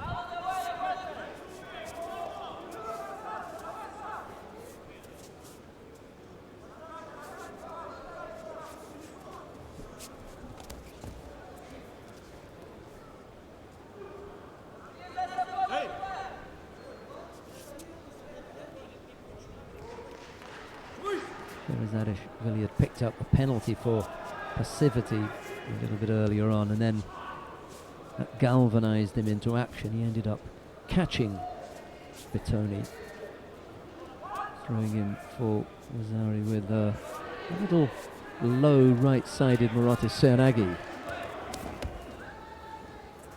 Brought him Wazari.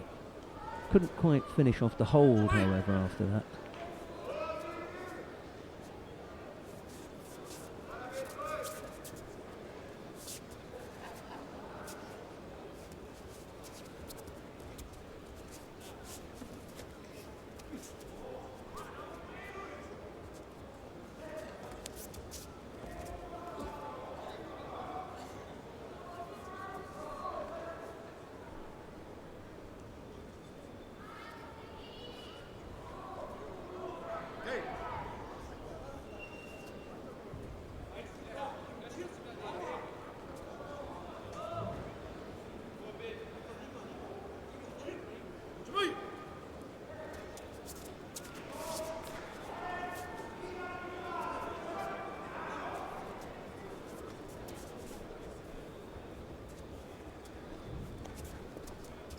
The next contest of the night is the second round for the 100 kg.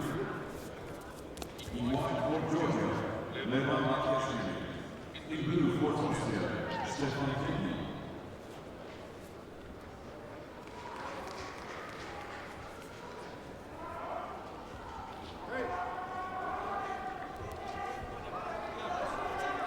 Single score of Wazari for Sherazadishvili against Bettoni. Always goes over again there. That's the Brazilian. 15 seconds left to go. Things looking a bit grim for Eduardo Bettoni of Brazil. Going to have to battle his way back through the repechage if he loses out here, and it'll be Sherazadishvili to go into the first of the semi-finals in the under 90 kilo category. Okay, we're going to stay here because we've got another quarter-final coming up next.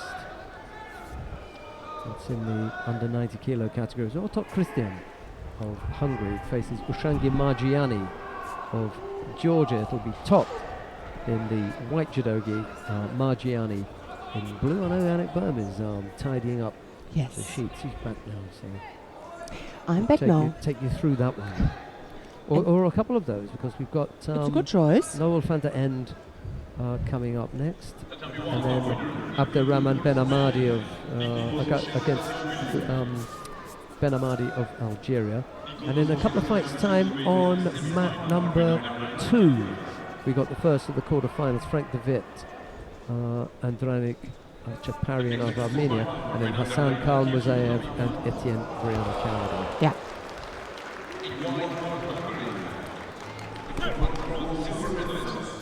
For the moment we stay here, Yeah. I suggest, and then after A couple of fights anyway. Yup.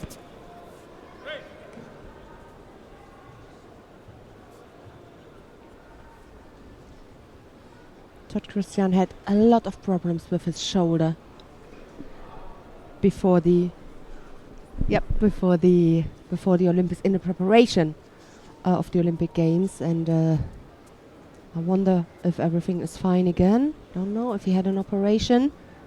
It was a tricky injury. But it's really nice to see him here in Ekaterinburg.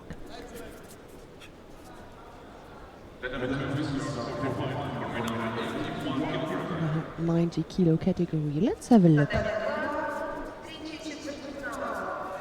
But the draw sheets. Before we have seen a Spaniard winning his quarterfinal.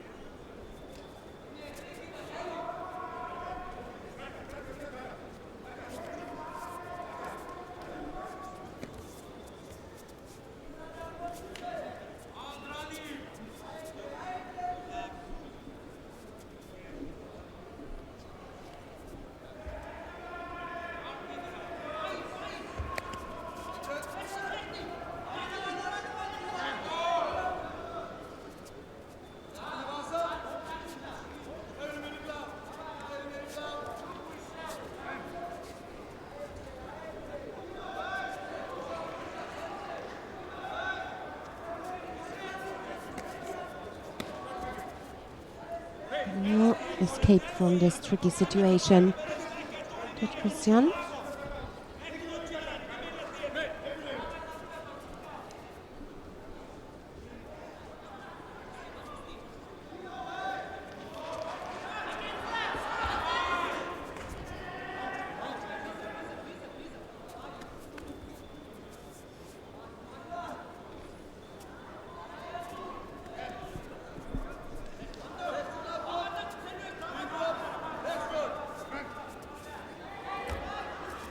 Oh, that was dangerous.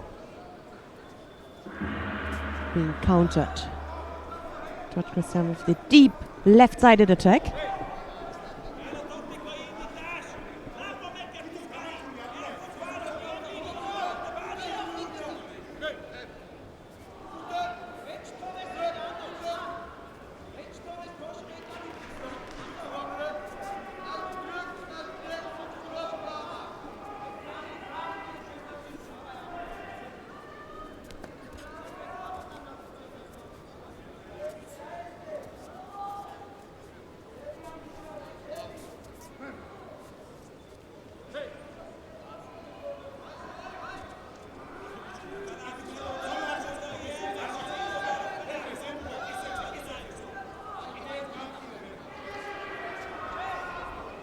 A minute 30.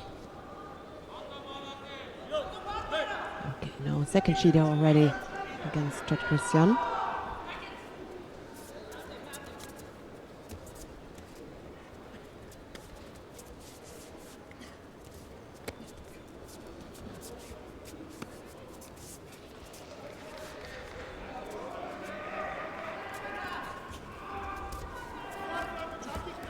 She attempt to keep him on the ground, bring him to the ground.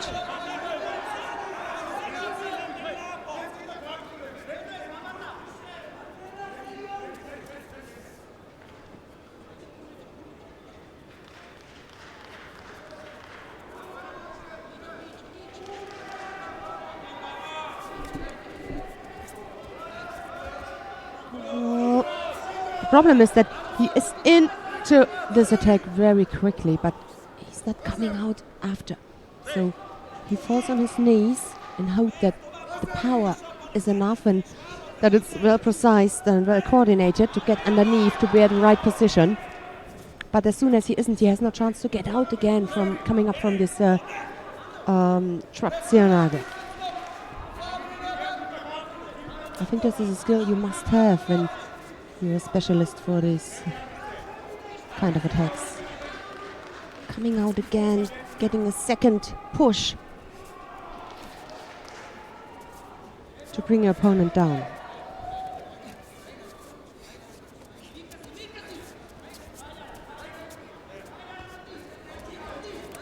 Oh, there he tried to. He wasn't completely on his knee, on his knees, but still. The judgment on the other side. So, golden score. Both know it.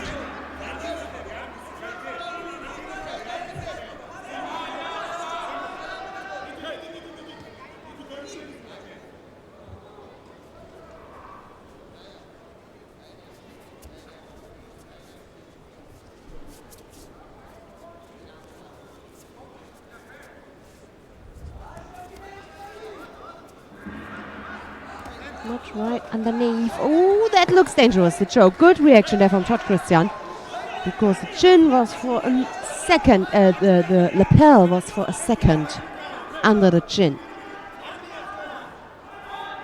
Good and quick reaction from the Hungarian.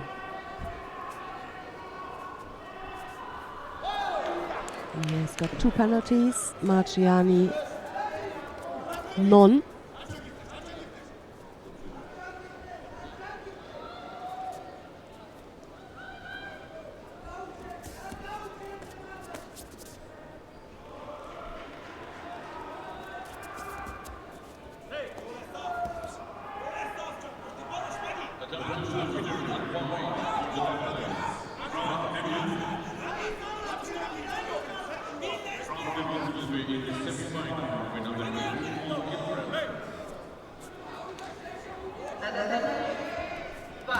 So, we already mentioned the fights which are coming up on mat number 2. If you're at home, click on mat number 1 and you can continue watching this fight. Let's go to mat number 2 then, to the Olympic champion, who is entering the mat after his almost record first fight, about 9 minutes. He had to fight against the Japanese in the first contest. Now, Khalmurzaev is back. He had a little break.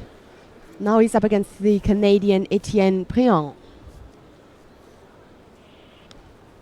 What a first fight that was. Yeah, that showed already the excellent conditioner constitution from Khalmurzaev. Ooh, that was a quick entry.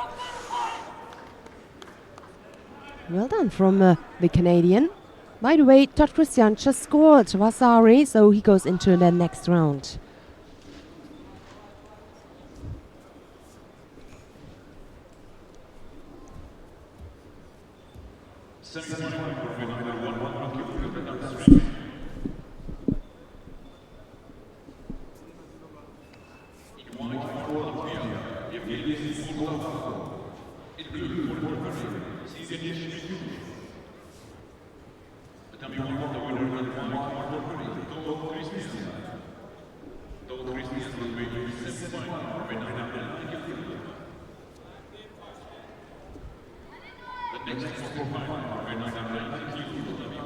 With number 3, they're already semifinals.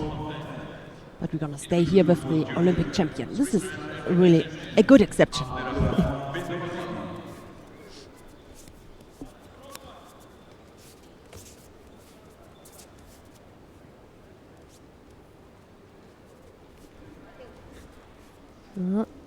Maybe the referee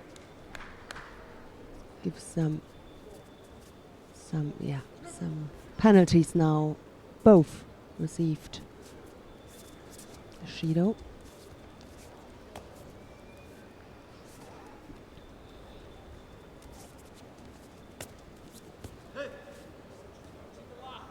If Hasan gets the grip with his right hand on the sleeve, would be perfect for the Uchimata.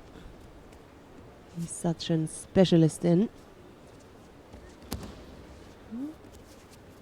Freyon really keeps him busy, always moving, makes it difficult for him. By keeping that left arm away and switches the sides. Again, we have seen it before. Like that. Standing right-sided and then switch the sides and go into this deep attack on the left side.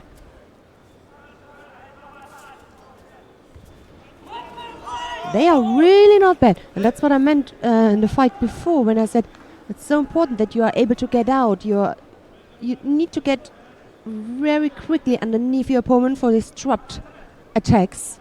But it's necessary to get out again, to come out again. So the second penalty now against Hasan Khalmurzaev. Would be a shame if he loses by penalties here after this great first fight. But this should not be a benefit or a credit to him, of course.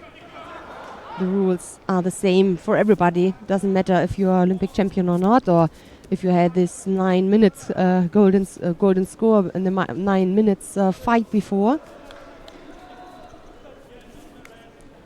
The rules stay the same for everybody. So now the second penalty also for the Canadian.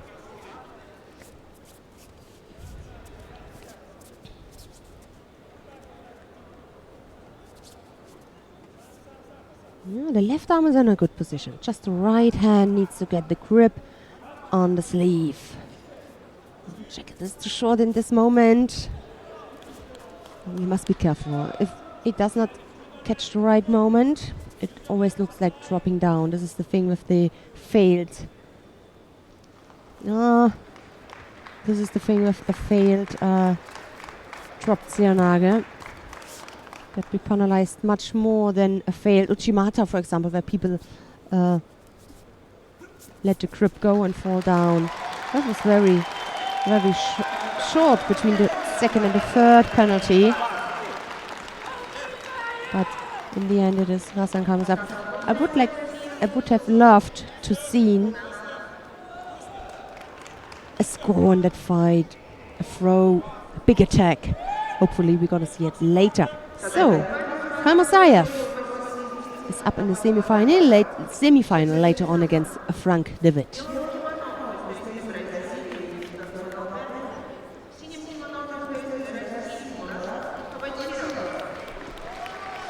Next contest, the Victor Penalba of Brazil is now facing Murat Kabashirov of Russia. The next quarterfinal.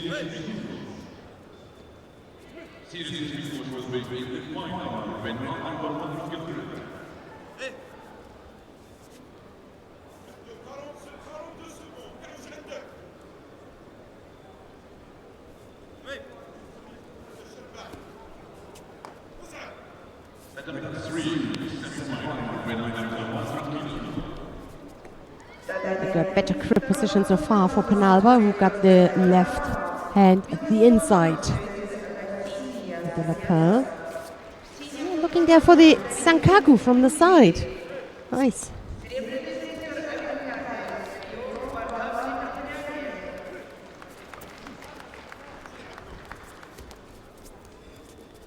Well, just have a quick look. We should go down to mat number 3 because the semi-final, and it is with Varlam Lepotriani and Ilias Iliadis. Thank you. Keep one eye on the graphics there at the top. You can see how the current situation is on the other mats. Here in this fight, a minute is gone. We saw Lepotriani earlier on, we saw Iliadis earlier on, and now both in the semi-final.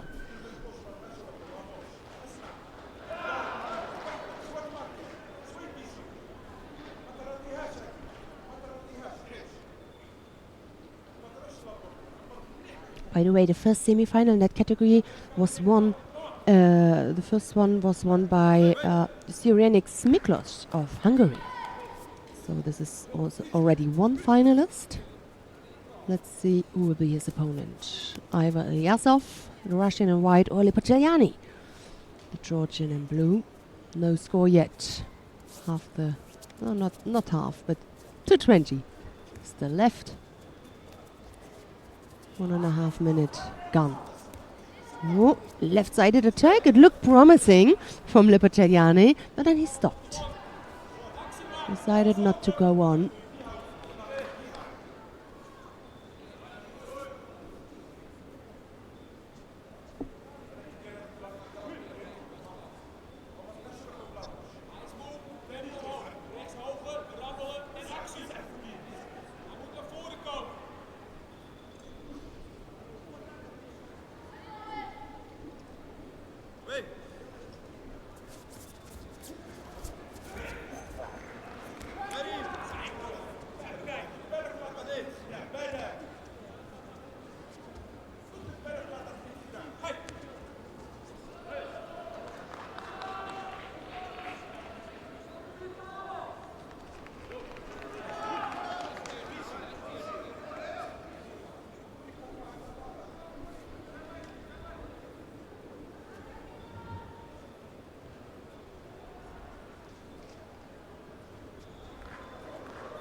So, no score yet in this contest. A minute.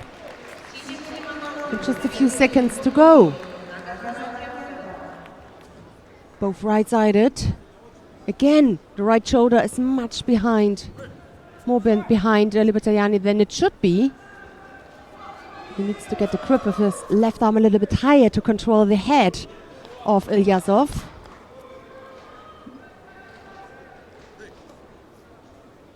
The grip is deep on the lapel is not the best one. There again. Yeah, it's better now. Sumigashi attempt. No. Oh, this time I don't agree. Maybe we can have a replay of that one. These are these tricky situations. So the Sumigashi attempt from Lipoteliani, I focused completely on him, so I couldn't see what Ilyasov did. Maybe we can have it in a short replay. That would be great. They check it. It's always that first impression you have. Oh, there we're gonna see it. Okay.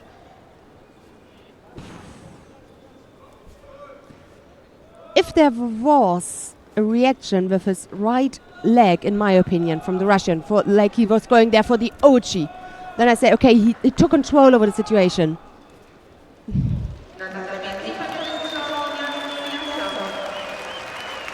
They kept it, as I heard it. Oh. Okay. So for me, it wasn't. It wasn't. But okay, these are tricky situations. It can go both ways. So, hard for Lipoteliani, but it is Ilyasov who goes into the final. Lipoteliani with chances for the bronze medal. He will fight for the bronze medal contest. We go now.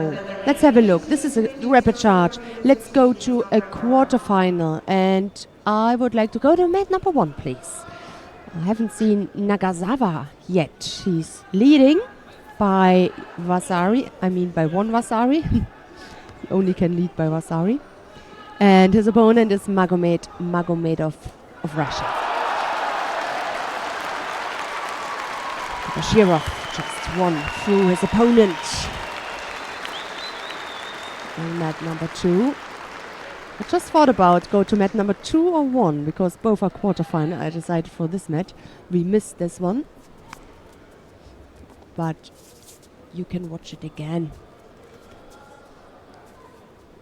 on that live stream in the internet. 1.5 minutes.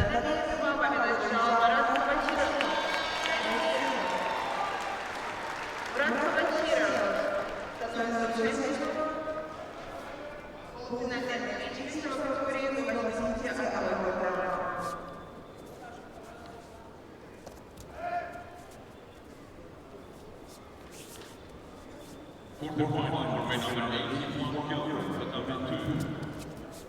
In white for Hungary, in blue for Georgia, Elimination.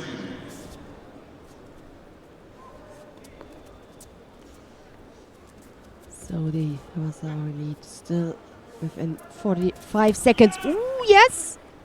Almost turned him. Strong enough for a second score. Now he's working on the ground. Yes, controls that right shoulder. Fixes that shoulder and immediately is working there to get out his leg. Trapped, still trapped by Magomedov. Oh. 20 odd seconds to go.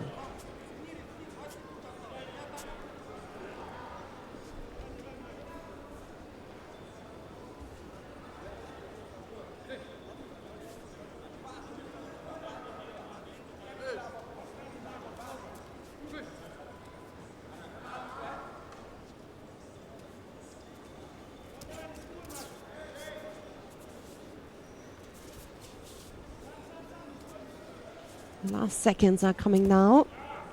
The Sumika-eshi attempt, slow, not powerful enough to break the balance for Nagasawa. Clever enough he is to use this moment on the ground. Time is over. Nagasawa Kenta will fight Noel van te End in the semi-final in the under 90 kilo category.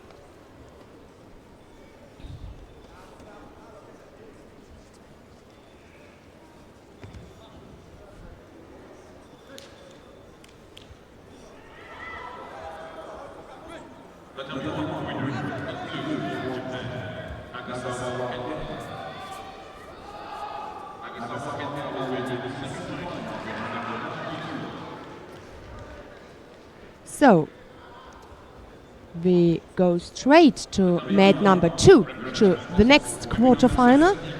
And mat number 1 and 3, we're going to have rapid charge contests. We're going to follow the quarterfinals in the different weight categories. Gvari Attila of Hungary. He's in white. Faces Sepeda Rekviashvili of Georgia.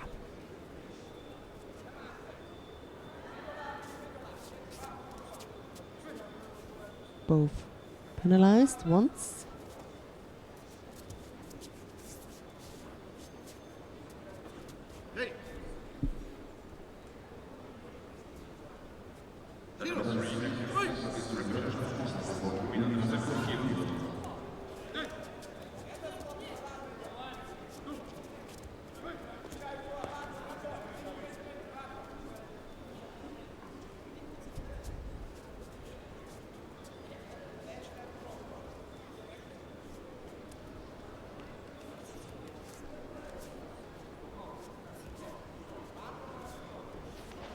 Semifinal for women under 70 kilograms, 3.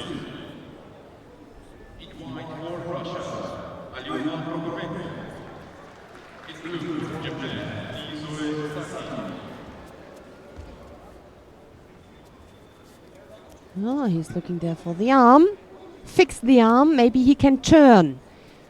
Just roll on it.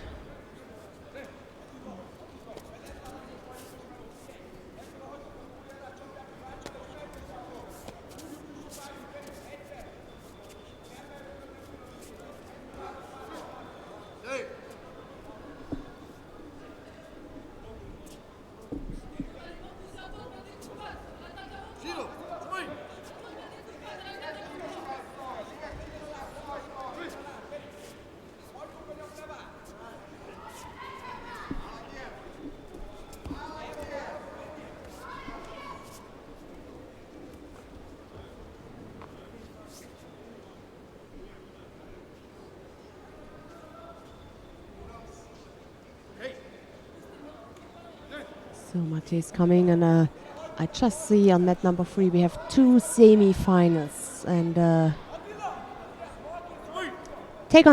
stay on this mat if you want. Let's have a look to mat number 3 to follow the 2 semi-finals in the under 70 kilo category, and then we're gonna come back to mat number 2 with the quarterfinals. Yes, I think this is the better decision. Elena Prokopenko of Russia is up against Nisoi Saki of Japan. Single penalty against the Russians so far. 2 minutes 40 to go in this contest.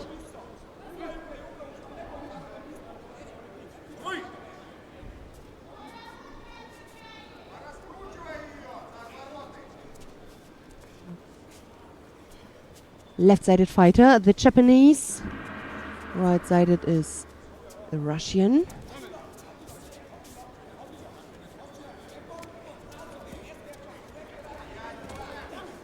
Russian bet the number 1 seed, Kelita Chupancic, earlier on.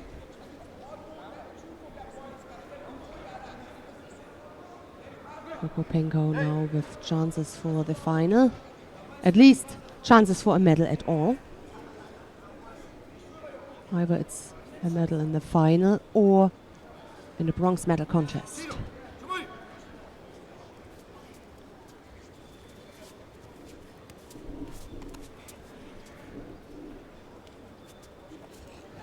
Looking there for the Uranage.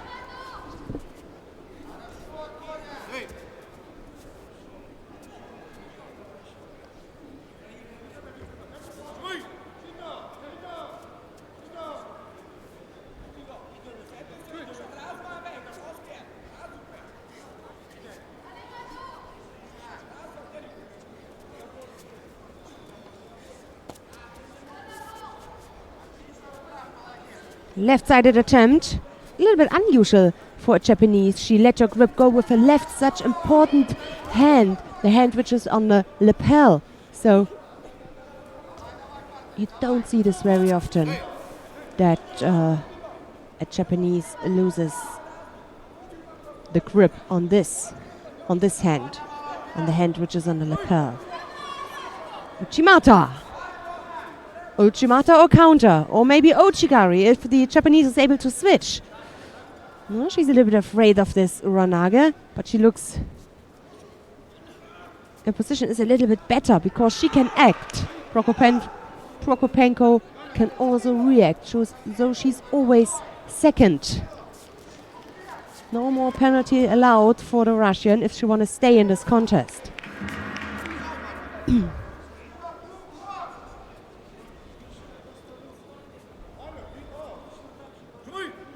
But this is really interesting. The attacks from Nisoi are not the strongest.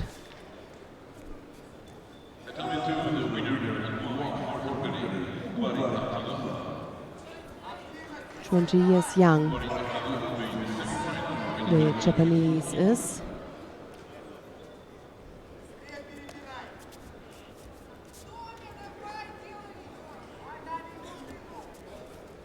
Won the Grand Slam in Tokyo last year against her teammate. All right, Shizuru.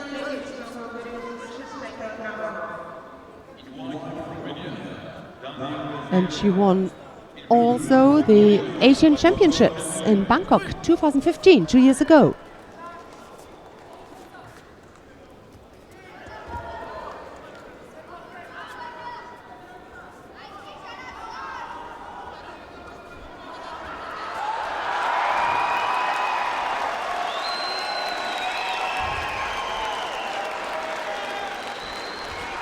That was the score.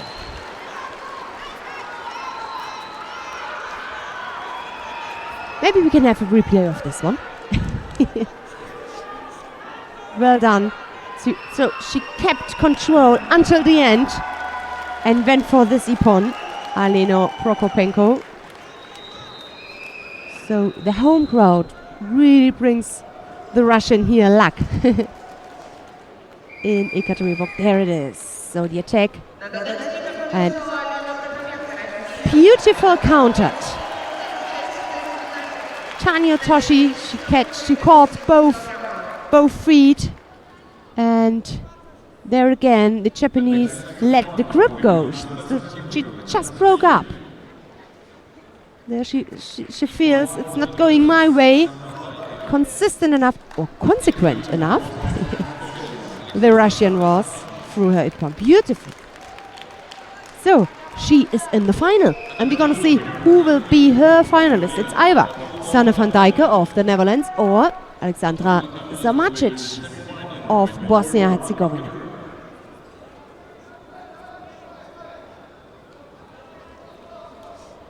We will see.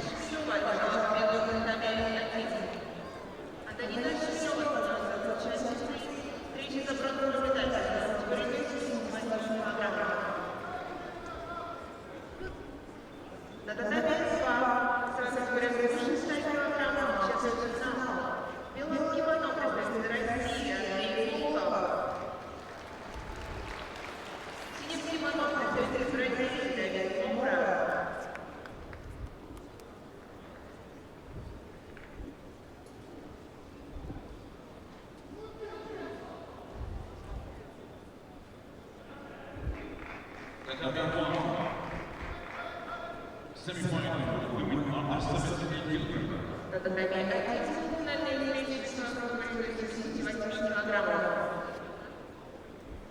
In white for Hungary, 2 times European champion, U81kg.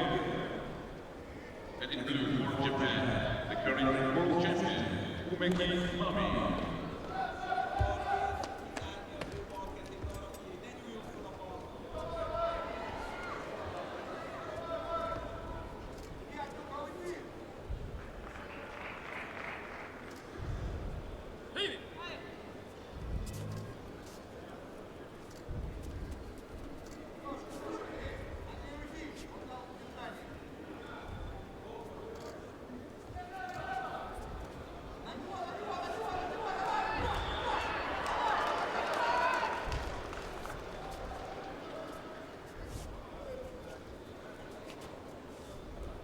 Yeah, she tries to come through, both of them.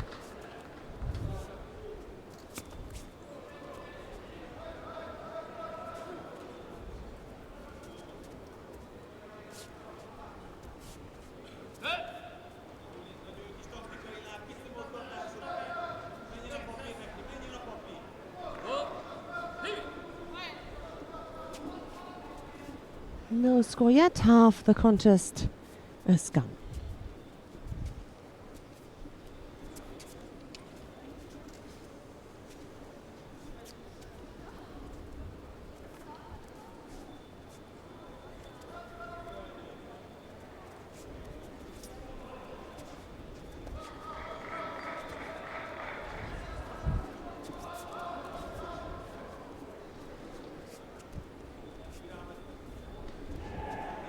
Well done from Sanne van Dijken. So she goes into the final facing the Russian Alena Prokopenko and Alexandra Zamacic with big chances for the bronze medal.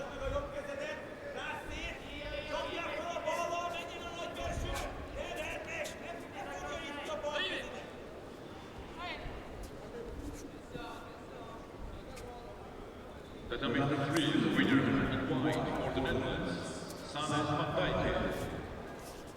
Sanne van Dijken will be in the final for women under 70 kg.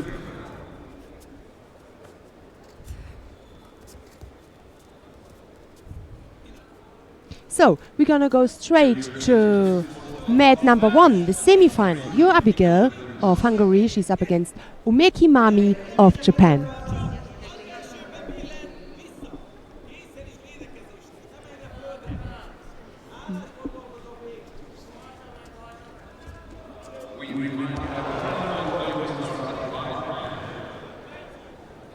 Good test here, isn't it, for U81kg, Umeki Mami,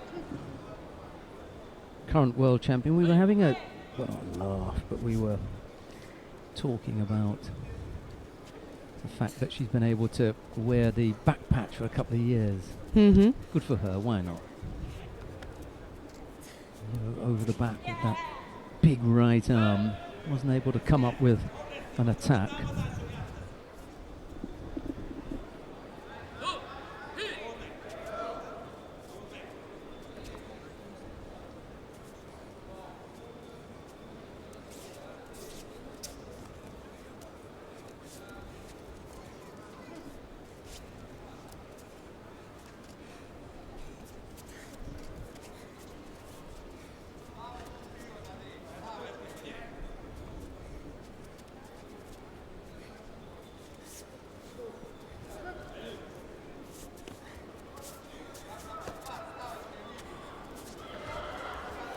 She really works hard to get her grip there on the left side.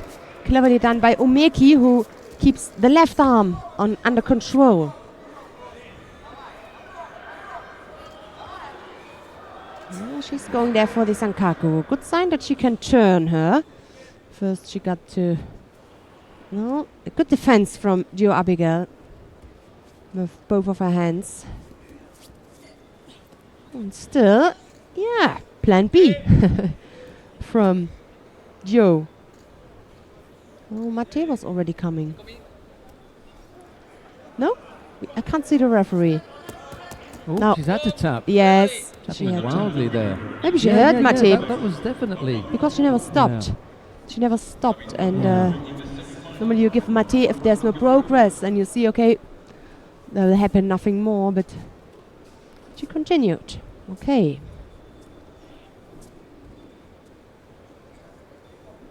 Nikki.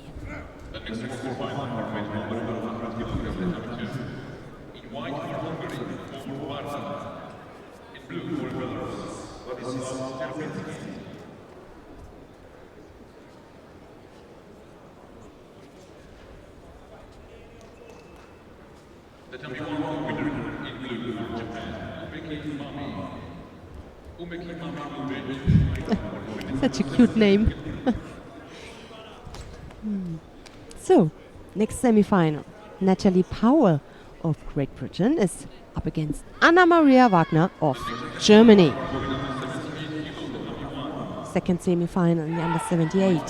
I don't think this is going to be as straightforward as some people might think for, you know, the more experienced and higher ranked Natalie Powell. Anna Maria Wagner is a very good young fighter. She's also physically, you know, quite difficult to deal with. Tall and leggy and, you know, long limbs. So it may not be as straightforward as some people think. Similar to Martina Teiras.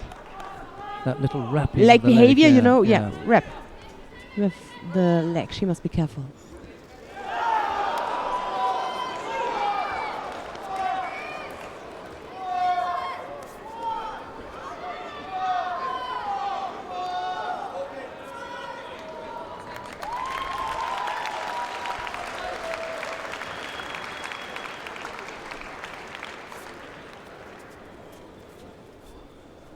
Quarterfinal on Mat 2. Borbana has just lost out to Vladislav Serapitsky of Belarus.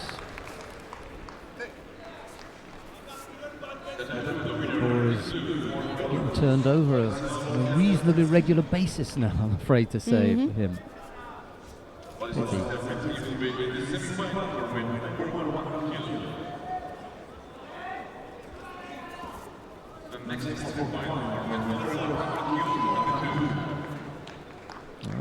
Yep. Caught, however, on the mat edge. Yep. Yeah. There you go. That tells you how much I know. Well, that will please a few people in the venue. Well, Natalie Powell supporters. Well done to her, anyway. Wagner not up for it yet. Yep. Hasn't quite got the measure of the British fighter. In the final. Oh, look at that. Right, we can go to mat number 2 now, because of the quarter-final between Rafael Silva of Brazil. He faces Levani Matiashvili of Georgia. It's Silva in the white judogi, Matiashvili in blue. There's no scorers yet. We've got a little over 3 minutes left to go.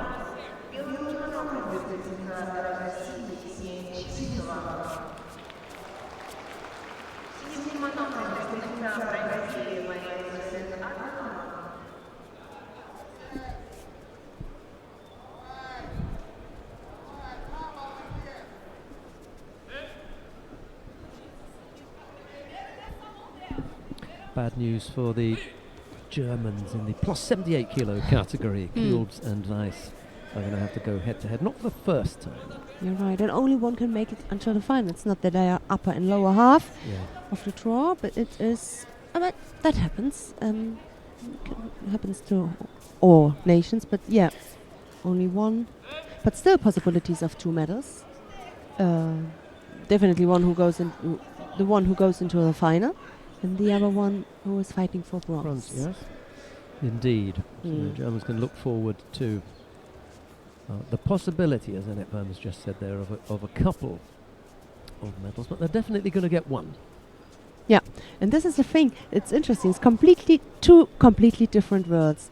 From us, from the outside, of course, we say 2 possibilities for German medals, and but for the fighter, there is no bronze. You want to be better than even if you win bronze and your opponent made it until the final, you don't like it so much.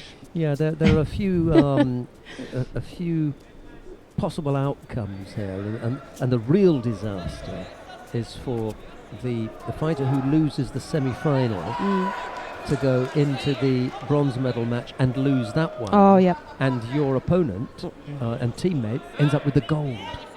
This is the worst. You get even further away from them. Yes. So instead of you ending up with the gold, you end up with 5th place. No scorers yet. Matiashvili has picked up 2 penalties. We've got a little over a minute and a half left to go, as Rafael Silva is just encouraged by the referee to hurry up a little bit. Let's get going here. The referee's already said he'll pick up Bushido, yeah? Want to get lunch? He's lucky, yeah. Hurry up. He's lucky not to have been penalised. Yeah. So, hard for anybody to throw the big guy, Rafael Silva, break this balance. I mean, but it is possible. That is a big guy. Yep. Had a photograph taken with him once. I think it was at the Tokyo Grand Slam. He is absolutely huge standing next to him. You can hide, but he's so nice. Such a nice guy. Very pleasant. Rafael. Daniel Natia is a nice fellow. He's a big guy. Yes, yes. And now it's Matiashvili's turn to tidy things up. It gives Rafael Silva a couple of seconds to tidy himself up again.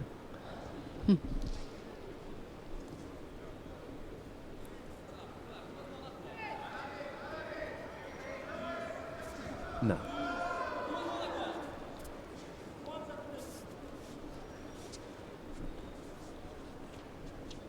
Hardly made contact, I'm afraid. Matiashvili.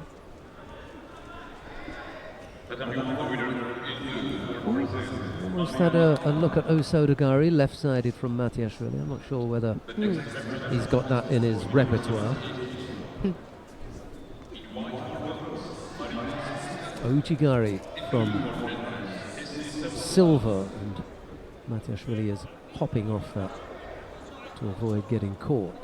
20-odd seconds left to go. Single score would do it for the Georgian. He's got 2 penalties against him. Mind you, there's no positive score in normal time. So this one is heading toward golden score. Looked to go over the left side, shaping for Tayatoshi, but couldn't get the right leg around. He's got to be brave here. He's a little bit tentative. He's not really throwing himself at it. And with a fighter of Rafael Silva's quality and size, you can't afford to be half interested in doing something. You've got to be stuck in there. Yeah.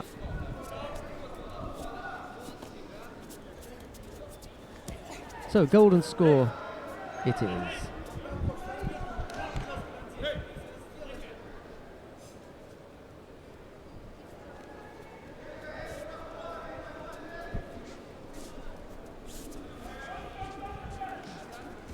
Yeah. Oh, he really tries to get close to him and tries to attack Matiashvili. He looks as though he's just being way too cautious, too careful. Must get himself in there. Maybe he's afraid of the counter, but hey, that's part of it. What? Just not able to bring him out of balance. I mean,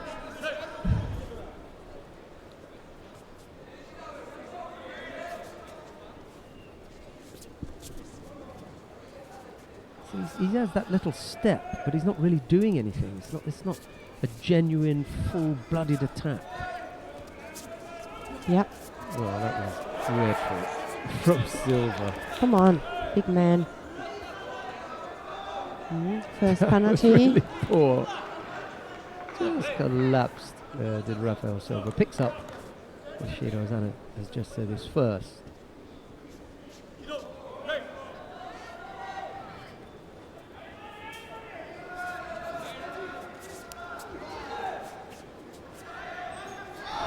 That was a good moment. That was a really good moment. This Ashiwasa attack from Matiashvili. The second Judo now. What did he get the second one for? Being passive. Oh yeah, passive, okay. Passivity. Just missed the hand signal.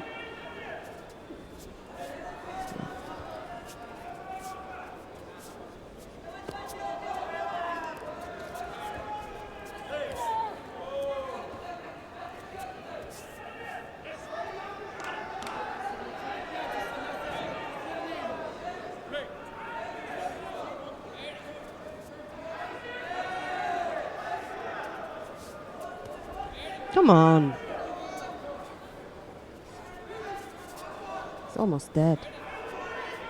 Oh my God! that was nice. Wow! That was a really hard work, but this time he didn't let go. He Good didn't finish. let go. Yes. Seotoshi, I think, from Matiashvili. Brilliant. And no power to defend coming from Silva. Wow. That was lovely judo. There again. Yeah. Oh. I don't mind seeing that again and again, Yeah. to be honest. This you can show us a few times. I like it. The technique is really, it's beautiful. Consequent, Sheldon. Consequent. He was serious about this one. He goes right across there. Mm. Yeah, that's a bit better. Well done. Well done. Navani Ganz gut gemacht. Matiashvili over Rafael Silva. We've got repechage contests on both mats, so why not stay here to have a look at Andranik Chaparian of Armenia up against Etienne Briand of Canada. It's Chaparian in the white judogi, Briand in blue. He gave Hassan Khalmurzaev a good contest earlier, the Canadian. He did. Good boy. So I hope that we're going to have the chance to see Hassan Khalmurzaev semi-final and the German heavyweight semi-final. We will see. It depends. Lined up. Yeah. Lined up. Ready? Whoop. This was a good score for the Canadian. He is really quick into his attacks, the Canadian. I like that. And he comes out again. This is the second push.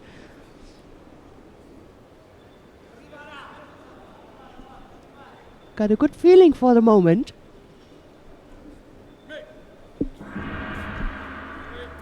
He's happy with his lead. Oh, that was a good foot attack. Can he finish that off? No.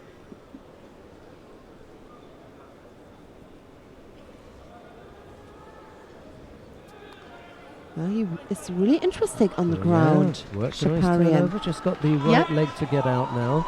And look at the hand Yeah. around the back. He has no shoulder, which he can control. Oy. But it was the first,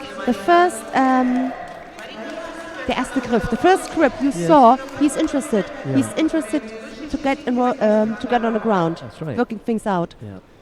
The way he started grabbing the jacket, tried to turn him.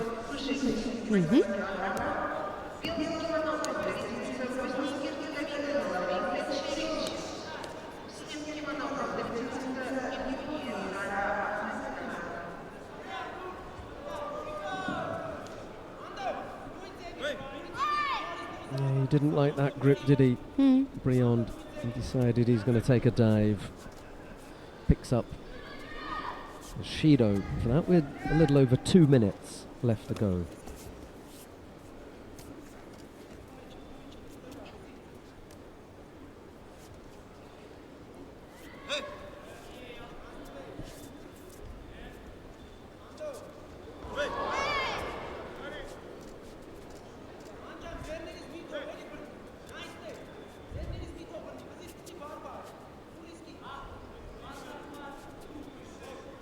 Briand back to his feet now, minute 40 odd left to go.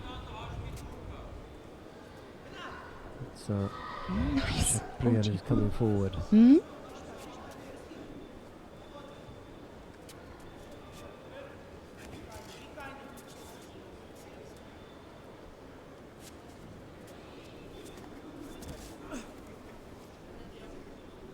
Oh, yep. Got him again. Perfect. So second score on the board, same technique. Oh, beg your pardon, third, yeah.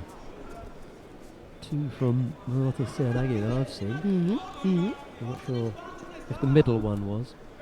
Certainly the first one was, and the last one. I missed the one in the middle. Me too, Sheldon. I was looking at How could this happen? Yeah, the contest sheets. No, me too. A single second. You pay attention on something else and you can miss this. For sure, at home you saw it. You have no contest sheets. You can focus completely. Maybe a few people watching at home who do fill out their sheets, I don't know. Oh, they're looking on epon.org. Yeah. Oh, I just heard a big bump. It was Larissa Čerek or Asahina Sara, probably. Well, it's come up now. Asahina Sara throwing Larissa Čerek of Bosnia-Herzegovina. Oh, we missed out on that. yeah. I just realised that was the semi-final started up Yeah. on mat number 1. So I'm sorry about that. I was busy looking at Briand. Yeah, you're right. What we will do is Victor Penalba and Zabeda Rekviashvili are both involved in a repechage contest to come. Given that Briand has already got 3 Wazaris here, we should go down to have a look at the second of the semi-finals in the plus 78 kilo category. Let's do that. Let's go to mat number 1. Yeah. And we're going to take a look at Jasmin Kulbs of Germany. She faces Caroline Weiss, also of Germany. It'll be Kulbs in the white judogi, Weiss in blue. German little contest. There you go, look, Weiss in blue. Instead of Weiss Yeah. in blau. Jetzt habe ich es kapiert. Now I checked it. But it could have been Weiss in Weiss. Yes. It has been before. Yes. Oh, ooh. Opala. That happens. Gives her It wasn't a serious. friend an accidental tap. The way you say it, Sheldon, the pronunciation, what's the pronunciation? Accent. Oh. No. Not Caro. She wouldn't do that. No. She almost gave her another one, you know. That was that was untidy. She was looking for the Yes. for the lapel, but Yeah. it was a bit of a miss. Oh, But come on. almost got her with the Tsurikomiyashi. Strong grab there. Yes. They found their way back to the mat. Yeah. A left-sided effort there from Kulbs, but it fails. This is already back to the start point as Kulbs gets ready to attempt to get hold of her opponent now.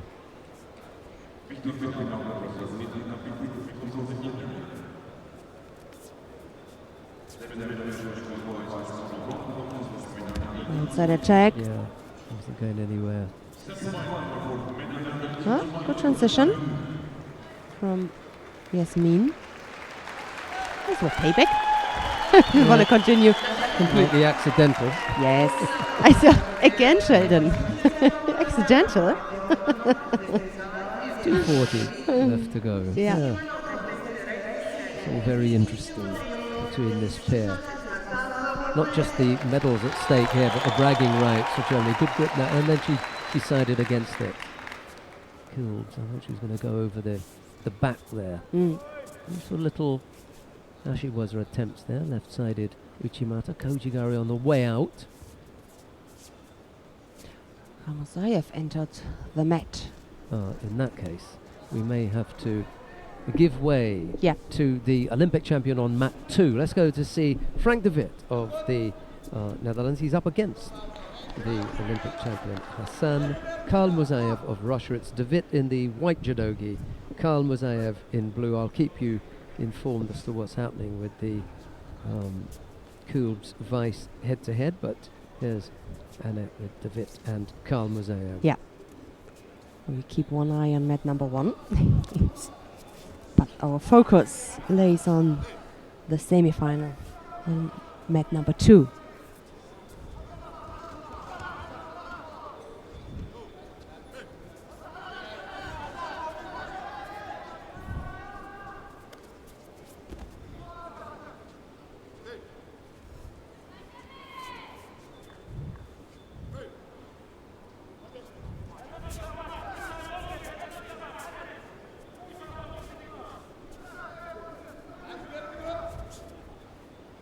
Both penalized.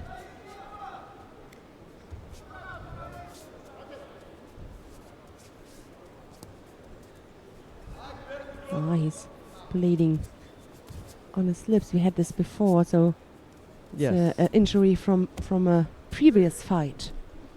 He stepped off the mat with. No, who was it? Yeah, he did have a little bit of a wipe off of blood in a previous contest. Yep. And then when Hassan Khalmurzaev was up against Watanabe, it was Watanabe who had the finger injury. He stepped off for a while, didn't he? That is something, maybe a nail, perhaps, or something. But anyway, this time it's just a bit of blood that needs to be wiped away from the lip, and then we'll be back underway. No score so far on the other mat. Single penalty, as you can see. Oh, second one now against Caroline Weiss. Oh, and I must say, a beautiful icon. Was it Sasai?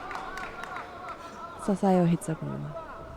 They're still tidying up Okay. Khalmurzaev. But thanks for that piece of information. The only thing that you didn't tell us was who it was. Yes, maybe this is the most important. But Yasmin Kulps. Cool. Just Yeah. throwing Caroline Weiss. Yeah, Caroline under pressure, put her under pressure, was pushing her, and the reaction came from Yasmin Kulps. Clever reaction. Okay. Oh, Mr. Matthias is on. Oh. Well, she threatened with that What a Sasai earlier on, on a couple of occasions. Could be, Yeah, Sasai, she- right? Yeah. She did. She threatened her on 2 occasions with that.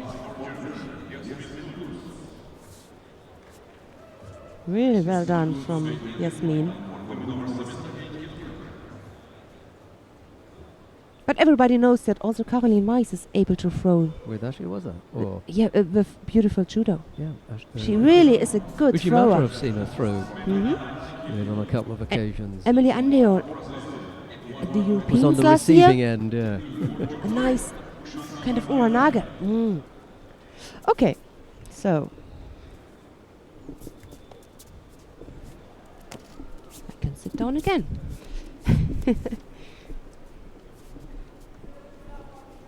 I don't think Eduardo Bertoni is going to compete in that repechage contest down on mat number 1. He was injured in a previous contest, or is he?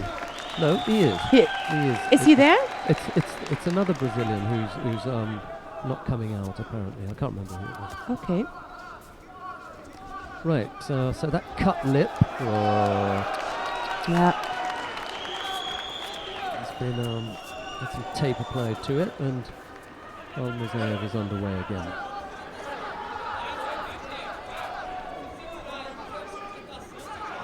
Oh la la!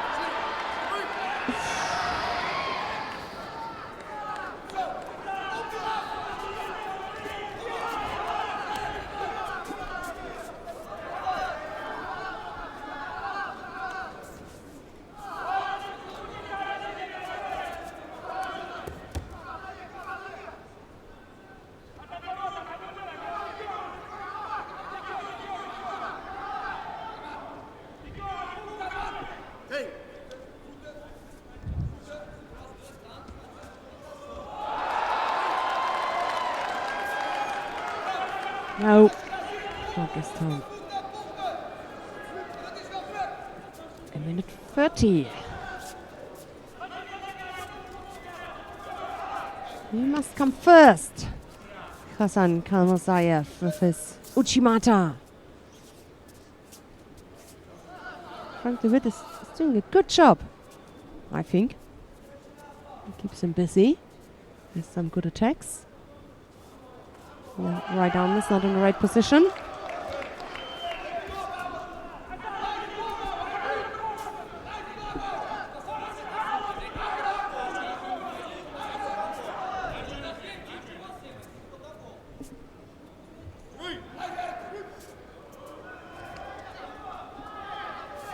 Oh, danger now for De Witt. Oh, Good reaction, close, yeah. and a good reaction. Really threatened him there. And again.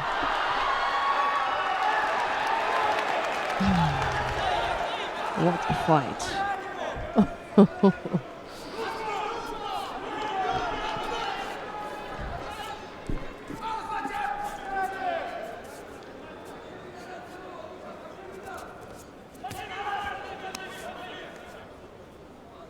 Show us one time your beautiful Uchimata. I wish. I have Witt. that wish. Wrong ending. He shaped there, didn't he? None. Okay. Yeah.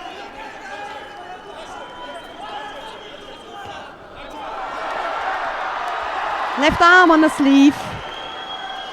Had no time. And again. No. Imagine with this arm, it would be what an ippon that would be. No, that wasn't the score, excuse me, but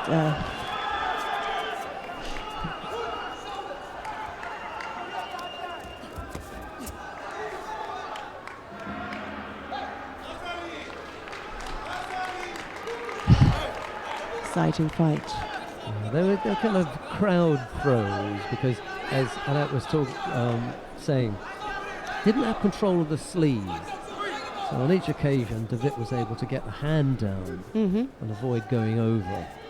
Let's see if he can correct that in the golden score period. We're underway with golden score. De Witt in the white judogi. Khalmurzaev, there's the Uchimata that you're talking about, and there's the sleeve. Exactly. Listen to us. Yeah. Why? But you know why it was an exciting fight? Because also of the brilliant judo skills Frank de Witt has. It was a few situations where it could go beide Wege, also I'm looking for the right English word, both ways. So in the background, several Russians enjoying that. yeah, I could imagine. Outing. Can imagine. Menov is there. Valentin Habirov, Sergei Soloveychik, and Vasily Anisimov. All down on the VIP. Haven't seen too many of. Yeah. I happened to bump into Mr. Anisimov in the Bolshoi Ballet the other night. Actually with the opera. Gone along there to see a performance of La Traviata of Giuseppe Verdi. Yeah. We enjoyed that immensely.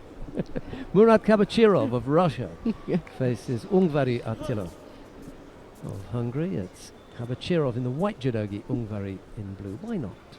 Why not a little bit of culture when you're visiting Russia? Yeah, absolutely right. Nothing wrong with that, mate.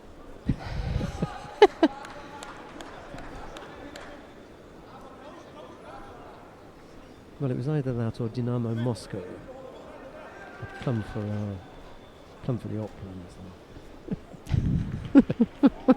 Half a minute gone, no score. Kabachirov just settling on a favourite grip. Left hand on the right lapel. Changes it now.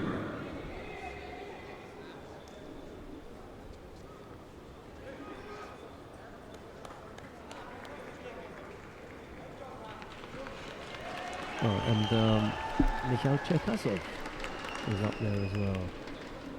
They've all turned up to see Khalmurzaev put on a bit of a show. And Frank de Witt gave him something to think about, didn't he? Yeah. Kept him busy for a while.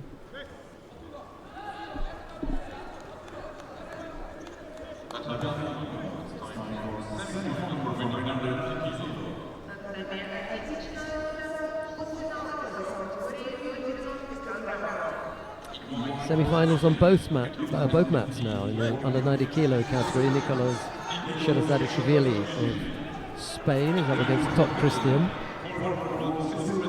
Couldn't use the right arm there from Ungvari.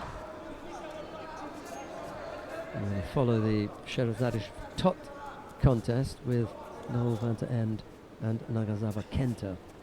That will be the second semi-final in the under 90 kilo category. Here we're going to, the last contest here will be our the second semi-final in the plus 100 kilo category. But we'll stay and watch Van der End and Nagasawa immediately after this. I agree. And then we'll take a break.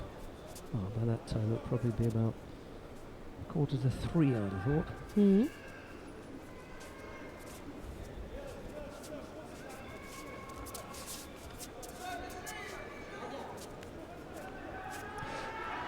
Almost turned. Oh, coach. Chance here. Yeah. Chance.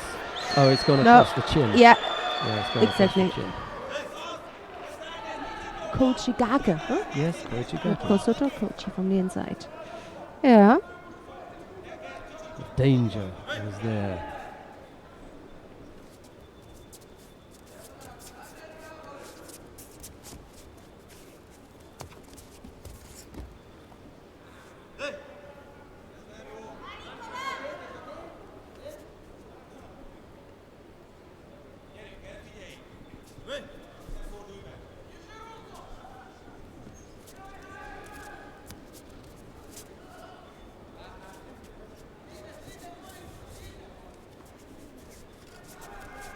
Both fighters just taking a bit of a breather.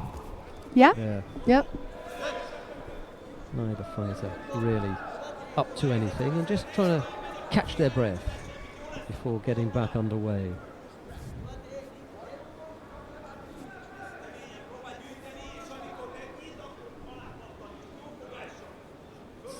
Khalmurzaev, who's slow to get back to his feet. Just caught in the abdominal area. A bit of discomfort. Abdominal area. Yes. This is a good description. Yes, we wouldn't need to describe exactly where, but in that kind of area. Giving him a bit of discomfort, tummy ache. Pressure from Absolutely. very well. A lot of pressure. Oh. Yeah. No chance for Kapashirov to attack at this time.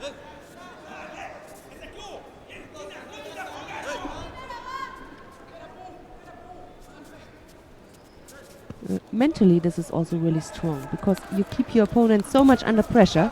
Either he can react or he loses his composure.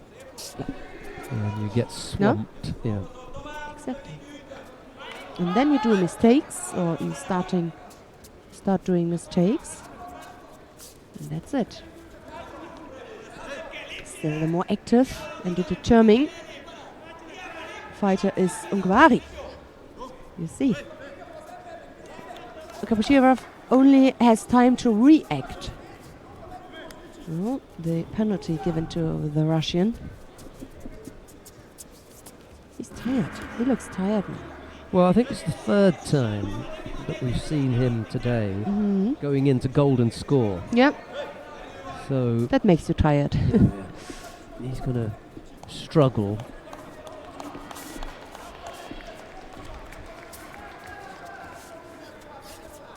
Well, it could be that he'll do as he has done on the two previous occasions and come up with a big ippon to end the contest. That's what he'll be hoping for. Ungvari will be hoping for something else. We shall see. We're underway with the golden score period now. Just missed, just missed. Yes.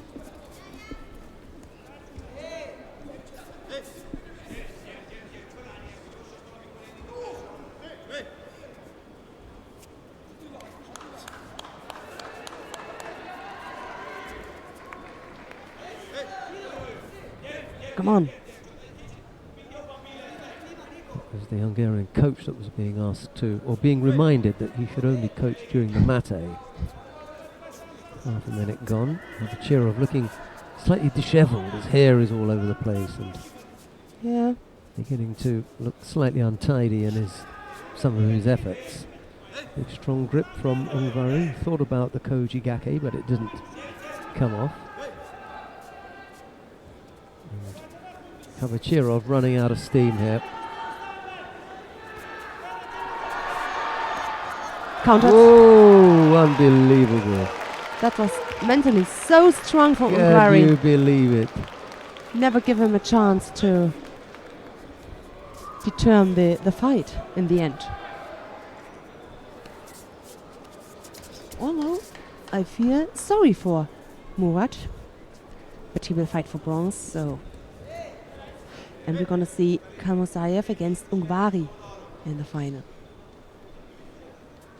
Well, there'll be some revenge on the cards, I suppose, for Russia in the form of Khalmurzaev, but he may not be thinking about that. He's got his own things to think about. Right, we did say that we would stay.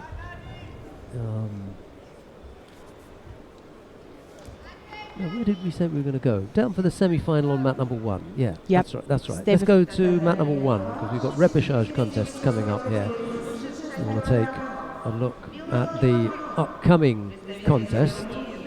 Just before we get Van der End and Nagasawa, let's see Todd Christian take the decision over Nicolas Sherazadashvili of Spain. Todd Christian into the final now. He's going to face the winner of the upcoming contest, and that is Noel van der End of the Netherlands. He faces Nagasawa Kenta of Japan. It's van der End in the white judogi, Nagasawa in blue.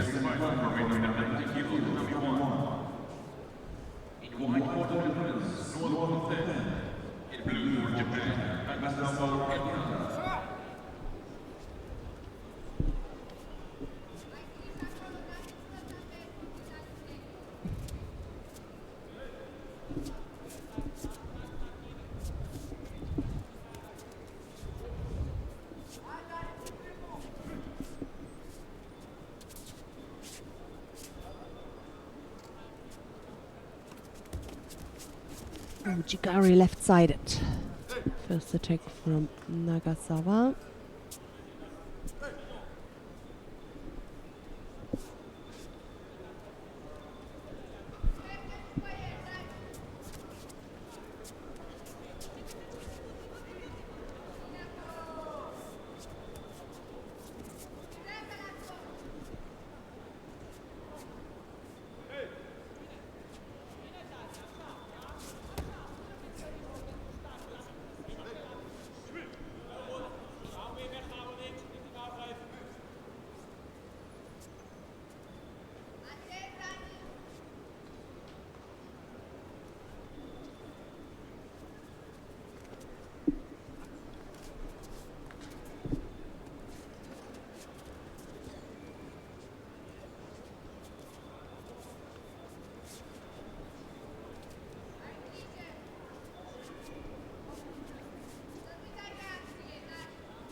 Yes, that's the danger. You know, you try to make something happen, and all of a sudden, you get called for a false attack. Van der End could feel the need. You know, the clock is ticking, and he knows that he's got to put in some kind of positive action. Yeah. He was the one who came up with that little right-sided effort.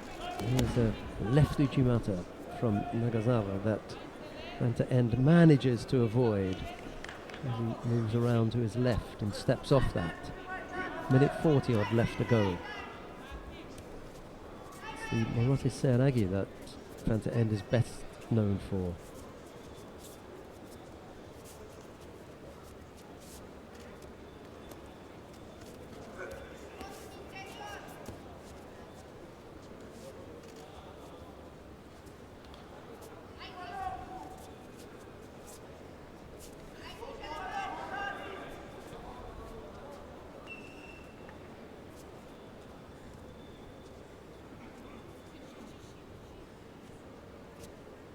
No, if nothing happens, yeah, the referee will have some penalties.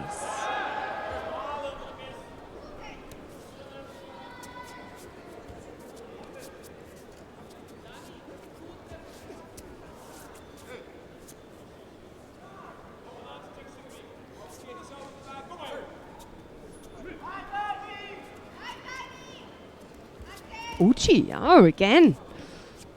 That looks promising. I mean, got a good feeling. Just stay with this Uchi guy. Left-sided.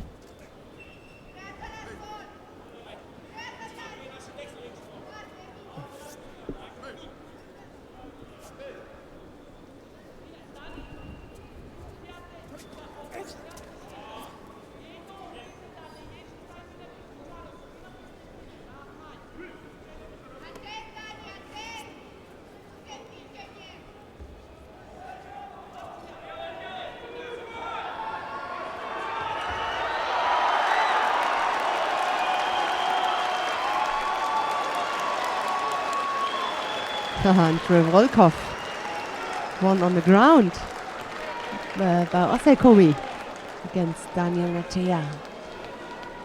Oh, the Russian crowd happy to see Yep. the big man go over and their man go into the bronze medal contest. Yep.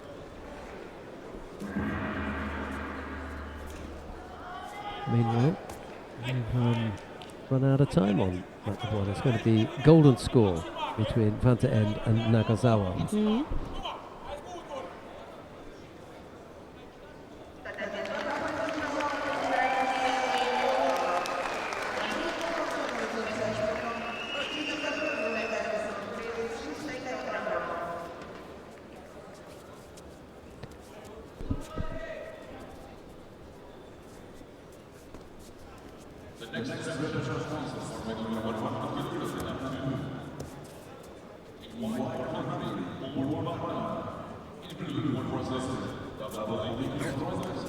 He really can't get through. He really got a problem to come up there on the left side.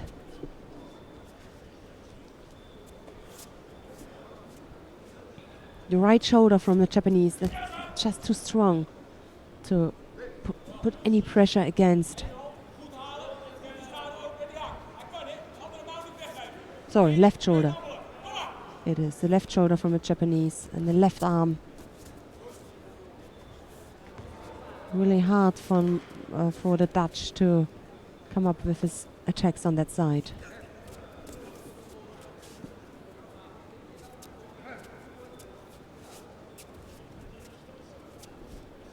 Come on. One of you, please. Das gibt's doch nicht. Single Shido against Vanta End, but as Annette is indicating, we're waiting for the first positive score. Wazari now would end it immediately. The first score in golden score will do it. Not a good feet work from Noel Vanta End this time. Tired, slightly tired looking. Yeah. Always next to him. Oh! Not quite. Yes, looked more promising. His attacks.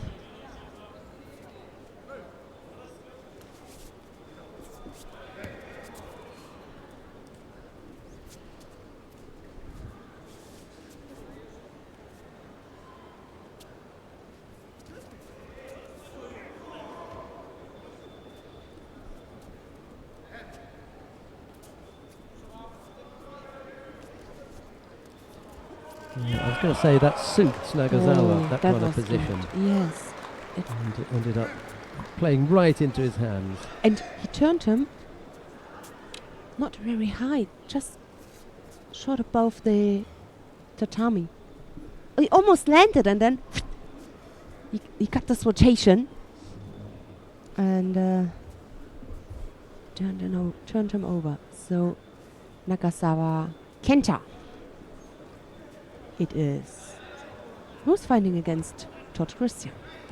It was a nice, strong, low left-sided effort from the Japanese that brought Noel van der End down onto his back. At the end of that particular contest, we'll see Noel van der End again, but it will be in the bronze medal contest.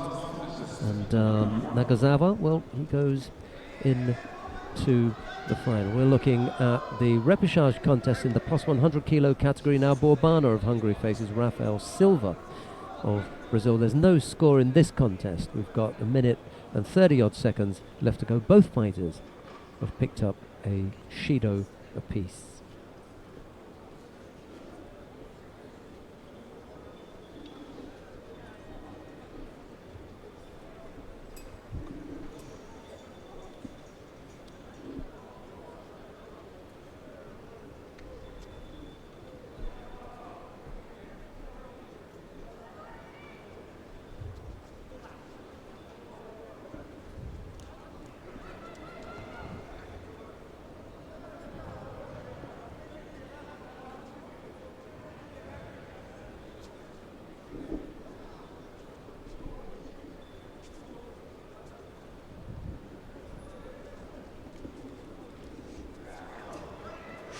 Brave to come with this counter. Did he injure himself? No, everything is fine. There's this fingernail. The most important is that he rotates. Yes. Otherwise, he fall on his. On his you don't own want. back, You no. don't want this. That would be painful. Yeah. Half a minute, or just over, left to go. Bohr and Silva. Bohr thinking about the Makikomi. Doesn't go through with the attack. And that was, well, It was an attempt. he may have wanted to get involved in something like Yoko Otoshi or whatever, but it never really materialized. Just ended up sitting down on his backside, and Silva saw that one coming, and he blocked that. Last few seconds in normal time. It looks as though this one is heading towards golden score. It's the Makikomi, but it was way below the elbow. And that one it didn't happen.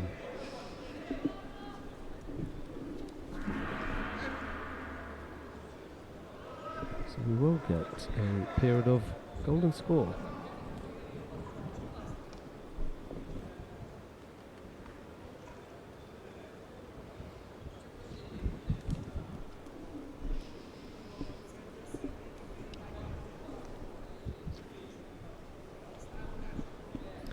We've got a couple of contests left after this. We've got the two semi-finals in the plus 100 kilo category. That should pick things up a little bit.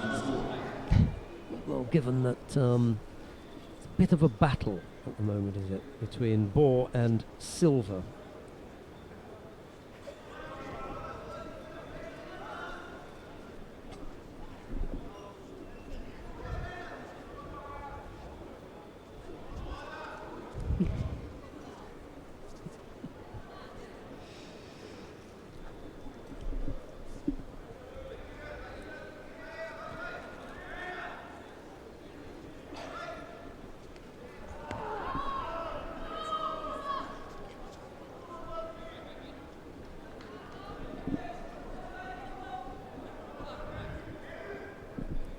Bohr's making more of a go of this than Silva, if truth be told. However, given the hard work, and I say hard work, watching it is hard work. Given the hard work that is required to bring something off here.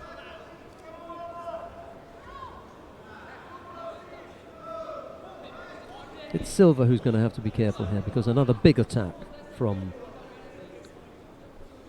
Bor, and I think that will be enough to call this one a day. There's a real struggle between these two.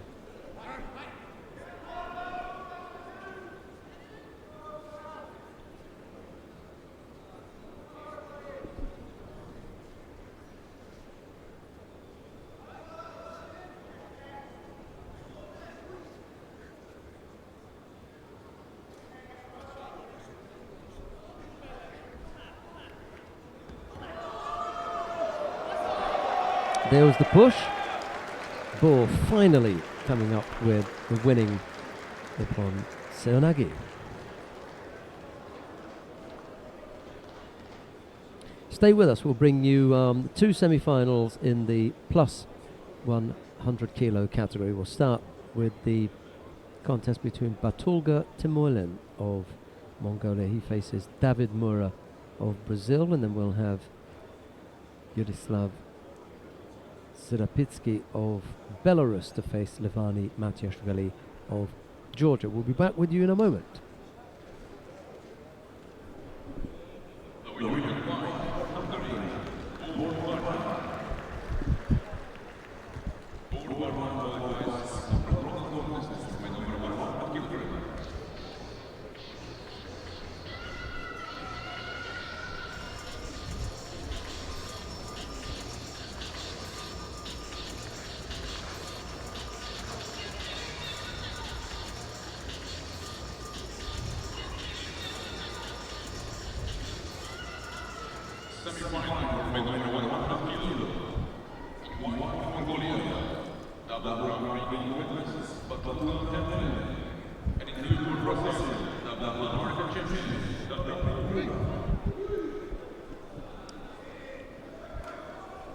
So Batulga in white, Mura in blue.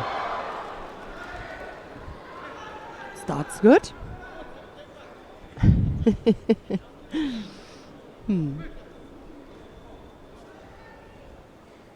Yeah, David Mura was immediately into that. Let's see if Batulga can come up with an answer. It's the semi-final, first of the semi-finals in the plus 100 kilo category. David Mura backed up into this near right corner. He goes left-sided, but is easily dealt with by Batulga. Mura was off balance when attempting that, and he never really threatened the shorter Mongolian.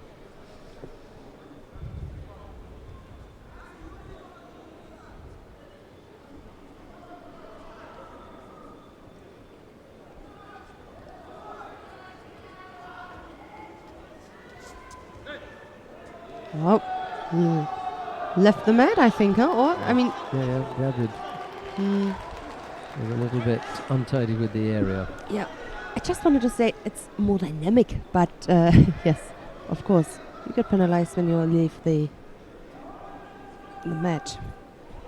But still. Shimata! Oh, lovely! Oh, the big man pulls it off. That was beautiful. Left-sided. Nice. So it is David Mura who goes straight into the final. Mura, that's a nice replay. Yep. Hop, hop, hop. Beautiful.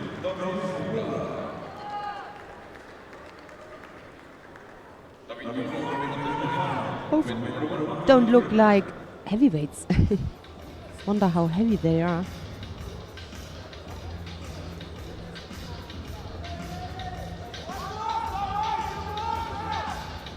So, who's gonna be his opponent?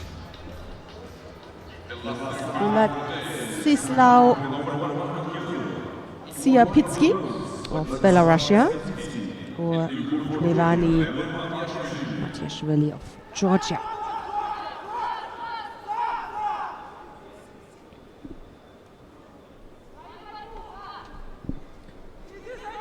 Last of the contests for this first part of the day. We'll set up nicely when we come back at 5 for all the medal contests. Yep.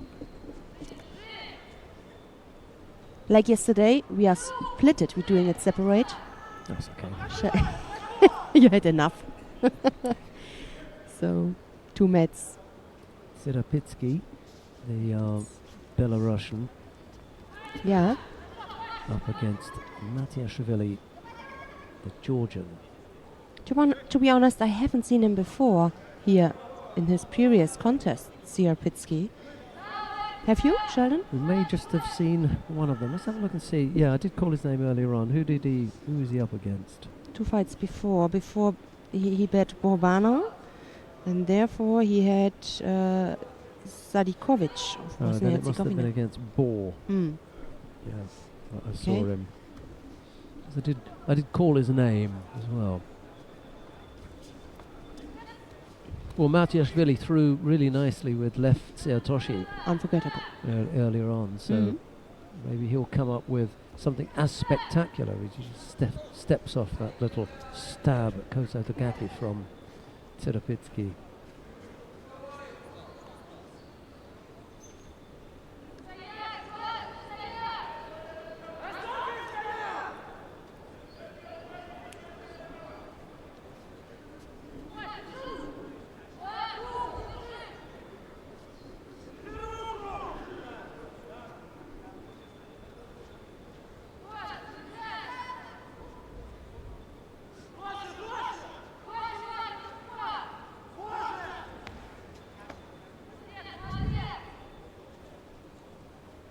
I like his grip.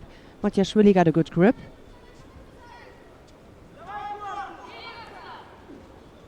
Oh. Not there. Nope. The little foot tap wasn't there, and nor was the thought about the shimiwaza.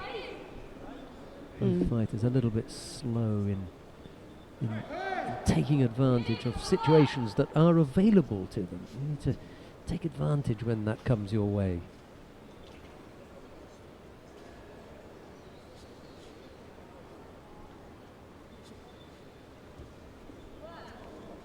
Uchimata! Oh, brilliant!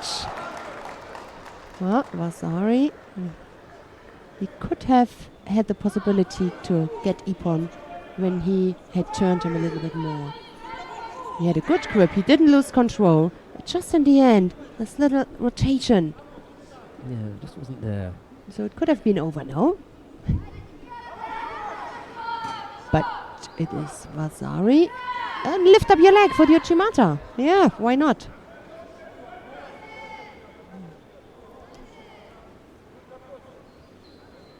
Siabitsku still got a minute if you want to come back. Oh, time? No.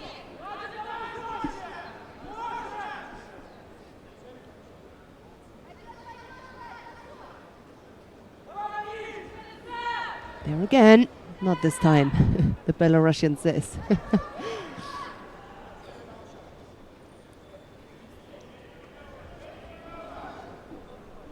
I haven't seen this. I never have seen this this attack in heavyweight. This over rotation from the outside. Yeah. Have you seen it? Have you ever seen it in heavyweight? It was a little bit brave, wasn't it? Yes. Speculative. Yes, and not bad, to be honest. He was quick. Surprised us.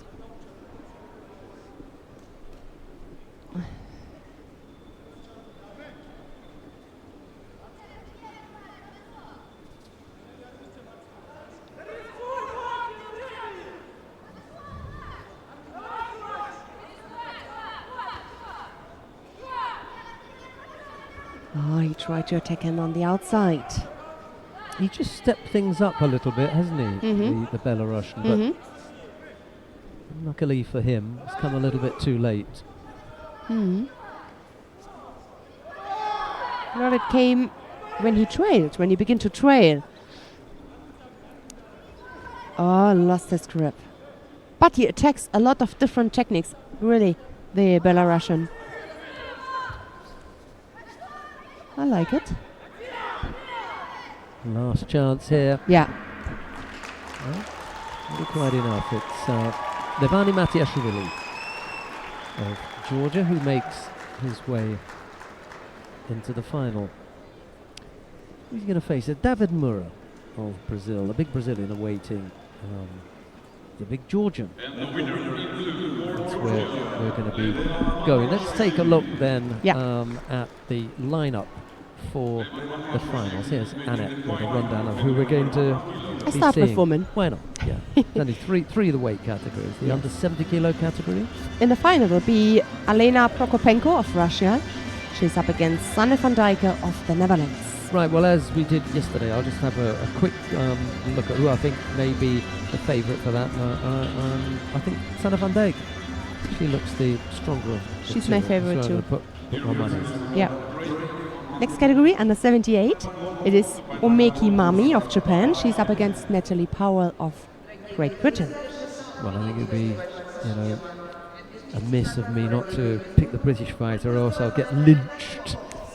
I'll be hung. So I better say Natalie Powell. However, I think she will have her hands full against the current world champion, Omeki Mami of Japan.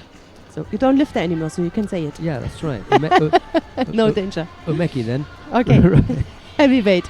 Women heavyweight. It is Asahina Sara of Japan, and she's up against the German Jasmin Kulz. I think I'm going to have to go with Asahina, despite the fact that I'm sitting next to. You're in danger. Yeah, so I might get thumped here. Under 81 kilo category, it's Hasan Khalmurzaev of Russia. He's up against Ungvari Attila of Hungary. I'll go with the homeboy. The homeboy. Current Olympic Me too. champion, Hasan Khalmurzaev. Under 90, it's Todd Christian of Hungary. He's up against the Japanese Nagasawa Kenta. Nagasawa has looked pretty good today. I think he may have the beating of Todd Christian.